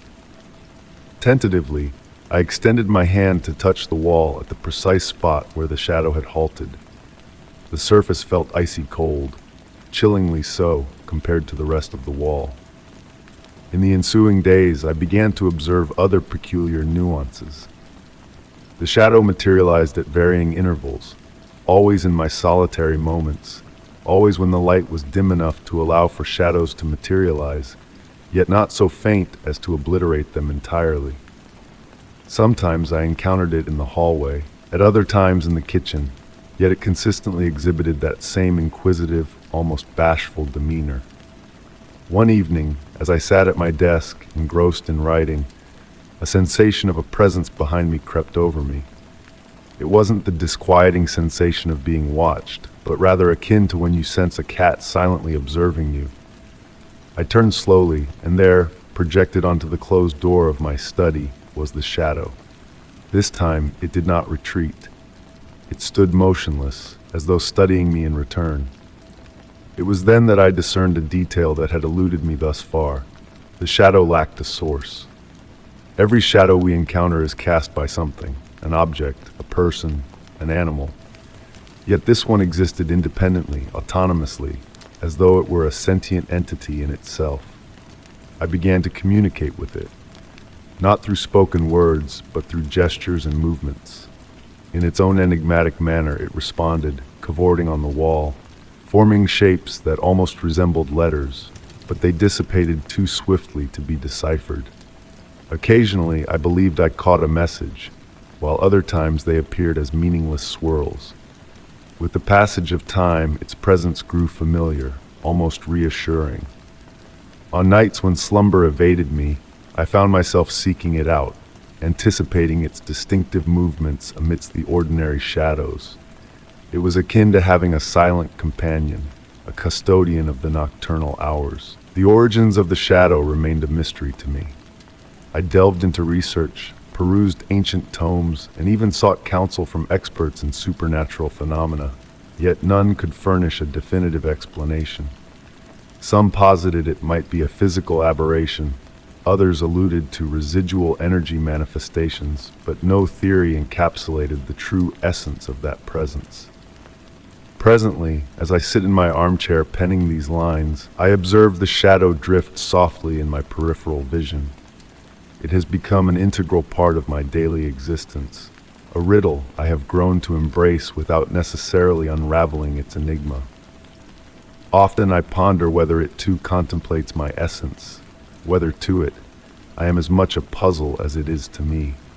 The candle on the side table nears its end, and I am aware that soon the shadow will dissolve into the encompassing darkness, only to reappear when a fresh light births the space essential for its existence. And I will remain here, awaiting its return, engaged in this silent communion between a man and a formless shadow. Story 52. The snow whispered its soft descent on that winter night, draping the windowsill in a velvety white embrace. Nestled in my favorite armchair, I observed the delicate dance of snowflakes in the lamplight, while savoring a tranquil cup of chamomile tea. The warmth of the tea provided solace against the chill creeping through the weathered wooden window frames. The grandfather clock's rhythmic ticking filled the room with a hypnotic melody, akin to a lullaby that beckoned me towards slumber. In the midst of this serene moment, a peculiar sight captured my attention within the window's reflection. Amidst the swirling snowflakes, a faint image materialized, a face, ethereal and enigmatic. Though indistinct, the eyes held a mysterious depth, gazing at me with a familiarity that stirred a sense of unease. Rising from my seat, the aged floorboards groaned beneath my weight as I approached the window. The ephemeral visage wavered before fading, yet a lingering sensation of being observed lingered in the air. The aroma of chamomile, now intertwined with a subtle hint of jasmine, a fragrance that summoned hazy recollections of a bygone summer evening. Returning to my seat, my gaze fixated on the window, searching for that elusive face in the glass. The pendulum's sway continued, its ticking now a whisper of unintelligible words that seemed to echo in the room. Retrieving my weathered journal from the nearby shelf, I absent-mindedly flipped through its pages, revealing a forgotten photograph nestled within. With trembling hands, I lifted the aged picture, its colors faded by time, yet the scene preserved. A gathering of individuals smiled back from the frame, captured in a moment of joy during a summer picnic. Though unfamiliar, each face bore a strange semblance of recognition. One figure in particular drew my focus, a young woman in the background, her gaze mirroring the deep, dark eyes that had peered back at me from the window's reflection. An air of melancholy enveloped me as I scrutinized the image. Clad in a white floral dress, she clutched a bouquet of jasmine, her smile imbued with a wistful tenderness. Flipping the photograph revealed a message inscribed in elegant script, "Don't forget me." A sudden gust of wind rustled the curtains, despite all windows being shut, intensifying the scent of jasmine that enveloped me like a gentle caress. Closing my eyes, fragments of memories stirred within me. A joyous laughter, the distant strains of a piano, the rustle of a white dress among garden trees. Upon reopening my eyes, the snow drifted soundlessly, the window's reflection now merely my weary countenance. Yet, as the photograph found its place within the journal once more, I knew that haunting face would linger in my dreams. It wasn't a menacing presence, but rather a poignant melancholy, akin to a forgotten melody resurfacing unexpectedly. Draping myself in a cozy blanket on the couch, the pendulum's hypnotic swing persisted. The lingering scent of jasmine dissipated gradually, fading like a distant memory slipping into slumber. Before succumbing to sleep, I pondered the depths of my mind, wondering how many other obscured memories lay dormant, awaiting reawakening. Perhaps, I mused, some faces are not meant to be erased by time, but instead endure as gentle phantoms, custodians of faded recollections. Drifting into the realm of dreams, the crystalline laughter seemed to linger in the air, carried by the wind alongside the snowflakes that continued their nocturnal waltz. Story 53. In the quiet sanctuary of my study, the grandfather clock stood as a steadfast guardian of time. Its rhythmic ticking echoed through the room, a soothing lullaby that calmed the restless mind. But on a particular morning, a subtle shift in the familiar cadence caught my attention. As I pored over dusty papers at my desk, a sense of unease crept in, like a whisper of mystery dancing on the edge of perception. The sunlight filtered through heavy drapes, casting a warm embrace over the wooden floors. Everything appeared ordinary, yet an invisible thread of peculiarity lingered in the air. When I reached for my pocket watch, the world around me seemed to slow, as if time itself hesitated in its relentless march forward. The second hand trembled, suspended between moments, defying the natural order of progression. With a curious gaze, I rose from my chair, observing the suspended animation that enveloped my surroundings. Dust motes hung motionless in sunbeams, frozen in a delicate ballet. The steam from my tea lingered in midair, a wispy sculpture frozen in time. Even the curtains stood still, captured in a moment of suspended animation. Silence enveloped the room, a tranquil veil that draped over the ordinary sounds of life. Birds ceased their songs, traffic noise faded into the distance, and a profound stillness settled like a gentle mist. Each step I took sent ripples through the invisible fabric of time, creating a hushed symphony of quietude. Approaching the window, I beheld a world transformed into a tableau of frozen beauty. A bird hung mid-flight, wings outstretched in a graceful arc. Leaves in the garden paused in their descent, frozen in an eternal dance of autumnal hues. Even a neighbor's cat perched on a wall, tail curved in a moment of suspended grace. Rather than fear, a sense of wonder filled my heart, as if I had stumbled upon a secret oasis of timeless tranquility. I wandered through the house, marveling at the intricate details that escaped notice in the rush of daily life. Water droplets hung in the air like glistening pearls, and clocks stood frozen, their hands pointing to a moment that refused to pass. Returning to my study, a peculiar sight awaited me. In the old mirror above the fireplace, my reflection moved in perfect harmony with me, yet with an otherworldly quality. The mirror beckoned me closer, its surface hinting at depths beyond the physical realm. My reflected eyes held a secret knowledge, a silent understanding of the mysteries that unfolded. Time slipped by, a fluid concept in this suspended reality. Hours may have drifted like whispers, or mere moments might have tiptoed past, the distinction blurred in the timeless expanse. Seated once more at my desk, I gazed at the blank journal before me, the pen poised but hesitant to capture words in a world where time had lost its meaning. Slowly, imperceptibly, the world around me stirred from its slumber. Dust motes quivered, the steam dissipated, and the curtains stirred with a gentle sigh. The grandfather clock's pendulum hesitated, then resumed its steady pendulum, a heartbeat of time restored. Life flowed onward, a river released from its icy grip, returning to its natural course. The bird outside completed its flight, the cat unfurled its tail, and the autumn leaves resumed their gentle descent. Normalcy embraced the world once more, yet an echo of the extraordinary lingered in the air. The mirror reflected a fleeting glimpse of the enigmatic other self, a reminder of the timeless realm where moments hung suspended in serene perfection.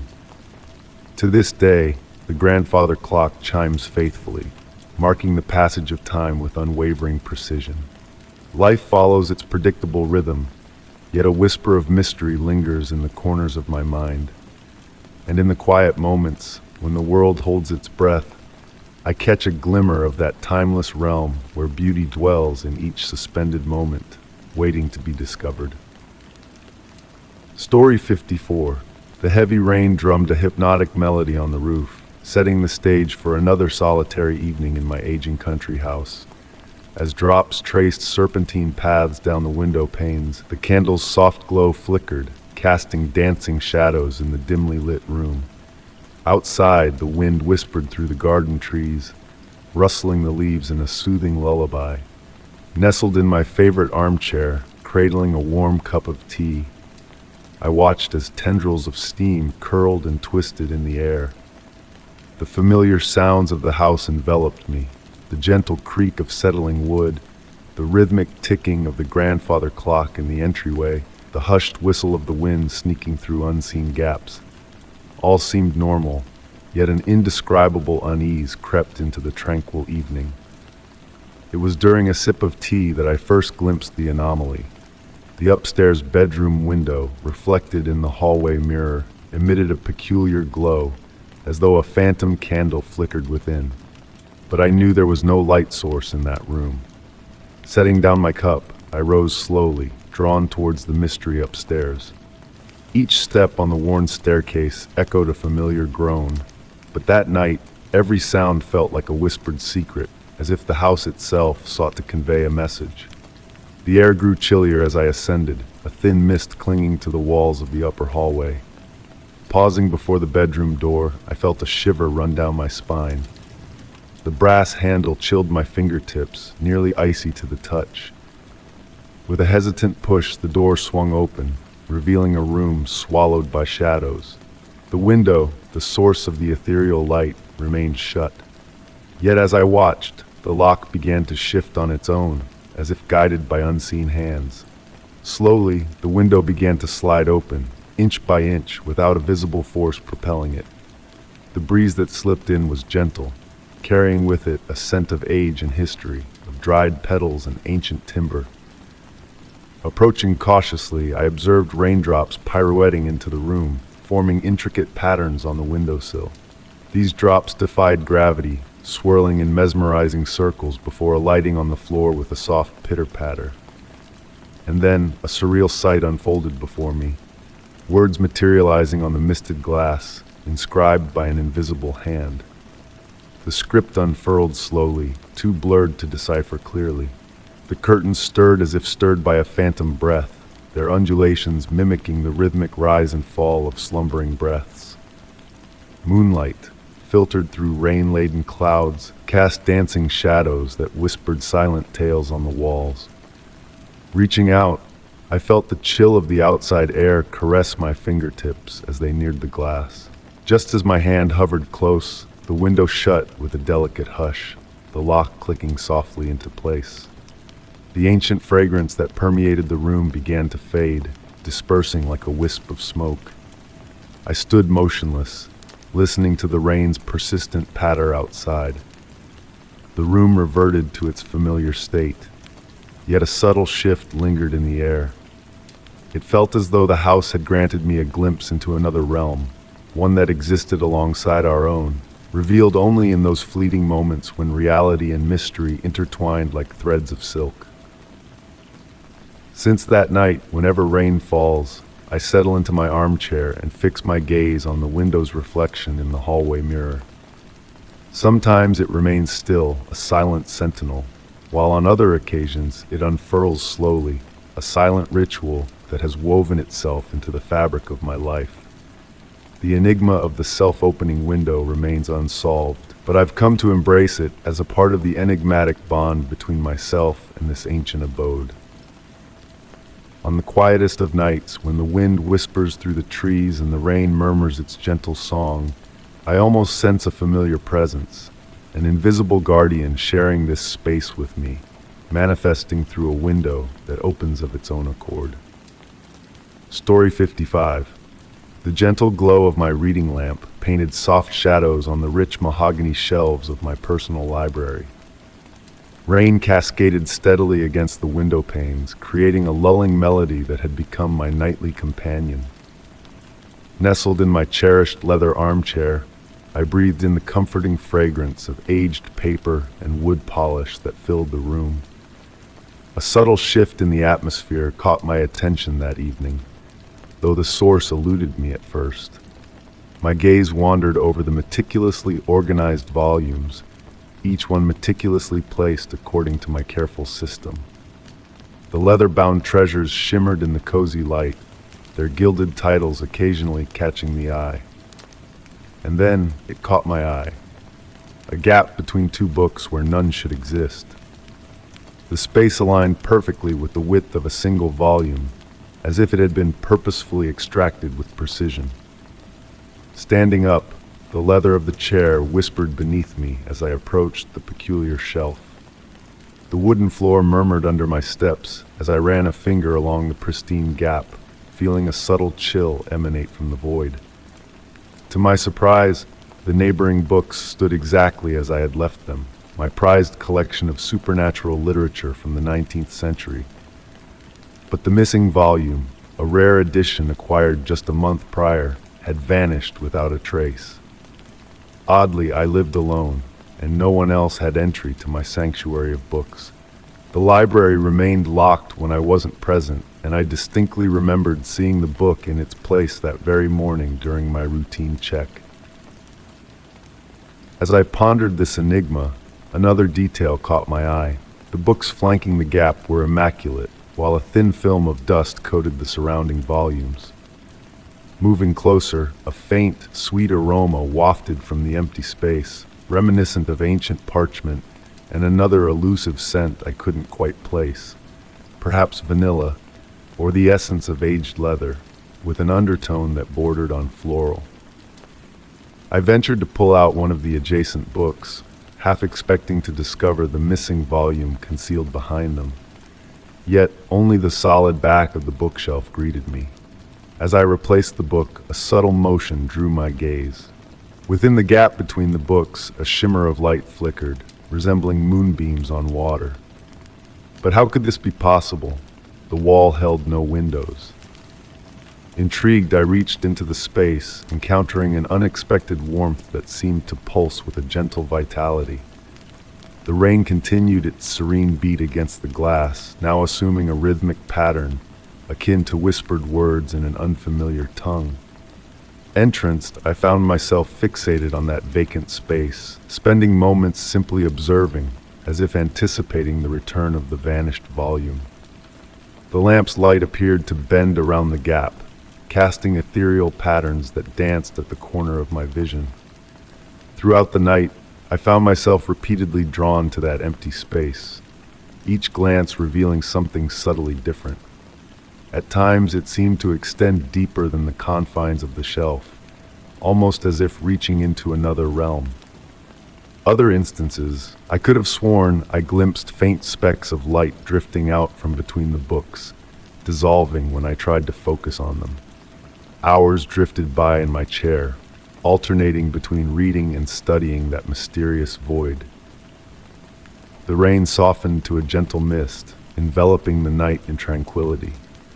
As weariness tugged at my eyelids, I noticed the shadows in the room had shifted, flowing towards the empty space like a silent stream, so gradual that I questioned if my eyes deceived me. When I finally decided to retire for the night, I performed my usual checks of windows and doors. As I reached to extinguish the reading lamp, a pause halted my hand. In the gap between the books, a single page had seemingly materialized. Not from my missing volume. The paper bore an ancient quality, its edges softly aglow in the dim light. Elegant script adorned the page, unfamiliar to my eyes. But before I could decipher the words, they faded like mist under the morning sun, leaving behind blank, aged paper that dissolved into nothingness. The missing volume remained elusive, evading all my searches. Yet every night I find myself drawn to that vacant space, where the rain whispers and shadows dance. On quiet evenings, a phantom scent lingers in the air, a reminder of the enigma that resides between the pages of my library.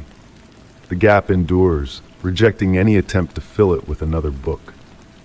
Any tome placed there inevitably returns to my desk by morning, as if the void awaits the return of its rightful occupant. I've grown to embrace this enduring mystery, this pocket of uncertainty within my orderly collection. Perhaps certain books are destined to wander, carrying their secrets beyond our grasp, leaving behind only questions and the faint scent of possibility. Story 56. The doorbell remained silent on that tranquil autumn afternoon. A gentle knock echoed through the stillness, akin to the delicate flutter of a moth's wings brushing against a window. Nestled on the couch, enveloped in a cozy blanket, I savored the rhythmic tap of raindrops on the window, orchestrating a soothing symphony. Rising leisurely, I attributed the sound to the whims of the wind outside. As I swung open the door, no soul stood before me, only a neatly squared brown package resting on the threshold. Devoid of any labels or addresses, my name adorned the package in a graceful, ancient script, as though penned with black ink from a bygone era. The cardboard felt sleek to the touch, unaffected by the ceaseless rain. Curiosity piqued, I brought the package inside, the silence now amplified, punctuated solely by the pendulum's soft ticking and the rain's gentle descent. Reclining once more on the couch, I scrutinized the package from every angle. Its flawless edges revealed no signs of tape or visible openings, folded with precision akin to the art of origami. A faint fragrance wafted from within, a blend of old books, black tea, and a hint of sandalwood, all mingling in the air. Cradling it in my lap, a subtle movement seemed to stir within, ethereal and elusive, akin to a delicate waltz of unseen currents. The fading afternoon light cast elongated shadows, the room enveloped in a natural twilight that I preferred over artificial illumination. The package seemed to absorb light uniquely, its surface playing with reflections in a mesmerizing dance. After moments of contemplation, I sought a method to unveil its secrets. Tracing my fingers along the edges, I noticed sporadic warmth, as if the cardboard harbored a mysterious internal heat, fluctuating in an enigmatic pattern. Amidst my efforts to unlock its contents, a hazy memory surfaced, reminiscent of a distant childhood encounter with a similar package at my grandparents' home. The rain's rhythm intensified, tracing patterns on the window that mirrored the warmth I felt on the package. Was it mere coincidence or a deeper connection eluding my grasp? Lost in ponderings, the room's temperature subtly shifted, reaching a serene equilibrium.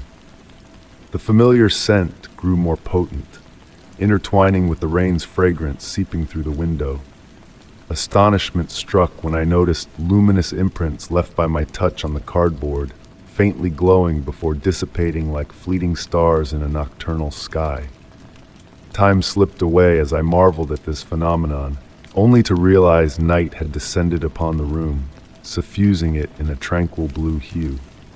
The package exuded a faint, almost imperceptible glow, prompting me to postpone its unveiling for another day. Placing it gently on the coffee table, I illuminated the room with a lamp, restoring normalcy to the package's appearance. In the ensuing days, the enigmatic package remained a fixture on the table, occasionally hinting at its inner glow and subtle movements, like a silent ballet. The elusive scent lingered, shifting subtly with each passing hour, an ever-present yet elusive companion. The mystery of its origin and contents remained unsolved, perhaps transcending the allure of its secrets to embody a perfect enigma, a riddle meant for contemplation rather than resolution. Even now, amidst autumn rain tapping on window panes, I find myself drawn to memories of that mysterious package, wondering if elsewhere, another soul gazes upon a similar parcel, contemplating the same choice between unraveling its mysteries or preserving its enigmatic dance undisturbed. Story 57. The old wooden floor whispered beneath my feet as I wandered down the dimly lit hallway, bathed in the soft hues of a setting sun. Grandma's house had a way of speaking to me, each creak and groan of the ancient boards telling tales of days long past. The air carried the scent of lavender, intertwined with the essence of aged wood, a comforting aroma that had lingered with me through countless summers of my youth. But on this particular evening, a subtle shift in the atmosphere caught my attention. Standing before the weathered attic door, a detail previously unnoticed beckoned me closer. The peeling white paint bore peculiar marks, not mere random scratches left by time's passage. These marks seemed purposeful, forming a cryptic pattern, as if a hidden message sought to be revealed from within. As the sun dipped lower, casting elongated shadows across the hallway, the silence enveloped me, broken only by the rhythmic ticking of the grandfather clock below and the gentle rustle of leaves stirred by the wind outside. Tracing my fingers over the markings, I felt the rough texture of the scratched wood, the patterns almost mathematical in their precision.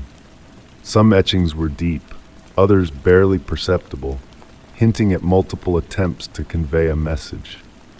How many times had I passed by this door without noticing these enigmatic symbols before? Recollections surfaced of Grandma's avoidance of the attic stairs, a detail overlooked until now. A chill danced down my spine as a cool breeze brushed against my neck, causing me to shiver. The hallway stretched out before me, shadows deepening as the light waned. Retrieving the heavy brass key adorned with faded floral motifs, I hesitantly inserted it into the lock. The mechanism resisted momentarily as I turned the key, a faint sound catching my ear, resembling a slow, deep breath from beyond the door. My heart quickened as the sound dissipated, leaving only the stillness of the house in its wake. With trembling hands, I illuminated the door with my phone's flashlight, unveiling hidden details within the shadows.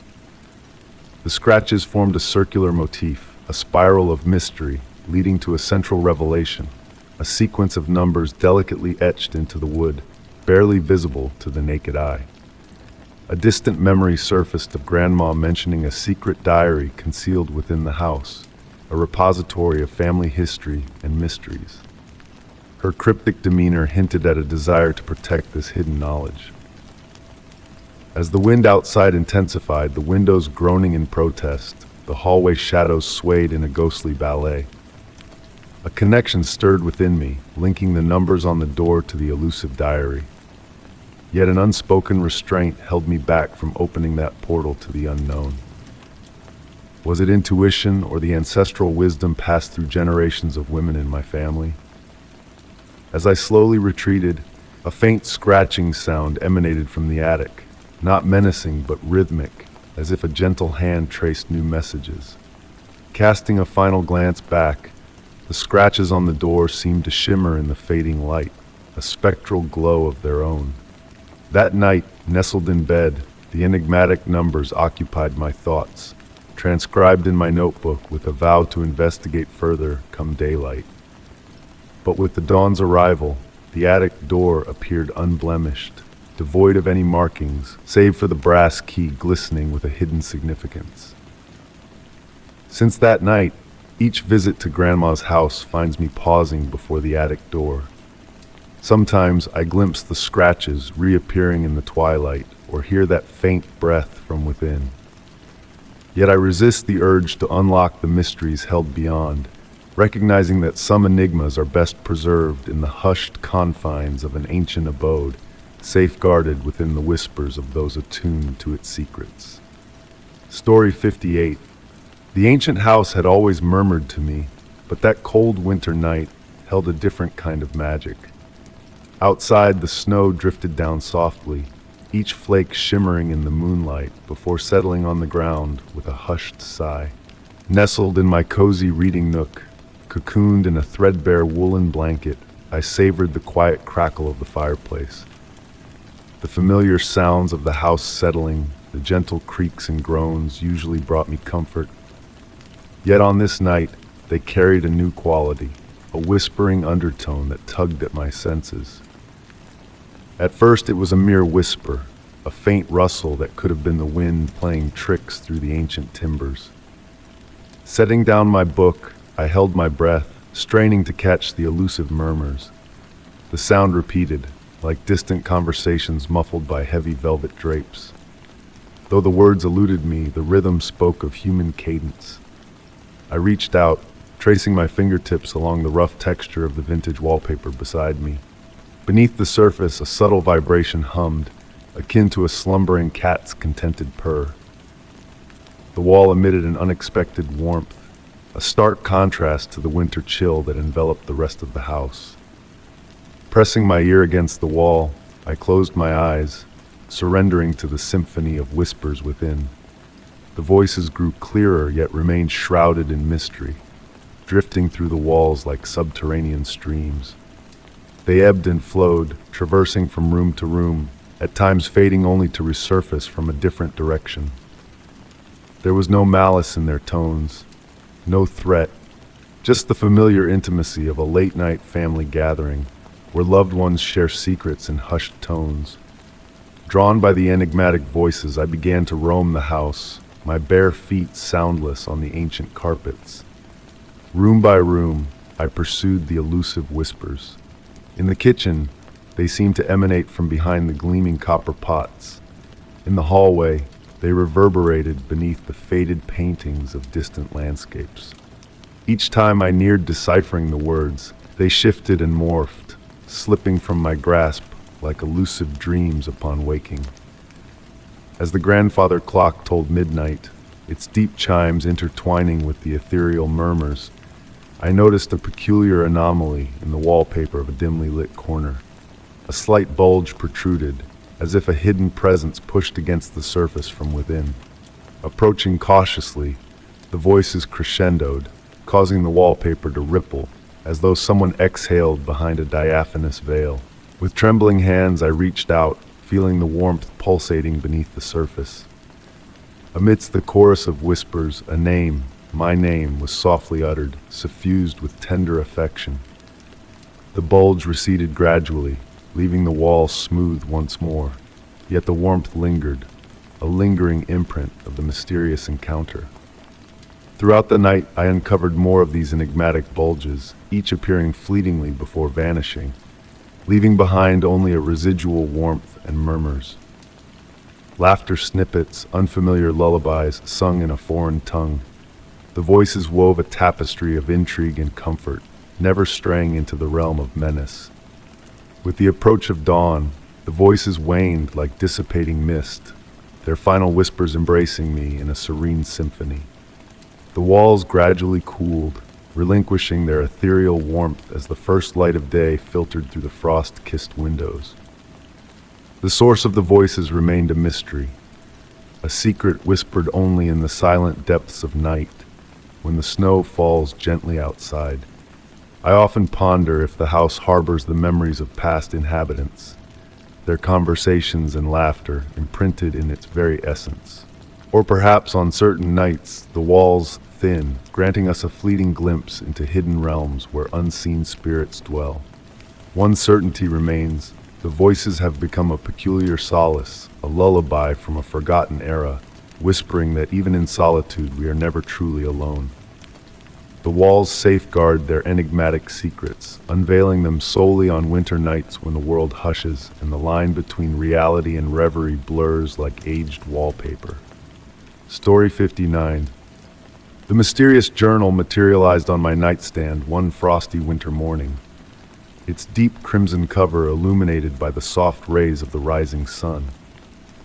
It sat there, a silent enigma, beckoning me with its familiar yet unknown presence. The air carried a hint of winter's chill, mingling with the distant melody of wind chimes dancing in the breeze. Running my fingers over the weathered leather and the intricate patterns etched into its surface, I felt a sense of connection that defied explanation. The softness of the worn material hinted at years of companionship, though I had never laid eyes on it before. Opening the journal released a delicate fragrance of lavender and nostalgia, stirring memories just beyond reach. The initial pages lay blank, pristine in their purity, a canvas waiting to be filled. But as I turned them, elegant script materialized as if by magic, shimmering in the gentle morning light. The handwriting was mine, yet foreign, detailing events yet to unfold in a time that seemed both near and distant. Day by day, I found myself drawn to the journal, reading entries that foretold moments that had not yet come to pass. Simple prophecies manifested with eerie accuracy, chance encounters, lost treasures rediscovered, and mysterious sounds in the dead of night. Each prediction unfolded seamlessly, like a ripple in a tranquil pond, expanding with precision. The entries grew more intricate with each passing day, describing scenes and sensations with vivid clarity. Conversations played out as scripted, sunsets mirrored the journal's descriptions, and rain fell in harmony with its words. Yet, there was no sense of foreboding or fear, only a gentle unveiling of mysteries that whispered of a dreamlike reality. One entry spoke of the aroma of freshly baked bread drifting through my window, followed by a mysterious visitor bearing warm rolls at my doorstep. Another hinted at a haunting melody heard in the garden, its source hidden from sight. These moments blurred the lines between the ordinary and the extraordinary, leaving me in a state of serene wonder. The journal altered my perception of time, turning each day into a tapestry of anticipation and reflection. I became attuned to the nuances of my surroundings, the dance of shadows, the prelude to rain in the air, and the symphony of silence that enveloped me at night. Pressed flowers found within its pages, remnants of futures past, added a touch of surreal beauty to the unfolding mystery. As weeks drifted by, I noticed the entries fading once their events came to fruition, merging seamlessly into the journal's creamy pages. New prophecies emerged, maintaining the delicate balance between intrigue and comfort. The origins of the journal remained a mystery, a silent guardian of secrets that chose me for reasons unknown. On tranquil nights, bathed in the silver glow of the moon, I glimpsed words forming on the pages, ink flowing like liquid poetry. I resisted the urge to decipher them, allowing the mysteries of tomorrow to remain veiled until their appointed hour. The journal became my silent confidant, a link between the present and the yet-to-be, offering glimpses of the magic woven into everyday life. In its quiet revelations, I found solace in the unknown, a harmony between reality and the realm of dreams. The journal's greatest gift lay in its ability to unveil the wonder hidden within the mundane, in the delicate dance of existence's subtle cadences. And as I pen these words, I sense the whispers of tomorrow taking shape, waiting to be penned on the pages that lie ahead. Beside me, the journal rests, a beacon of warmth and mystery, poised to unfurl another day's enigmatic tale. The wind chime's melody weaves through the night, a prelude to the secrets awaiting discovery, in a realm where time and imagination intertwine seamlessly. Story 60. The rain tapped a soothing melody on the roof of the ancestral home as I sifted through the final remnants of my grandmother's legacy. Nostalgia hung heavy in the air, mingling with the fragrance of aged wood and swirling dust particles basking in the golden hues of the setting sun streaming through the cream curtains. Each item I unearthed seemed to whisper tales of bygone eras, painting vivid memories in my mind. And then, amidst the remnants of the past, I stumbled upon a weathered leather-bound photo album. Its cover bore the marks of time, yet the material retained a softness that only years could bestow. Reverently, I placed it on the weathered oak table in the dimly lit living room. The album exuded a faint scent of must and antiquity, its pages unfolding a sepia-toned tapestry of family history. Weddings, birthdays, lazy summer days, captured in black and white. A smile tugged at my lips as I recognized familiar faces in their youthful splendor, tracing resemblances through generations. The rustle of pages harmonized with the gentle patter of rain against the window panes. Pausing at a photograph taken in the garden, I beheld my grandmother, radiant in a floral dress, surrounded by her kin during a sunlit luncheon. Yet, a figure at the edge of the frame evoked a sense of intrigue. Clad in a pale, ankle-length dress and veiled by the brim of a hat, she stood apart, a mysterious presence unknown to me. Intrigued, I extracted the photo from its confines, revealing a lone inscription on the back, Summer 1956. No further clues adorned the paper. A chill breeze swept through the room, causing the curtains to dance in eerie cadence. Dusk descended, casting a veil of uncertainty over the scene. Illuminated by the warm glow of a vintage lamp, I scrutinized the photo anew, and a disquieting detail seized my attention. The enigmatic figure's shadow defied logic, casting in a divergent angle from the rest, as though bathed in an otherworldly light. A memory surfaced, faint whispers of a woman who had once graced the family circle before vanishing without a trace, her origins and identity shrouded in mystery. The rain's rhythm intensified, lulling me into a hypnotic trance. The figure in the photo appeared to sharpen, the surroundings blurring, as if she harbored a message within her spectral form. I turned the photo, seeking further revelations, and there, faintly etched in the corner, were barely discernible words. She always sees.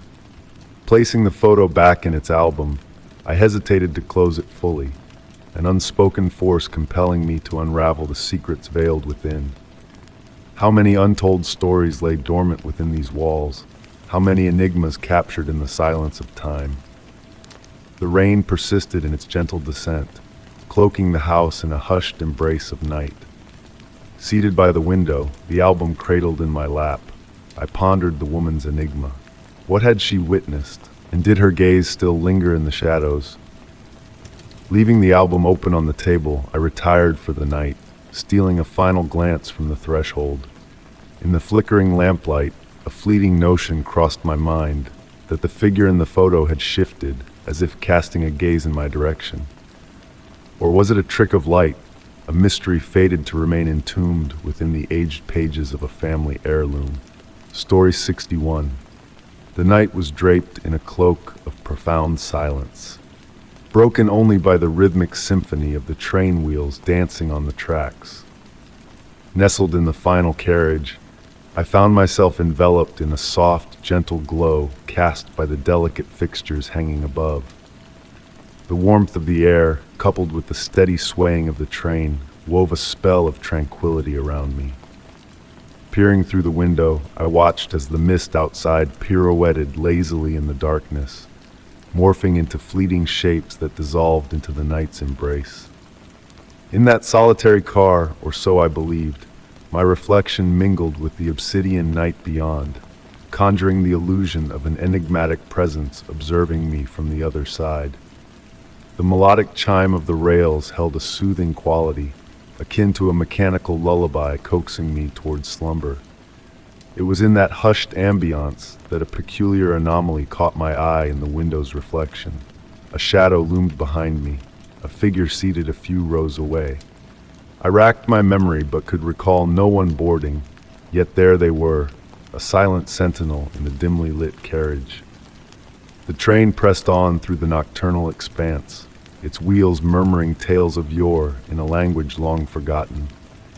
With measured caution, I shifted my gaze towards the mysterious presence. Bathed in an amber hue, the carriage cast elongated shadows over vacant seats, while the figure I had glimpsed sat shrouded in a dark garment, their features obscured beneath the brim of a wide hat. Time itself seemed to falter as I studied that silent voyager, the air thickening with whispers of distant memories not my own. Motionless and wordless, the passenger exuded an aura of permanence, as though they were an intrinsic element of the train's very essence. Steeling myself, I rose, feigning a need to visit the restroom at the car's rear. Drawing nearer, I noticed the figure's coat, a fabric that absorbed light rather than reflecting it, and an unusual chill pervaded the air around them. carrying hints of lavender and aged parchment. As I passed by, a spectral stillness gripped the moment, the distant hum of the rails fading into a far-off realm. It was then that a disquieting realization settled upon me. Beneath the cloak's veil, there was no telltale sign of breath or movement. Reaching the car's end, uncertainty clouded my thoughts, torn between advancing to the next carriage or retracing my steps. The corridor stretched endlessly, the dim illumination casting hypnotic patterns at my feet. Glancing back, the seat once occupied by the enigmatic figure now stood vacant. In its stead lay an ancient train ticket, yellowed with time's touch. Quivering fingers lifted the ticket, its date a relic of 50 years past, precisely on that same day. Warmth lingered on the ticket's surface, as though it had been held mere moments before. Returning to my seat, I clutched the ephemeral artifact, the train's rhythmic cadence, a steady companion once more. Beyond the fog-draped window, elusive figures seemed to walk in parallel to the train, silent companions on its nocturnal odyssey. Fatigue tugged at my senses, prompting reflections on how many others had crossed paths with that spectral passenger on the final train of night. The ticket, a tangible vestige of the surreal encounter, began to blur like a fading dream upon waking. Through the shroud of night, the train wove its clandestine tapestry, ferrying both seen and unseen passengers along its secret path. Drifting into slumber, a lingering hint of lavender and a distant echo of retreating footsteps marked my journey into the realm of dreams. Story 62. The antique store exuded a captivating allure as the evening sun dipped below the horizon. Roaming through the narrow pathways, I found solace in the soft creaking of weathered floorboards beneath my steps and the mesmerizing dance of dust motes in the golden light filtering through lace curtains from a bygone era. The atmosphere carried a blend of ancient leather-bound books, gleaming wood, and whispers of the past lingering in forgotten treasures. It was in this moment that I caught the faint strains of a delicate melody, barely perceptible, drifting through the shelves like a well-kept secret shared only with the shadows. The notes held a crisp clarity yet felt distant, evoking memories of a time when music was etched into vinyl and released into the world through brass horns. Intrigued, I followed the elusive tune, drawn by its haunting familiarity, even though the melody eluded my grasp. At the farthest corner of the shop, past shelves adorned with tarnished silverware and porcelain dolls with watchful eyes, an elegant mahogany gramophone stood sentinel, its brass horn arched gracefully upward, capturing the dwindling light in a dance of shadows. The turntable spun leisurely, though no record adorned its surface. As I approached, the music neither swelled nor faded, maintaining its ethereal essence. Suddenly, the shop's proprietor, a silver-haired elderly woman with kind eyes, materialized beside me with a silent grace that nearly startled me. "A beautiful piece, isn't it?" she whispered, her voice mirroring the gentleness of the phantom melody. "It arrived last week as part of an estate collection. A curious thing, we've never wound it up." Intrigued, I examined the mechanism closely. The winding key lay dormant, yet the turntable continued its hypnotic rotation. The music, perhaps a waltz or a nocturne, wove through the air like a shimmering tapestry, beckoning me further into its enigmatic embrace. My fingers brushed the smooth wood, sensing a subtle warmth beneath its polished surface. "Would you like to take it home?" the shop owner inquired, her gaze carrying a wisdom that eluded my understanding. "Some objects choose their companions, you see, and this one seems quite enamored with you." That evening, the gramophone found its place in my study, nestled beside the window where moonbeams could caress its brass horn with a tender touch. I devoted hours to studying every detail, the intricate scrollwork on its base, the faded maker's mark worn by time, the perfectly balanced arm awaiting the touch of a needle. The music persisted, a soft and intermittent presence, akin to a distant echo from a forgotten era. Some nights, it would serenade me with classical melodies, while on other occasions, jazz standards filled the room, evoking images of vintage ballrooms. Each melody seemed to carry emotions within its harmonies: joy, yearning, wistfulness, hope, as if the gramophone had absorbed the sentiments of all who had ever listened to it. Gradually, subtle changes manifested in my surroundings. Books would be slightly askew, as if someone had perused them in the hours of slumber. The curtains would sway on breathless nights. Occasionally, a fragrant trace of lavender and vanilla perfume would drift through the air, though I dwelled alone. One tranquil evening, rain whispered against the window panes, and the music metamorphosed. Rather than its usual ethereal distance, it grew more tangible, more immediate. I recognized the piece, Debussy's Clair de Lune, though its rendition felt uniquely enchanting.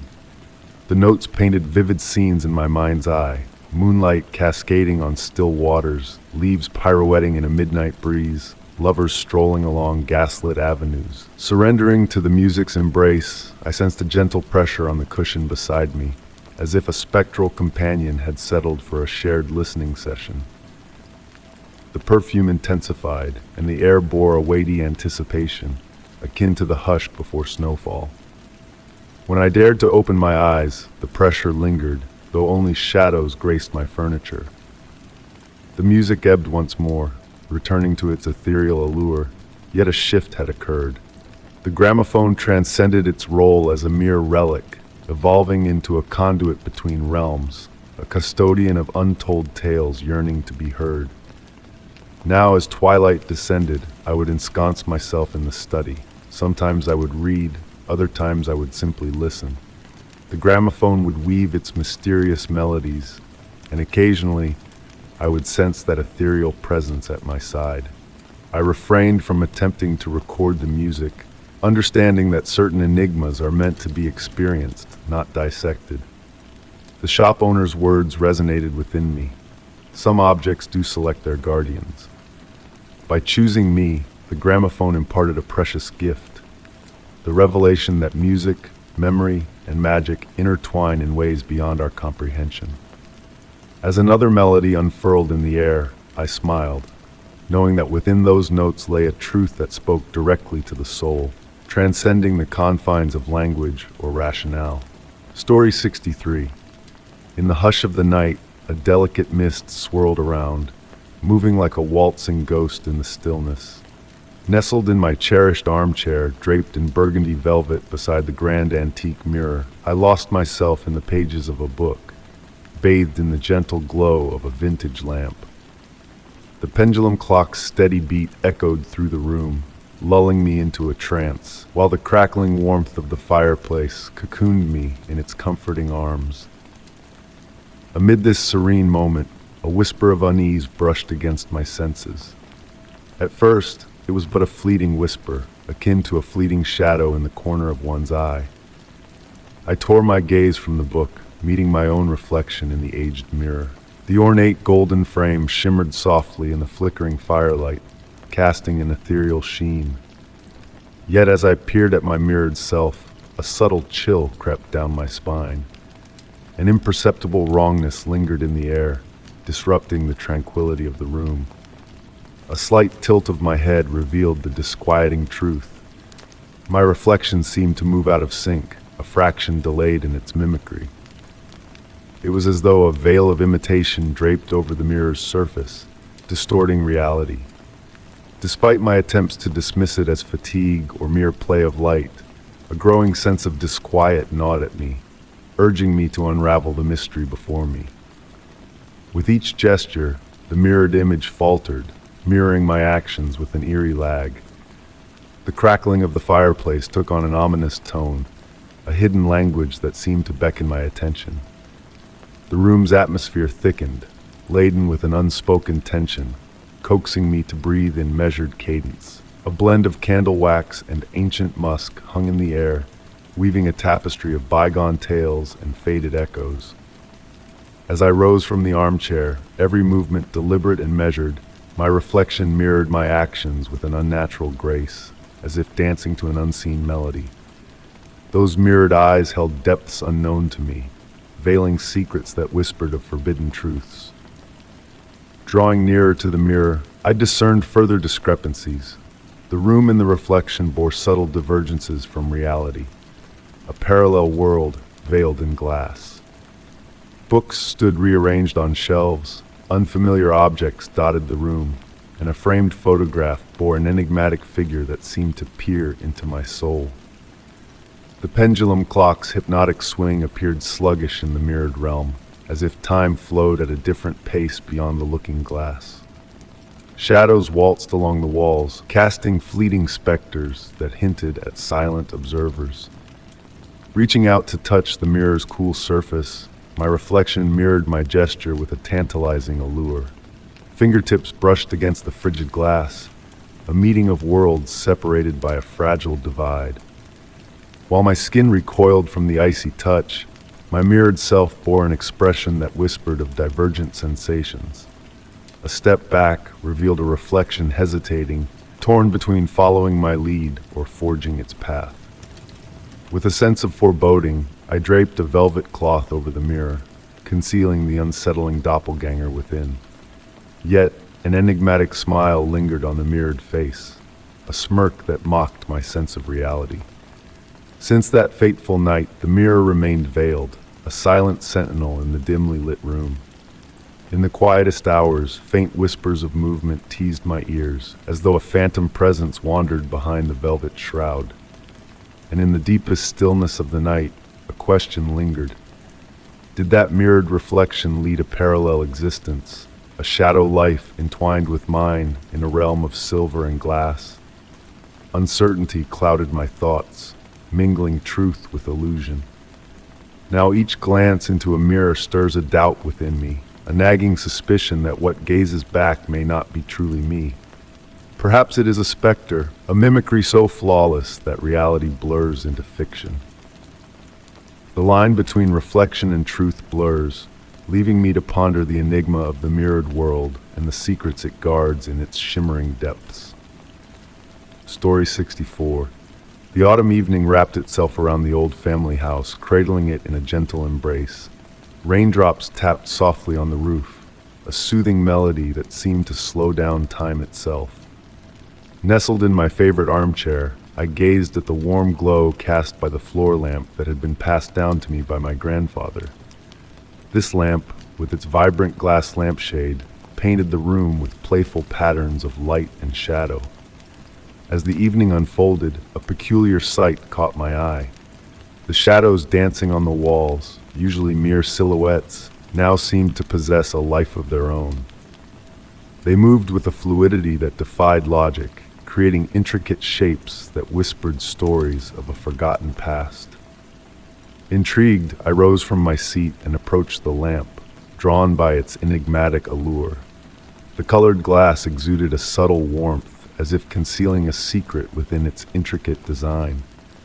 Running my fingers along its surface, I discovered a faint symbol etched into the metal base, glowing softly in the lamplight. The shadows continued their silent performance, weaving tales of bygone days through their graceful movements. Human figures, trees swaying in the wind, and mythical creatures materialized and dissolved before my eyes, each shadow a fragment of a larger narrative.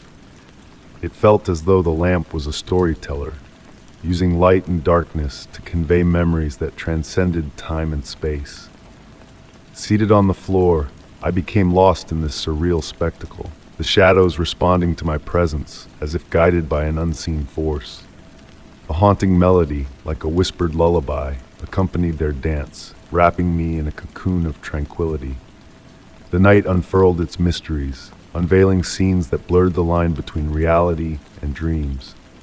To my astonishment, some shadows mirrored fragments of my own past, childhood memories resurrected in vivid detail.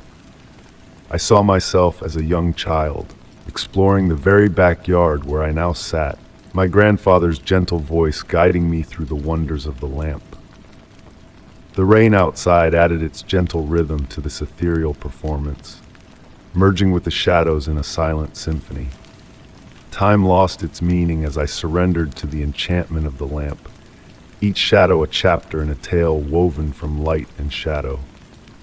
Eventually the figures slowed their dance, their movements growing faint yet no less enchanting. Like weary performers bidding farewell to the stage, they faded into the soft glow of the lamp. When I rose from the floor, the rain had ceased, leaving behind a serene stillness that enveloped the room. The shadows returned to their mundane existence, but a profound shift had occurred within me. I realized that the lamp held countless stories yet untold, a wellspring of memories waiting to be shared on quiet nights like this one. Curling up on the couch, I let the gentle light of the lamp guide me into slumber.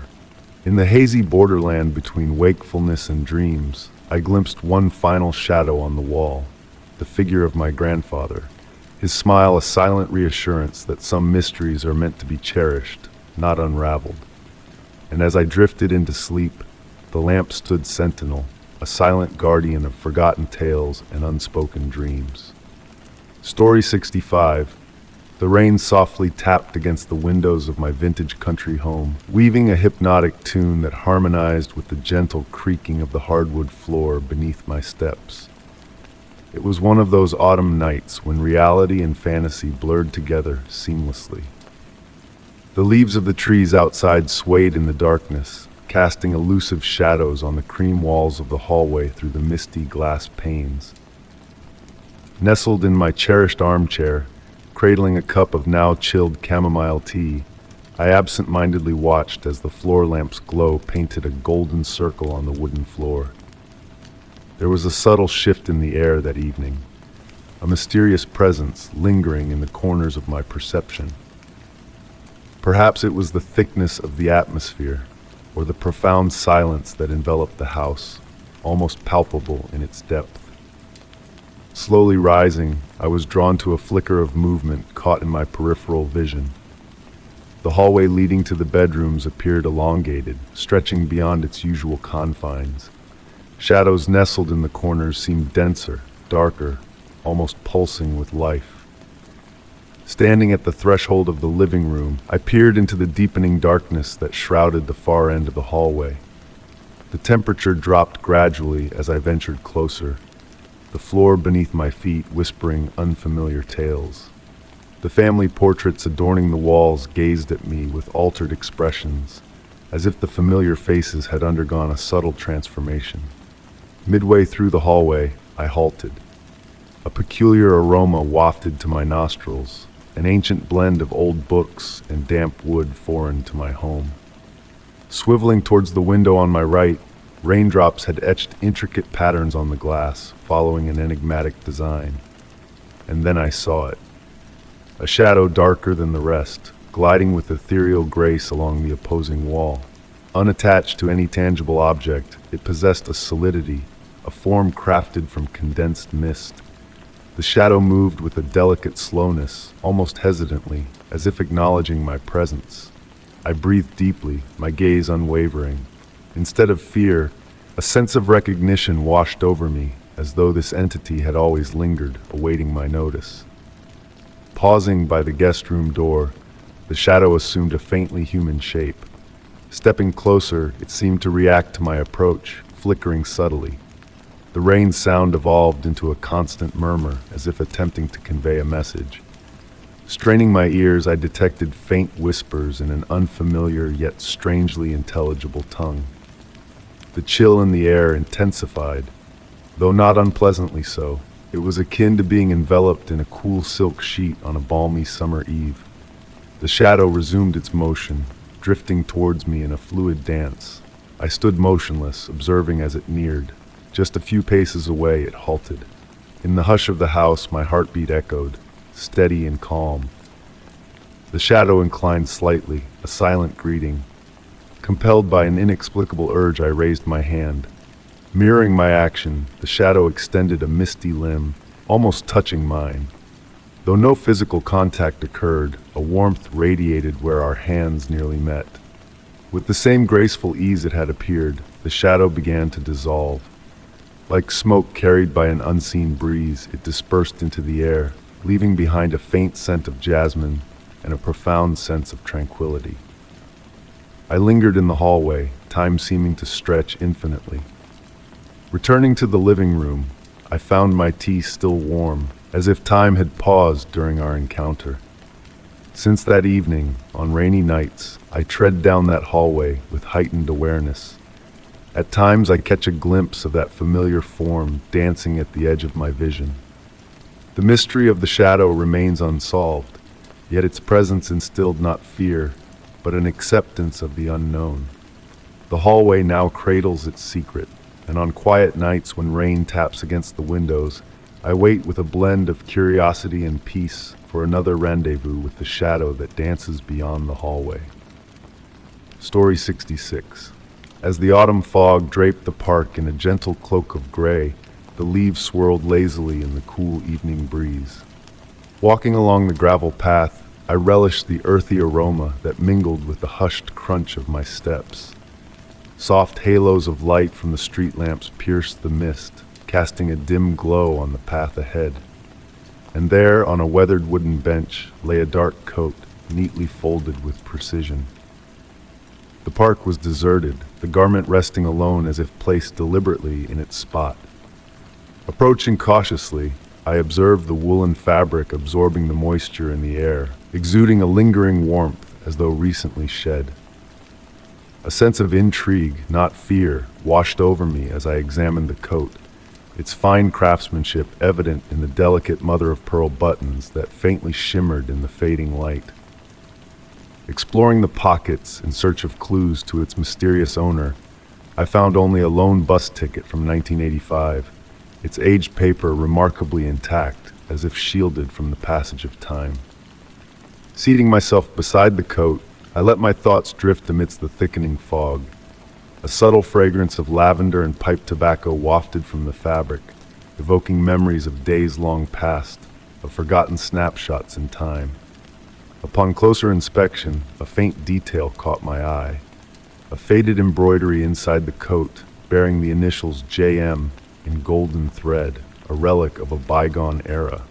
The park's silence was broken by a faint melody, the distant strains of old music echoing through the mist, elusive yet tantalizing. Rising from the bench to trace the source of the ethereal music, I found it elusive, seeming to emanate from all directions and none at once. Returning to the coat, I noticed a subtle shift in its position, a button catching the light in a different manner. Despite my solitude in the park, the garment appeared to have been moved in my momentary absence. Time seemed to stretch and warp, the fog enveloping me in a cocoon of stillness. Shadows from the street lamps danced gracefully on the fallen leaves, while the haunting melody grew fainter, its origin a mystery.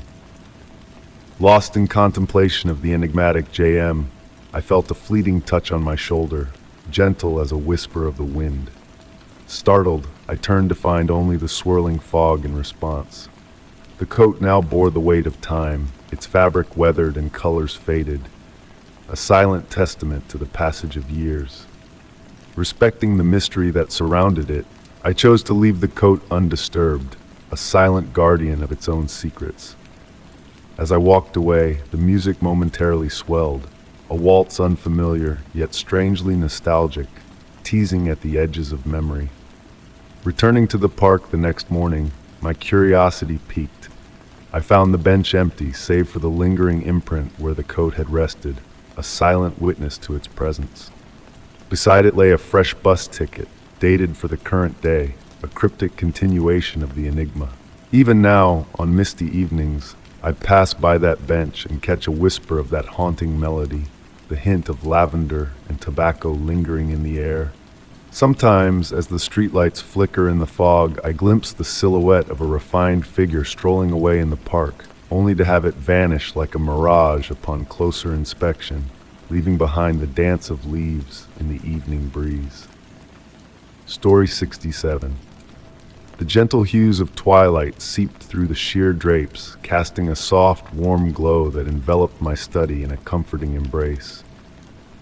Nestled among weathered tomes and treasured mementos, I had always found solace within these walls. But on this particular evening, a subtle shift in the atmosphere tingled in the air. It could have been the hushed stillness that wrapped around me like a whisper, or maybe it was the way the fall light lingered, draping everything in hues of honeyed amber and shimmering gold. My focus drifted to the new portrait that now graced the space above my vintage writing desk. An intriguing piece from the Victorian era, depicting a woman in a rich burgundy gown, her countenance veiled in an enigmatic expression that eluded my understanding. The elderly dealer who had sold me the painting had spun tales of its storied past, but my mind had been preoccupied by the weighty price tag to fully absorb his words. Cradling a cup of fragrant Earl Grey tea in my leather armchair, wisps of steam curling upwards like delicate tendrils, I observed a peculiar anomaly in the portrait. Those eyes, which I recalled as fixed slightly to the side, now seemed to pierce directly into mine. I brushed off the notion, chalking it up to shifting light and the wariness that clung to my mind after a day immersed in writing. The grandfather clock in the corner marked the passage of time with its gentle rhythmic ticks, a familiar sound that typically lulled me into tranquility. Yet that night, each tick drew my gaze back to the portrait's gaze. I found myself stealing glances at the painting between sentences, each time convinced that subtle alterations had transpired. A tilt of her head, a curve of her lips, a shift in her focus. As darkness descended and the antique brass lamp on my desk cast its warm glow, the portrait underwent a metamorphosis. Shadows danced across its surface, imbuing the painted folds of her dress with depth. The once simple drawing room background now seemed to stretch into infinite obscurity. The golden frame caught the lamplight, creating flickering reflections that almost seemed to animate within the painting itself. Subtle changes began to infiltrate my study.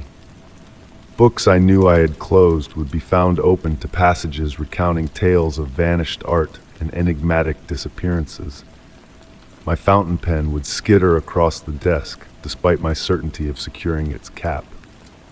The room's temperature fluctuated capriciously, cooling near the portrait and warming as I distanced myself. One eerily quiet evening, as I readied to depart my study, a peculiar detail snagged my attention. In the portrait's backdrop, partially obscured by the woman's shoulder, I discerned what appeared to be another canvas on an easel. Intrigued, I drew closer, peering through the dim light. The inner painting seemed to mirror my study, a disquieting likeness that sent a shiver down my spine. There, within the miniature rendition, was a tiny desk, a leather armchair, and a figure that bore a striking resemblance to myself, leaning in to scrutinize a painting. The longer I gazed, the more familiar the scene became until the realization struck me. The figure was unmistakably me, captured in intricate detail. Startled, I recoiled, my breath catching in my throat. The woman's expression had shifted, imbued with a knowing, almost playful air. Her eyes tracked my movements across the room, shedding the guise of a static image. A subtle curl of her lips, a ghostly whisper of laughter rustling like aged parchment. These nuances now danced within the painting's confines. That night, I firmly shut the door to my study, yet her unseen gaze seemed to trail me through the corridors of my home. Lying in bed, my mind wandered to the previous custodians of the portrait, pondering their tales, their encounters. Had they too been ensnared by these imperceptible alterations? Had they also felt the weight of those unblinking eyes? Morning light revealed my study unchanged, save for one detail. My journal lay open on the desk, adorned with elegant Victorian script that was not my own. The words inscribed within whispered, "Art is ever in motion, dear observer. The boundary between viewer and viewed may blur more than you realize, wouldn't you agree?" I chose not to remove the portrait from its perch. Perhaps I should have, but curiosity has forever been my Achilles heel. Now, as I pen this narrative in my study, I often catch her gaze upon me, that inscrutable grin dancing on her lips. And in moments of perfect stillness, when the light casts its gentle caress and the house holds its breath, I spy subtle shifts in the painting within the painting, new details unfurling, the scene evolving imperceptibly. The portrait remains a riddle, one I have learned to welcome. For who can definitively discern the line between observer and observed? In the tranquil sanctuary of my study, as the grandfather clock intones its steadfast cadence and shadows waltz on the walls, I have come to realize that perhaps we are both, the watcher and the watched, intertwined in an eternal waltz of perception and reflection. Story 68. The autumn breeze whispered secrets through the deserted lanes as I journeyed back home from work. The street lamps painted the wet pavement with pools of golden light, their radiance dancing on the surface of numerous puddles like scattered treasures. The night possessed a peculiar quality, where sounds lingered longer than usual, where each footfall echoed in a haunting melody, and the rustle of fallen leaves wove a symphony that hung in the air. It was on an ordinary Tuesday that I first noticed him, standing motionless at the bend where Main Street curves past the ancient bookshop. He was cloaked in layers of weathered garments. Yet, what captured my attention wasn't his stillness or worn appearance. It was the way people maneuvered around him, creating a perfect circle of emptiness, as if drawn by an unseen force. My usual path home led me straight past his corner, and as I drew near, I found myself pulled into that same orbital dance, my steps tracing a wider arc without conscious intent. It was then that he turned to gaze at me, revealing his eyes, not the expected dark brown or deep blue, but entirely black. They were obsidian orbs, absorbing the amber glow rather than reflecting it. Each evening thereafter he stood there, unwavering in his position, always in the same spot. Some nights I took detours, meandering blocks out of my way to avoid that corner. Yet, even then, I sensed those eyes trailing me, even when I was far from his watchful presence. Strangely, he never begged for alms or sustenance. He never extended a hand or cup. He simply observed, his onyx eyes following each passerby with a gaze that felt both gentle and disconcerting. On quiet nights, when the wind hushed and the traffic ebbed, I fancied I could hear him humming. The tune was unlike any melody I'd heard before, a lullaby that resonated with depths within me. It evoked visions of distant stars, ancient harmonies, of songs sung before humankind roamed the earth. One rainy evening, a shift occurred. Approaching his corner, anticipating another encounter, I noticed his slight movement. His hand was raised, not in supplication or greeting, but pointing skyward towards the veiled heavens. Without thought, I halted and followed his gesture. Each raindrop felt laden with significance, more than mere water. When I lowered my gaze, he met my eyes, and for the first time I witnessed his lips part. His words, soft as a whisper, barely audible over the rain's cadence, seemed to bypass my ears, materializing directly in my mind. "You see it too," he uttered, a statement and a query intertwined. His voice mirrored his humming, ancient, ethereal, and oddly reassuring. That night, I dreamt of ebony eyes watching over slumbering cities, of sentinels stationed motionless on myriad street corners throughout time.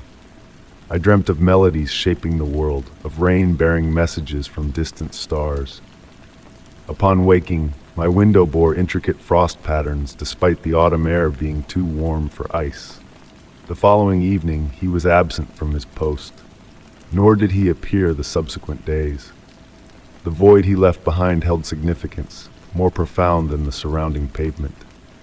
Sometimes, on tranquil nights when the street lamps flickered just right, I glimpsed what could be his reflection in the puddles at that junction. The black eyes still observed, but now they seemed to peer outward from beneath the water's surface.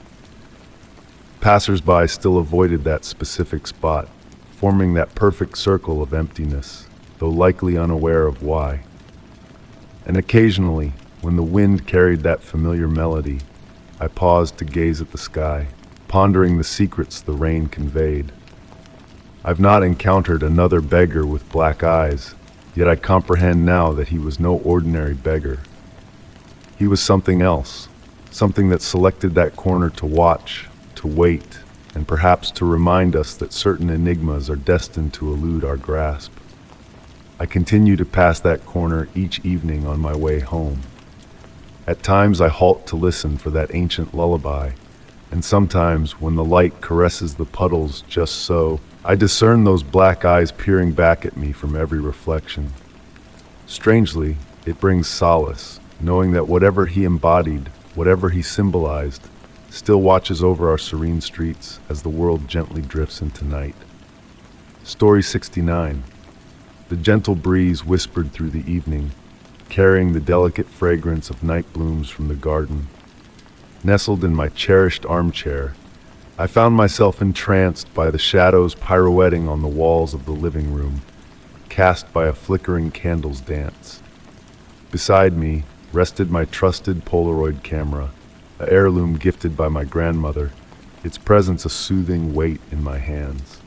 Though long neglected, a mysterious urge stirred within me that night, compelling me to lift it. In the dim glow, my fingers gravitated towards the familiar shutter button, a ritual etched in muscle memory. Without deliberation, I aimed the lens towards the room's dimmest corner and clicked. The flash briefly illuminated the space, followed by the mechanical symphony of the photograph materializing. Patiently, I awaited the image's unveiling, observing hues materialize on the blank canvas. Yet my gaze was drawn to an anomaly. In the corner of the photograph, a spectral figure materialized, a haze resembling a human form suspended in the air. Though indistinct, it bore an ethereal presence that captivated me. Instinctively, my eyes sought the physical corner, finding only emptiness.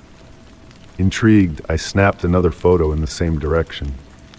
This time, the figure emerged more defined, its form seemingly inching closer to the lens. A vague semblance of a face took shape, its features obscured by a blur. A subtle chill traced my spine, not born of fear, but of a sacred inquisitiveness. Compelled, I continued capturing frames, each unveiling the figure drawing nearer, its manifestation progressing with each shot. The contours sharpened, revealing a silhouette evocative of a bygone era's attire, possibly from the 1940s. The room's silence deepened, a tangible weight enveloping the air. The atmosphere thickened, charged with an unseen presence that I felt keenly. A slight chill descended, and the candle's flame flickered, untouched by any breeze. Methodically, I snapped away, savoring the enigmatic interaction unfolding. In the final photo of that evening, the figure loomed so close it dominated the frame. A gentle smile graced the woman's countenance. Her eyes appeared to meet mine through the glossy surface of the Polaroid. A sense of familiarity washed over me, stirring dormant memories from my childhood. As I rose to retrieve an old album, my hands trembled imperceptibly. Leafing through aged pages, I unearthed a photograph of my grandmother in her youth, captured by the same Polaroid. The smile mirrored the one immortalized in the last picture I took. Arranging the photos in sequence on the table, a silent narrative emerged, a bridge bridging realms, woven through the lens of an antique camera. I refrained from replicating the experiment, allowing the Polaroid to reclaim its spot on the shelf. Yet, on tranquil evenings bathed in the sunset's golden hues, I revisit those photographs. At times, the smile appears to shift subtly, as though my grandmother seeks to impart a message. In those fleeting moments, the veil between memories and reality thins, akin to the surface of a freshly developed Polaroid. Story 70. In the quiet of my cozy antique shop, snow floated down gently, painting a serene scene outside. The vintage lamps cast a warm glow, inviting the snowflakes to dance behind the windows, creating an atmosphere of tranquility. The old wooden shelves let out a soft creak, moving in harmony with the slow tick-tock of the pendulum clock. The air was thick with the scent of ancient books and beeswax, a fragrance only time-worn objects could release. As I arranged the books, the crystal-clear sound of the doorbell broke the stillness. A gust of cold air sneaked in, carrying a few snowflakes that melted on the wooden floor. Turning to greet the visitor, I was met with a tall figure cloaked in darkness. Their wide-brimmed hat and gray wool scarf obscured their features, creating an air of mystery. "Good evening," I greeted, trying to mask the subtle unease creeping up my spine. The visitor moved gracefully through the shop, their gloved hands skimming over the displayed items with a hypnotic elegance. It was as if they danced to an invisible melody, captivating my attention. The light seemed to behave oddly around them, casting deeper shadows that pulsed with a life of their own. Stopping in front of an antique mirror, the figure ran their fingers along the golden frame with a deliberate grace. The silence grew heavier, only broken by the rhythmic ticking of the clock, each beat stretching time. I tried to catch their reflection in the mirror, but it only showed the shelf behind them, as if they were a mere specter. Approaching cautiously, I inquired if they needed help. The figure turned towards me, their face shrouded in darkness. With a fluid motion, they produced a yellowed paper listing peculiar objects. A mirror that remembers, a clock that counts backwards, a key that opens forgotten doors. A chill filled the air as the objects on the shelves seemed to stir in recognition. "I'm sorry, but I don't have these items," I murmured, my voice barely above a whisper. The figure stood still for a moment before nodding slowly. Retrieving the paper, they tucked it away with a quiet grace and headed to the door. Pausing before leaving, a whisper slipped from beneath the scarf, "You will." The bell tolled as they departed, its sound echoing in a haunting tone. The snowflakes outside appeared suspended, frozen in time. That night, after closing, I inspected the antique mirror, its depths seeming to conceal secrets. The pendulum clock, frozen at the moment the figure arrived, added to the mystery. Since that evening, every night as shadows lengthen, I find myself waiting, gazing at the door with anticipation. The objects in the shop seem to hold their breath, as if knowing the visitor would return. In an antique shop, each item has a story to share, and perhaps some are yet to begin theirs.